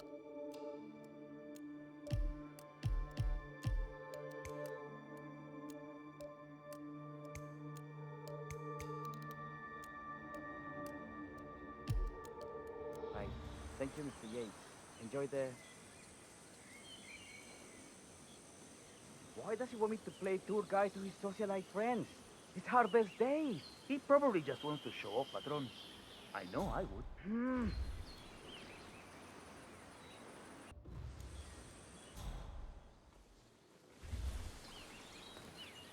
Sir, this is a no-go. You can't pass through here. Listen here, amigo. Sorry, but you're not coming through.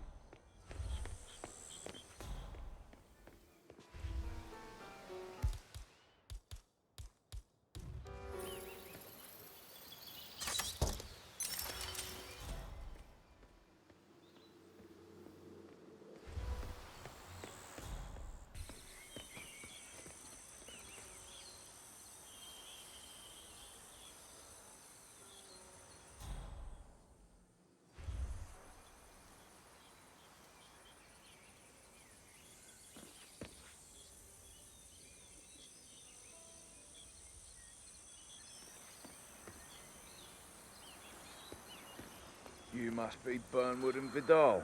Sir, And you must this be is a Yates' restricted garbage area. man. It's a living. What's your excuse?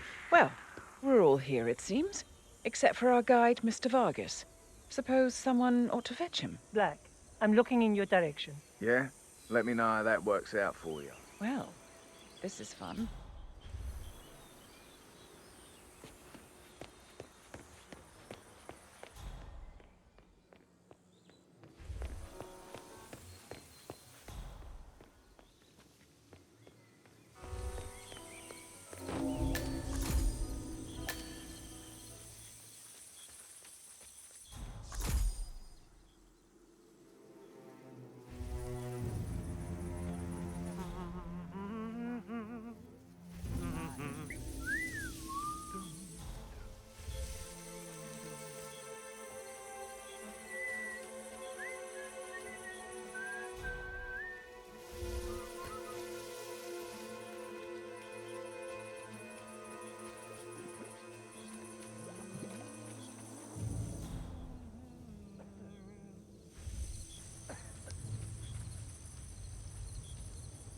Este hombre sí no tiene la menor idea de lo que está hablando.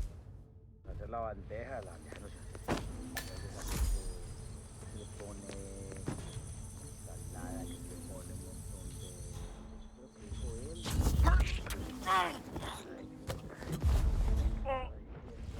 Pero no tiene la menor idea. Claro que está ahí.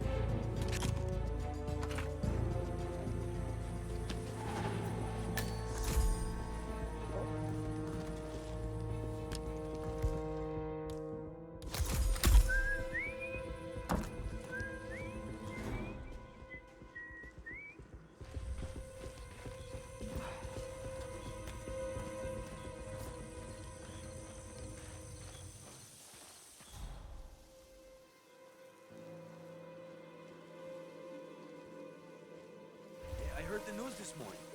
Tough luck on that. It does make a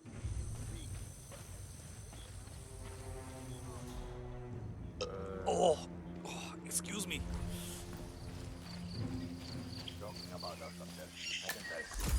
He's very interested in anything going on down here What? right now. What is he now? Because I What? don't. You have some guests really waiting. thought about it like Senor Yates wanted you to give them the grand tour. Remember? If I don't have more important things to do than babysit Yates' socialite friends. It's only harvest season. Better do what he says, Patron. Big shot New York lawyer like that. Don't want to get on his bad side. Well, I'm not going anywhere until I have decided if the crop is right for picking. Bring me the 3 Malbec grapes to taste, Ramon. If Yates doesn't like how I prioritize, he can weigh me down with concrete and toss me off a bridge. How's that? 3 grapes, was it? I'll get my picking knife. Overestimate how interested people like that are in anyone but themselves. That's really comforting.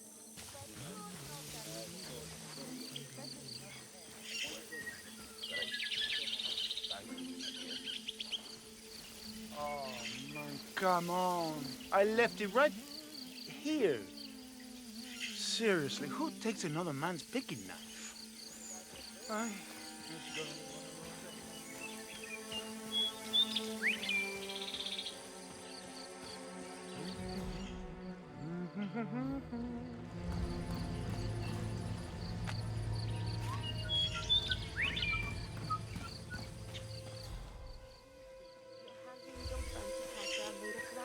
Okay, I got it. Look how careful I'm being.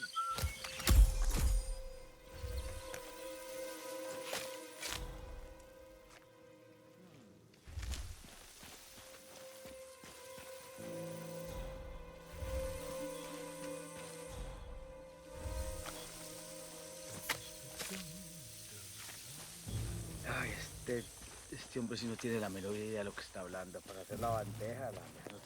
¿De dónde sacó que Talking about us up there, I can tell you. I'd be surprised if they even noticed we were here. Thanks. I feel much better now. Oh, yeah.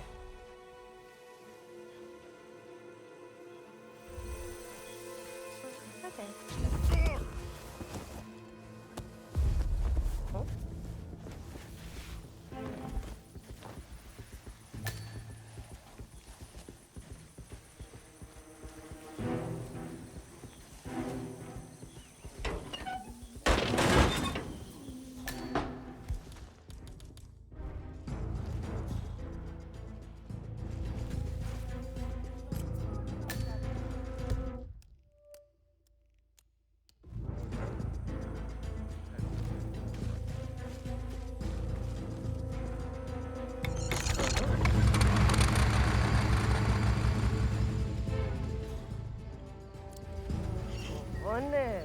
Not in the mood for this.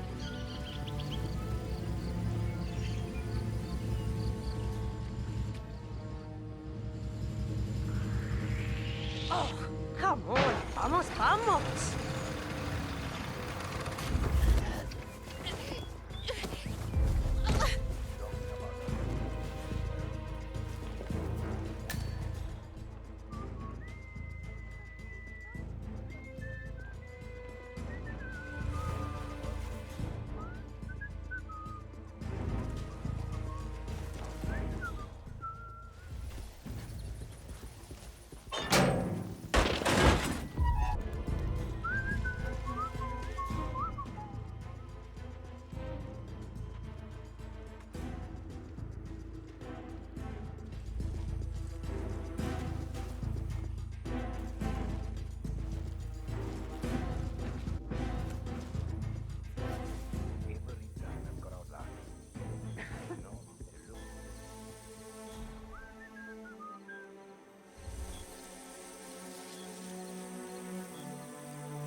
After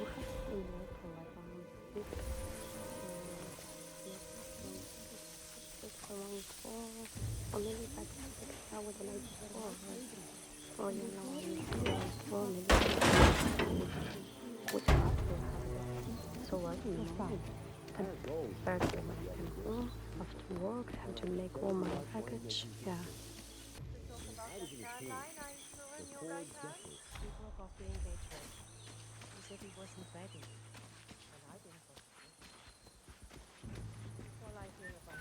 Welcome to Vignetta Yates. I'm Gabriel Vargas, chief winemaker, and I will be your tour guide. Any questions before we start? Yes, but they're all above your pay grade. We're good. Lead the way, Senor Vargas. Follow me. Hey, yo, what's up?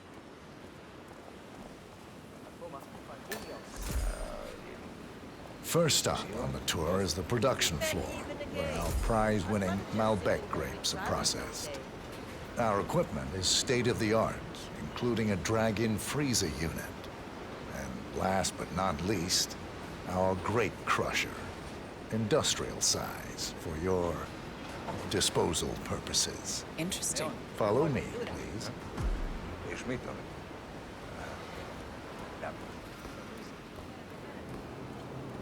This is an industrial cold storage unit, useful for preventing cellular decomposition. It easily reaches temperatures of -10 degrees Celsius. Trust me, you don't want to stay inside for long. No kidding.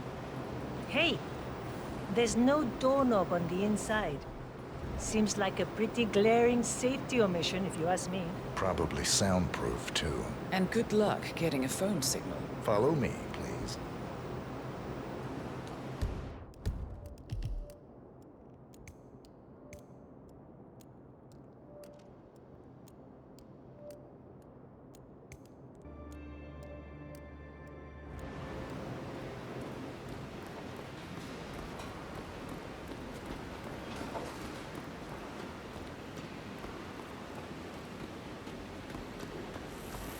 This is our grape crusher.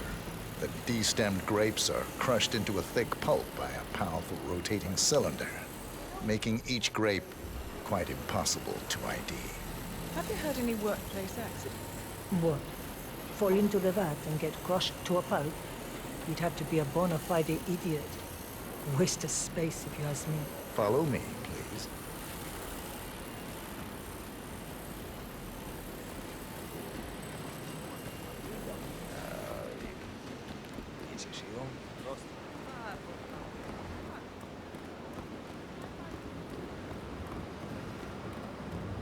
Next on our tour is the fermentation atrium. In these spacious tanks, which could easily be able to contain a couple of hundred human bodies, the sugars in the wine are converted to alcohol. This is also where we squeeze the must into a fine juice using our grape presser. Fascinating. Come along. This is the facility's grape presser, where the freshly crushed pulp is pressed through a fine filter, leaving only the flesh and skins behind. Much more efficient than the ancient practice of grape stomping, but also less personal.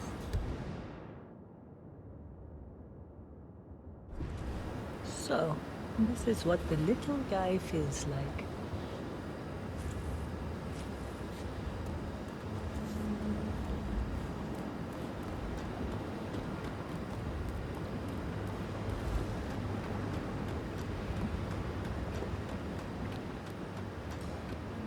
Our large fermentation tanks are constructed from solid French oak, and each contain up to 500 gallons of grape must. You don't want to fall in, but if you do, at least you'll die happy.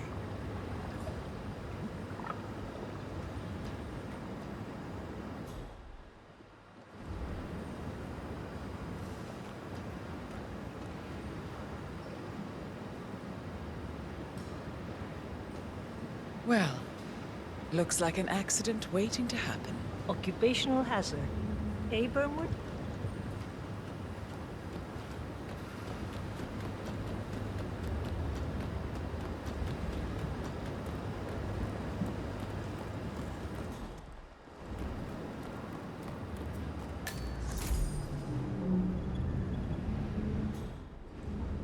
Final stop, the barrel room. Nothing dramatic, just wine biding its time.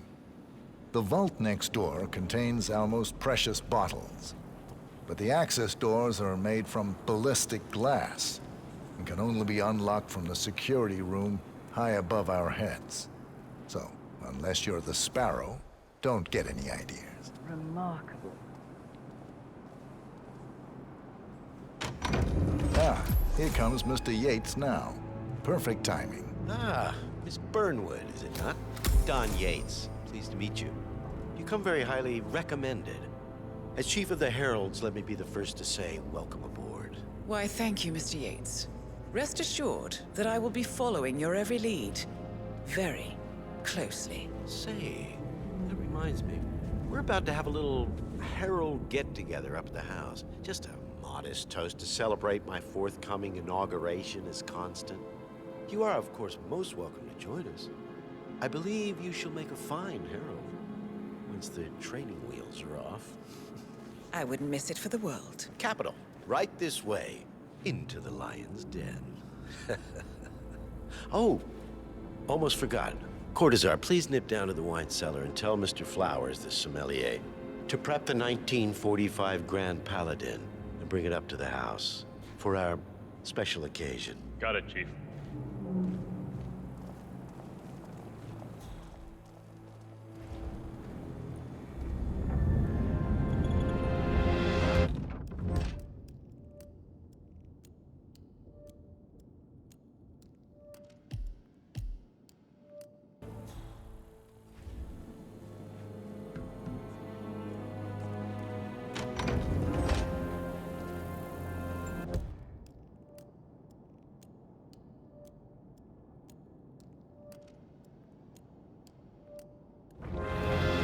Flowers. Mr. Yates wants the 1945 Grand Paladin brought up to the house. Special occasion. What? Did aliens land on the front lawn? Have the ghosts of Jesus, John Lennon, and Eva Peron unexpectedly come for dinner? Tell me, out here, what could possibly be so special? Above your clearance, Flowers. Just fetch it already. Fine. What's the passcode again? Last year of World War II. If you have to look it up, shame on you. A meeting in the root cellar. And judging from Yates's choice of wine, some type of celebration. Likely a gathering of heralds, come to congratulate Yates on his upcoming promotion. Diana's presence, a calculated risk.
Santino, it's just the 1945 Grand Paladin.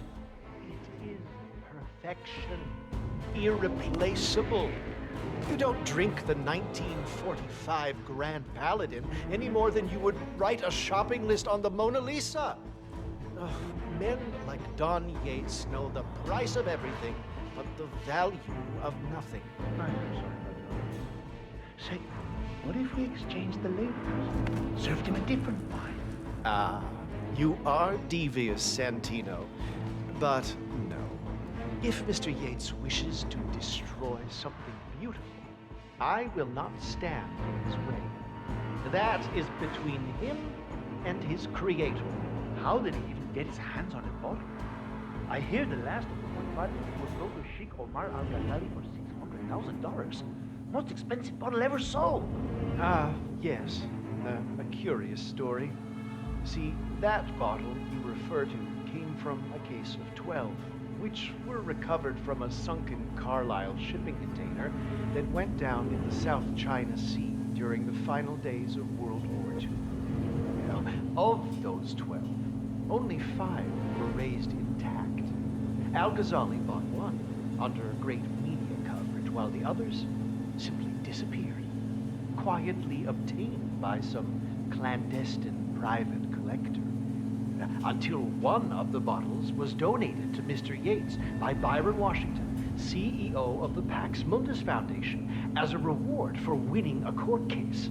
Now, Byron's twin daughters were treasure hunters, so that explains how he managed to get first pick. But you see, I was here when the bottle arrived, and the crate it arrived in bore a curious logo. Something called the Ark Society. Intriguing. Do you know what it means? Well, not a clue. And now, we will never know. Well, don't get attached, Santino, for all fine things in life are transient.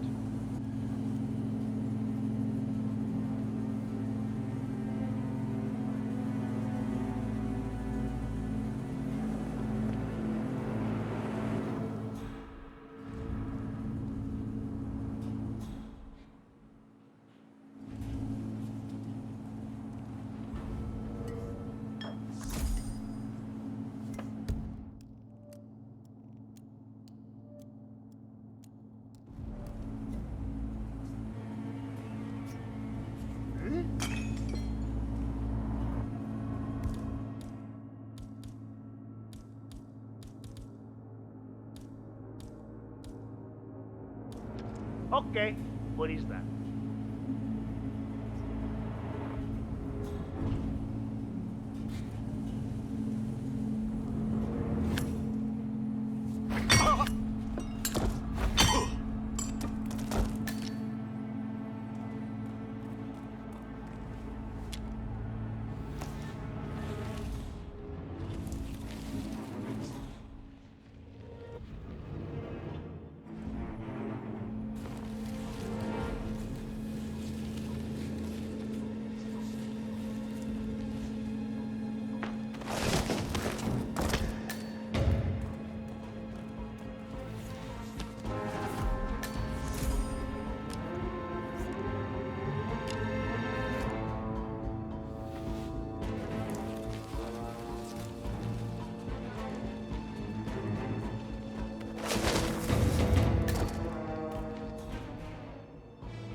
Hey, Flowers!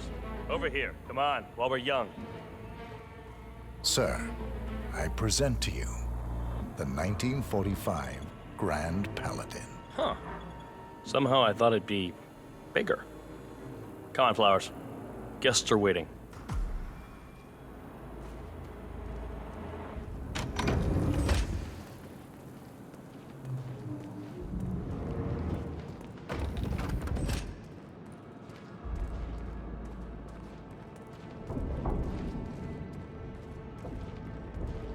Go on, get yourself patted down. We're still on alert from all those big shot CEOs getting offed.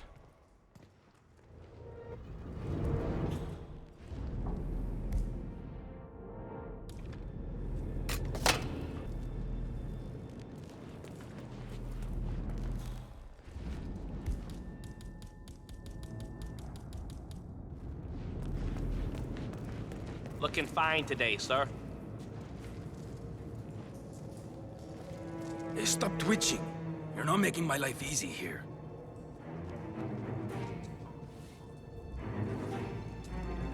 Okay?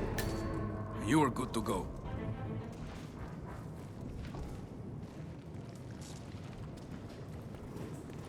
So here's the deal, Flowers.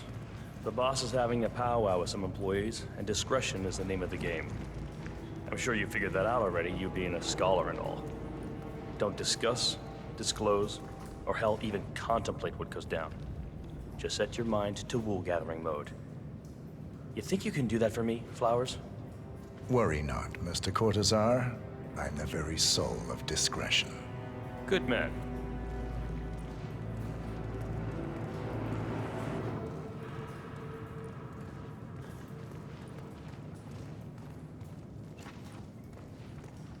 They're already at it.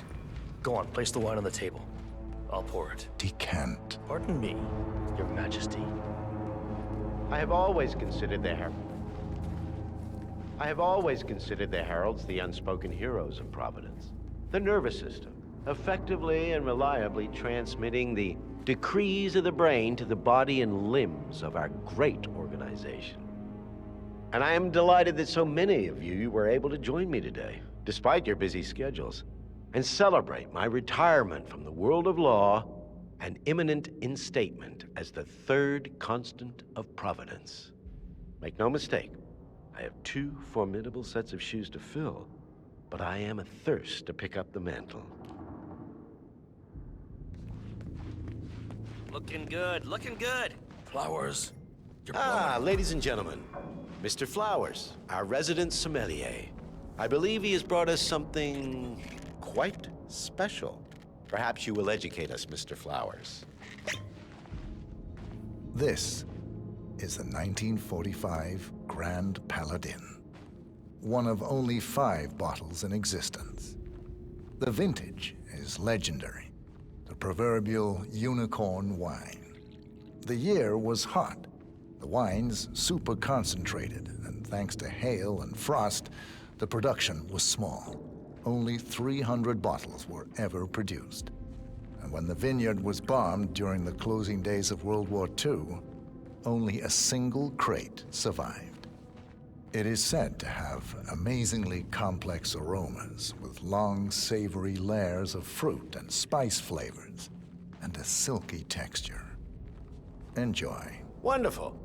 Thank you, Mr. Flowers. Feel free to stick around in case our guests have questions. This wine was gifted to me by the Ark Society in acknowledgement of my firm's legal services. It stands as a powerful reminder that Providence draws its strength not from force, but from partnership. We are but a few, and yet together we are unstoppable because we stand united. My friends, loyalty is everything, which is why we cannot allow traitors into our ranks. Ah, yes. Here it comes. This woman has waged bloody war on us. More than a dozen heralds and operatives dead. Your colleagues and clients, my friend, Ken Morgan. Not to mention the partners themselves, our founders, our benefactors. Make no mistake, this woman's hands are soaked in blood. Our blood. And Arthur Edwards, the new supreme head of Providence, is handing her the keys to the kingdom. Now, does that seem right to you, my friends? Does that sound like loyalty? Absolutely right. Yes. Perhaps Edwards simply recognizes talent when he sees it. Perhaps this is why I am also in the running to become constant. And following this childish outburst, I dare say I am in the lead. Don. What? You're lying, of course. Which only proves my point. You cannot be trusted, Miss Burnwood. This woman will be our downfall. That is, unless we take matters into our own hands. You are heralds, sworn to protect Providence against all threats, including inside ones. I have devised a plan. Together we can make it work, but you have to decide now, my friends. Are you with me? Yes. Yes, I agree. Yes. Listen to yourselves. Don Yates is not even appointed constant yet, and already he conspires to betray his master. I don't pretend to understand Edward's every move, but I do know that this man is an opportunist and unworthy of office. Then you are a traitor to the Heralds. The room is against you, Tamara. Stand down now or share her fate. Edwards will hear about this. I think not. I am sorry, but you brought this on yourself. Mr. Cortazar?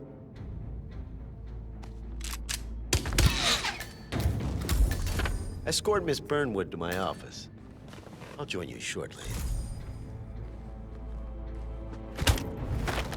Right. Move it. Let's go. I'm warning you, Yates. This will not go your way.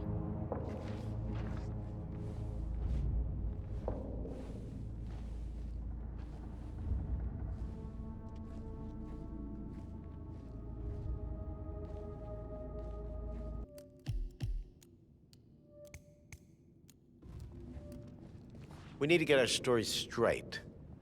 Diana Burnwood died today by the hand of her rogue Agent 47. Tamara Vidal, who saw through the assassin's disguise, was, alas, killed as well. This is what you will all attest to. Yes. Yes. I agree. Yes. A toast, then, in her honor. Hey Savor there. the taste, sorry, because you never sorry. will again. I thought you were someone else. And let me remind you, we Remember, are in this Flowers, together. you never saw One a thing. goes down, Not we a all go damn down. thing. Here's to loyalty. To loyalty.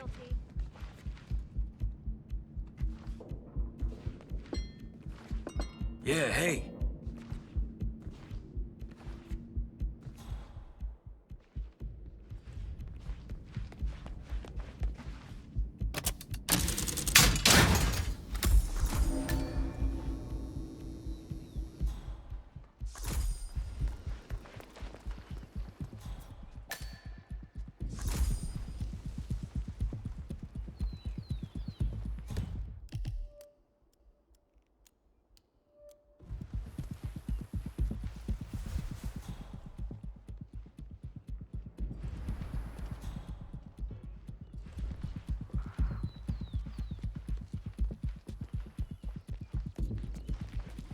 Lots of people have mixed feelings about retirement.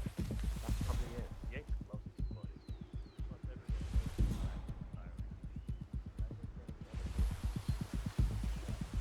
knows that letter over.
Jeez.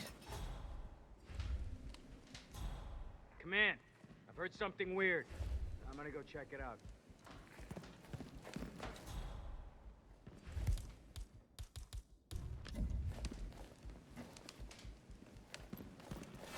What was that?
Good. I was beginning to worry. Were you? No. Listen up, 47. Yates will be here shortly. He'll have his thug Cortazar do his dirty work, but he won't pass up on the chance for a good gloat and a monologue. So, private space? Kill room decor? Exactly. We won't get another shot at this. Now sit down and blend in. When I provide a distraction, you just be ready to move.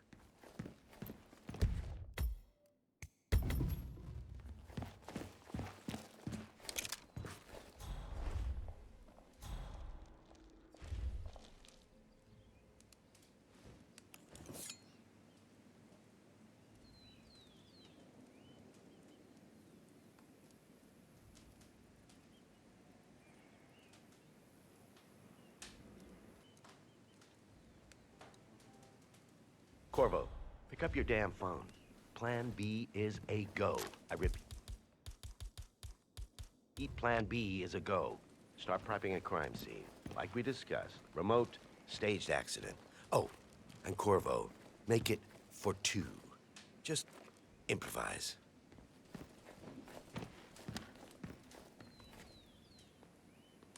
Miss Burnwood. You rolled out the red carpet just for me. Don, you shouldn't have. So confident, even in defeat.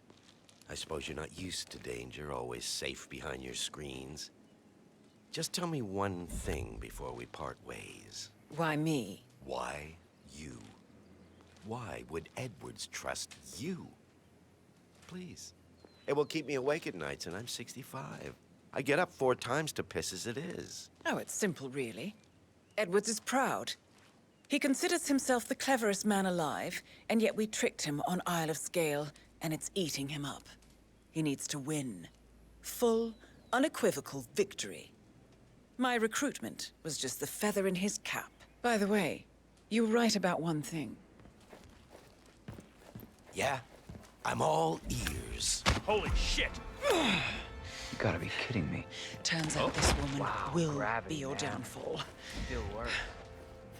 What are you doing, you asshole?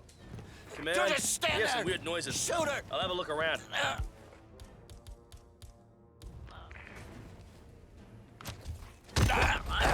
What the hell, man? If it's any consolation, Don, your instincts were dead on. I will be confident now. And I will make it my mission to tear down Providence brick by brick. Finish it.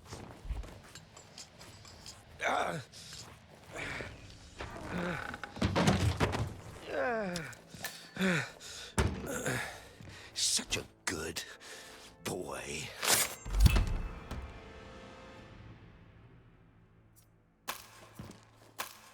Well done, 47.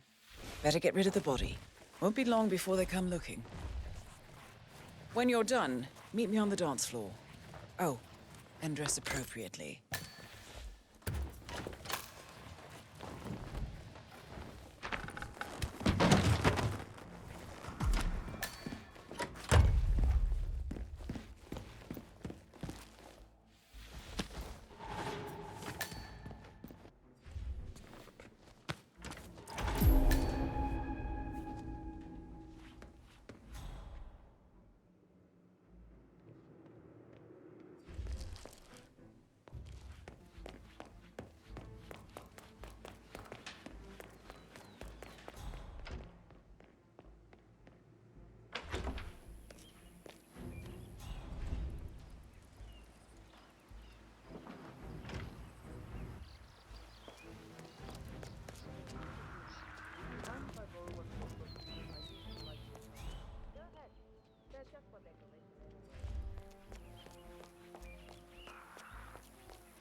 not picked the date yet?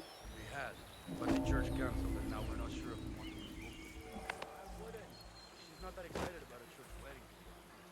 I think she only agreed to it because I'm happy. What's the other? Mark?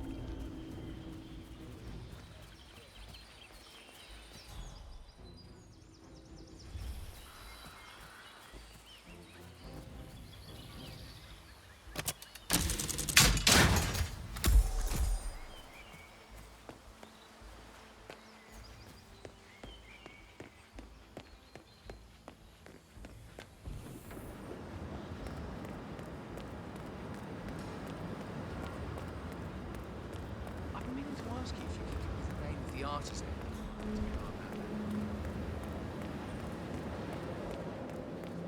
PTSD, huh?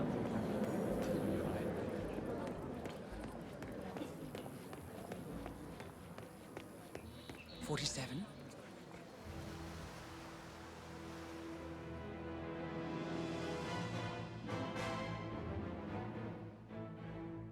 It's done. Now what? Now, we strike at the heart. Edwards. You know how to find him, don't you? Why, Edwards finds you, 47. He is untraceable, and he never lets you forget it. He is cocky, and that will be his downfall. What's the plan? Too many eyes. Meet me at the olive grove at sunset. One last tango, 47.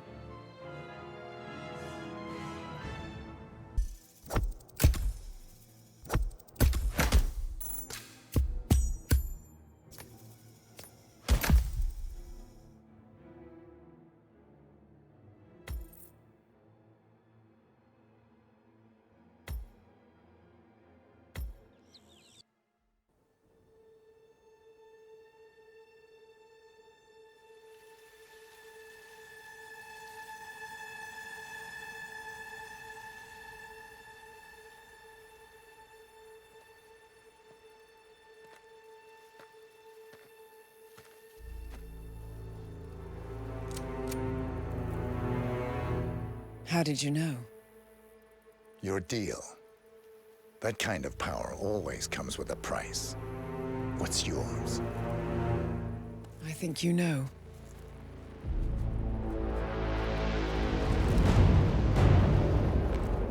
I am sorry. This is a necessary evil. What have you done? Ether brand neurotoxin transfers by touch. See, Edwards learns by his mistakes, 47. And as you've clearly demonstrated, brute force is futile. It had to be me. It was the only way.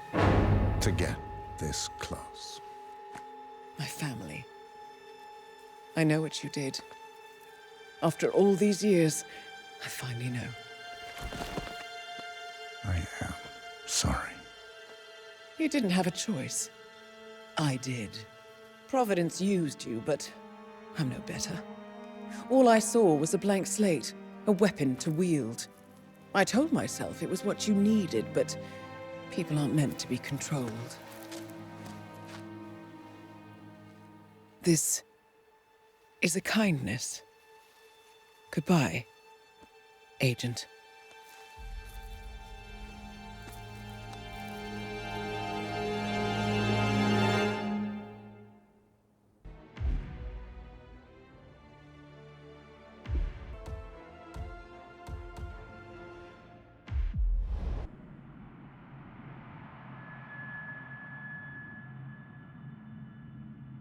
Still clinging on to your self-image.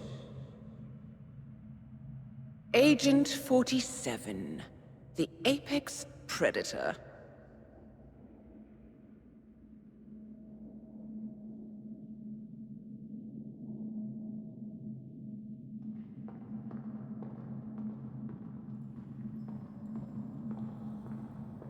Always hiding behind the headlines.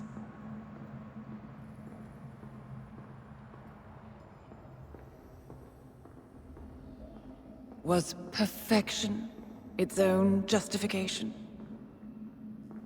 Or a willful distraction? A wall built contract by contract. To shield you from the uncomfortable truth. You're exactly the tool they bred you to be.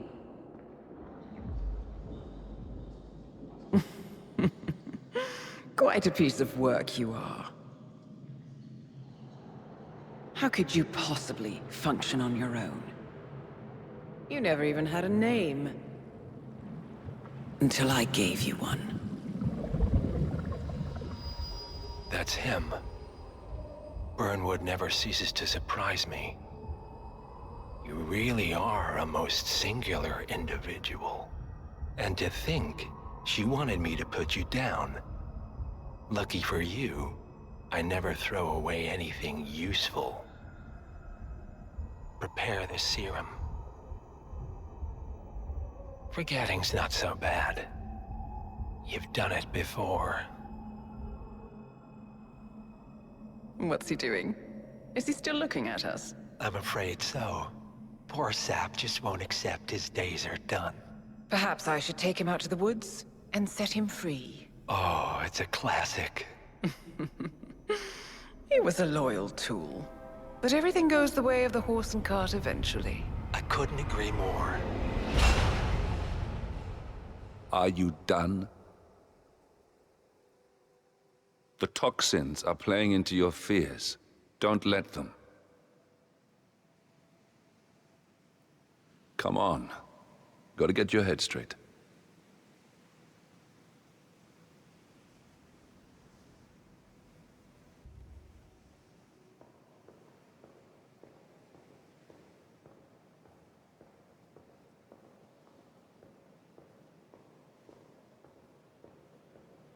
She wants me dead.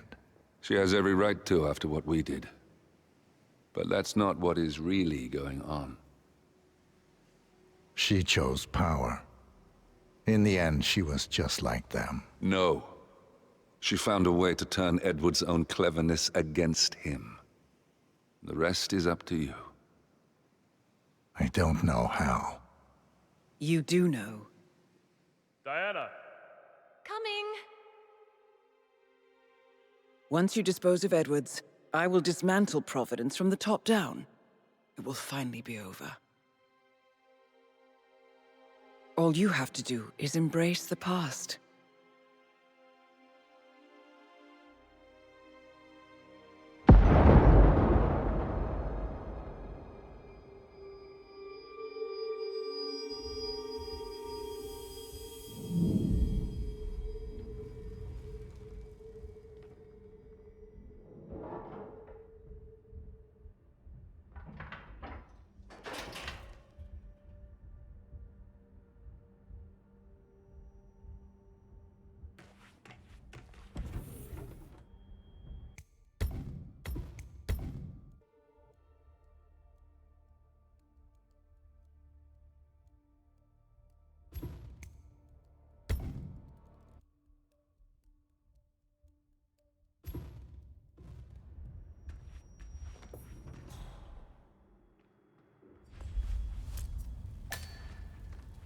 Sir, we have produced a fresh sample of the serum.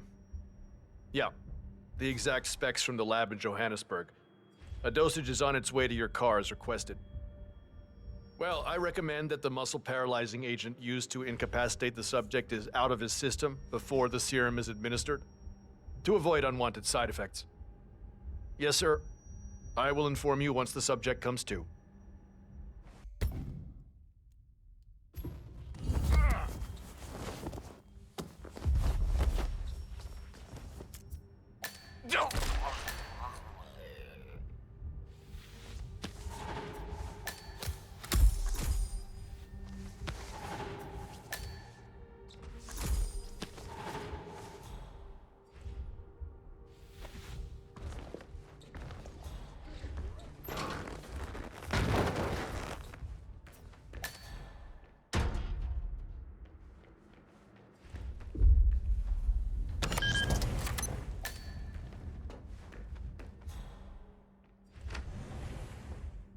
We need to find a catchy name for it. For when we go commercial, I mean. You figure this thing has commercial applications?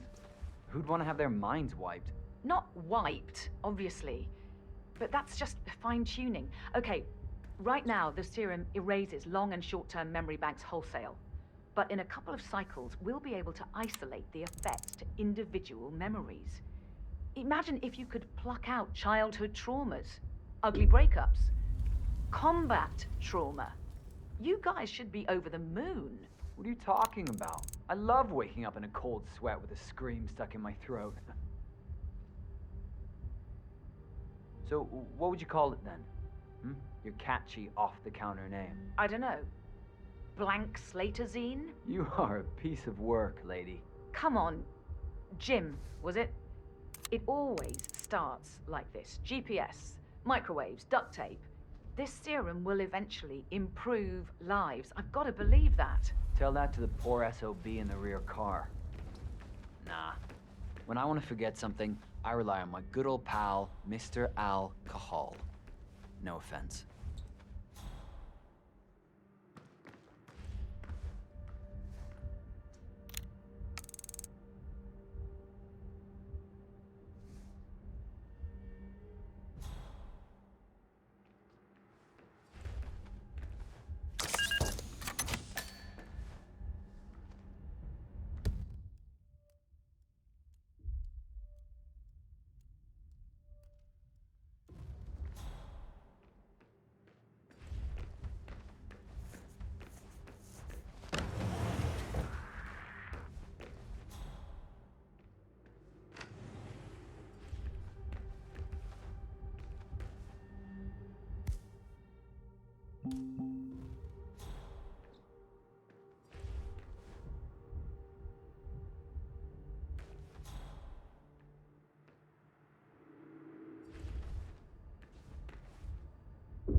storage. But since the bombing of their R&D site in Johannesburg, they're refitting the cars as a mobile field lab. Huh. So what did the Russians use it for back in the day? The way I hear it, this used to be some kind of KGB black site. Mobile missile launch control center, prison transport, your guess is as good as mine. But at one point, it appears to have been the HQ of Janus, the Cold War spy master. Well, apparently his crest was on the front car before Ether painted everything over. Well, that's the way it goes, isn't it? National past, corporate future.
Where are we supposed to be exactly? Ukraine? It all looks the same through the blizzard. Nah, somewhere in Romania. We're on a loop from Zagreb to Irkutsk. Isn't that risky? What about border inspections? They use a system of decommissioned rail lines and pay the local governments to look the other way. It's been like that since the Cold War. In theory, this thing only needs to stop for refueling. A regular ghost train, huh? I guess that's one more box ticked.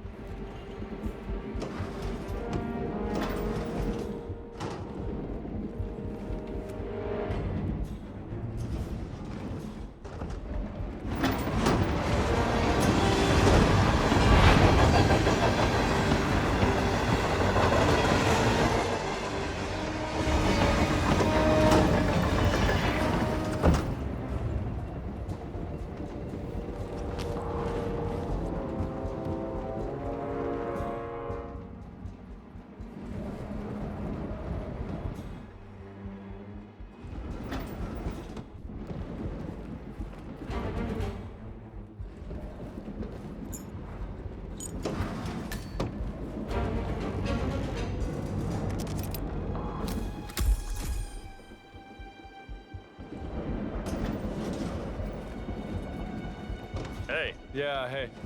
Oh, can you grab me a soda or something from the fridge? Just whenever you're heading back this way, no rush.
It's ridiculous, if you ask me. Whole train full of mercs to guard one guy. You do know who he is, right? Sure, sure. Everyone's very impressed. I get it, I get it. And if you want some kind of elaborately planned calamity or a convenient heart attack, sure, he's your man. But how does he manage in a brawl? I'm willing to bet this guy doesn't hold a candle to any of us. Too much sneaking around and dressing up, too little fighting. Right. You feel like putting that theory to the test? I just might.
How's the arm? Better than my pride. Going over it again and again in my mind. Like, just finish with the fact. Dad, that's all that matters. That would have made it last. So, that's not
Sir. Sir? Sir? Sir? He's seen some shit. Christ! It's low vis out here! Is that you, Chief? In the flesh. Everything under control? Orson here had one of his feelings. Everything's on rails. Now move aside. I have a message for the Sir. boss. Yeah? With all due respect, prisoner awake yet? Your ass if you don't get out of my face.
I don't suppose there's any point calling for help. No. Seems I brought this on myself. Well played, Miss Burnwood. Do you really think she'll be able to resist all that power? This is not how people work. She rejects the power, not the responsibility.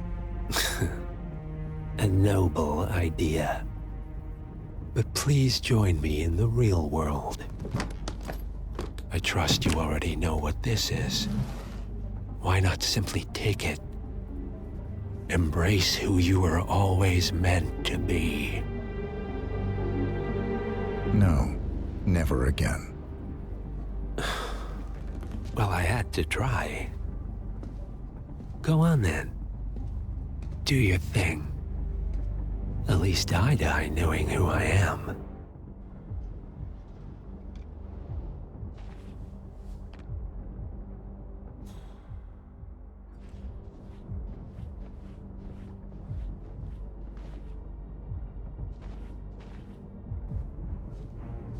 What are you doing? No! No! This is what it means to lose everything. You're making a mistake. It's mine to make. Oh. Forgive me. I seem to have, what were we talking about? Don't worry. We were done.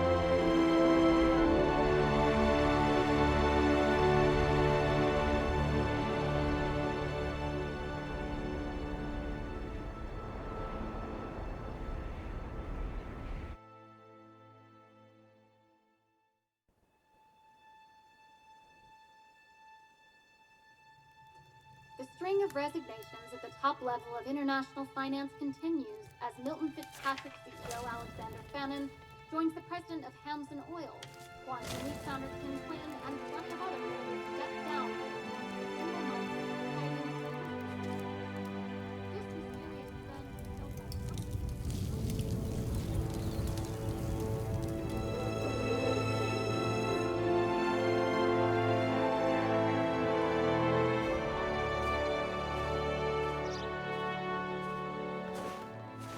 It's been a long time, Agent 47. That's not who I am anymore. The pact is done. The past, dead.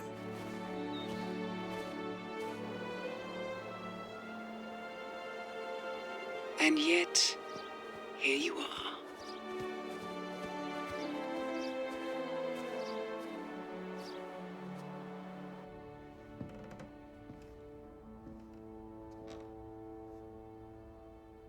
I choose this path because I can. There will always be people like them. So there will always be people like us. No one is untouchable. It's good to be back.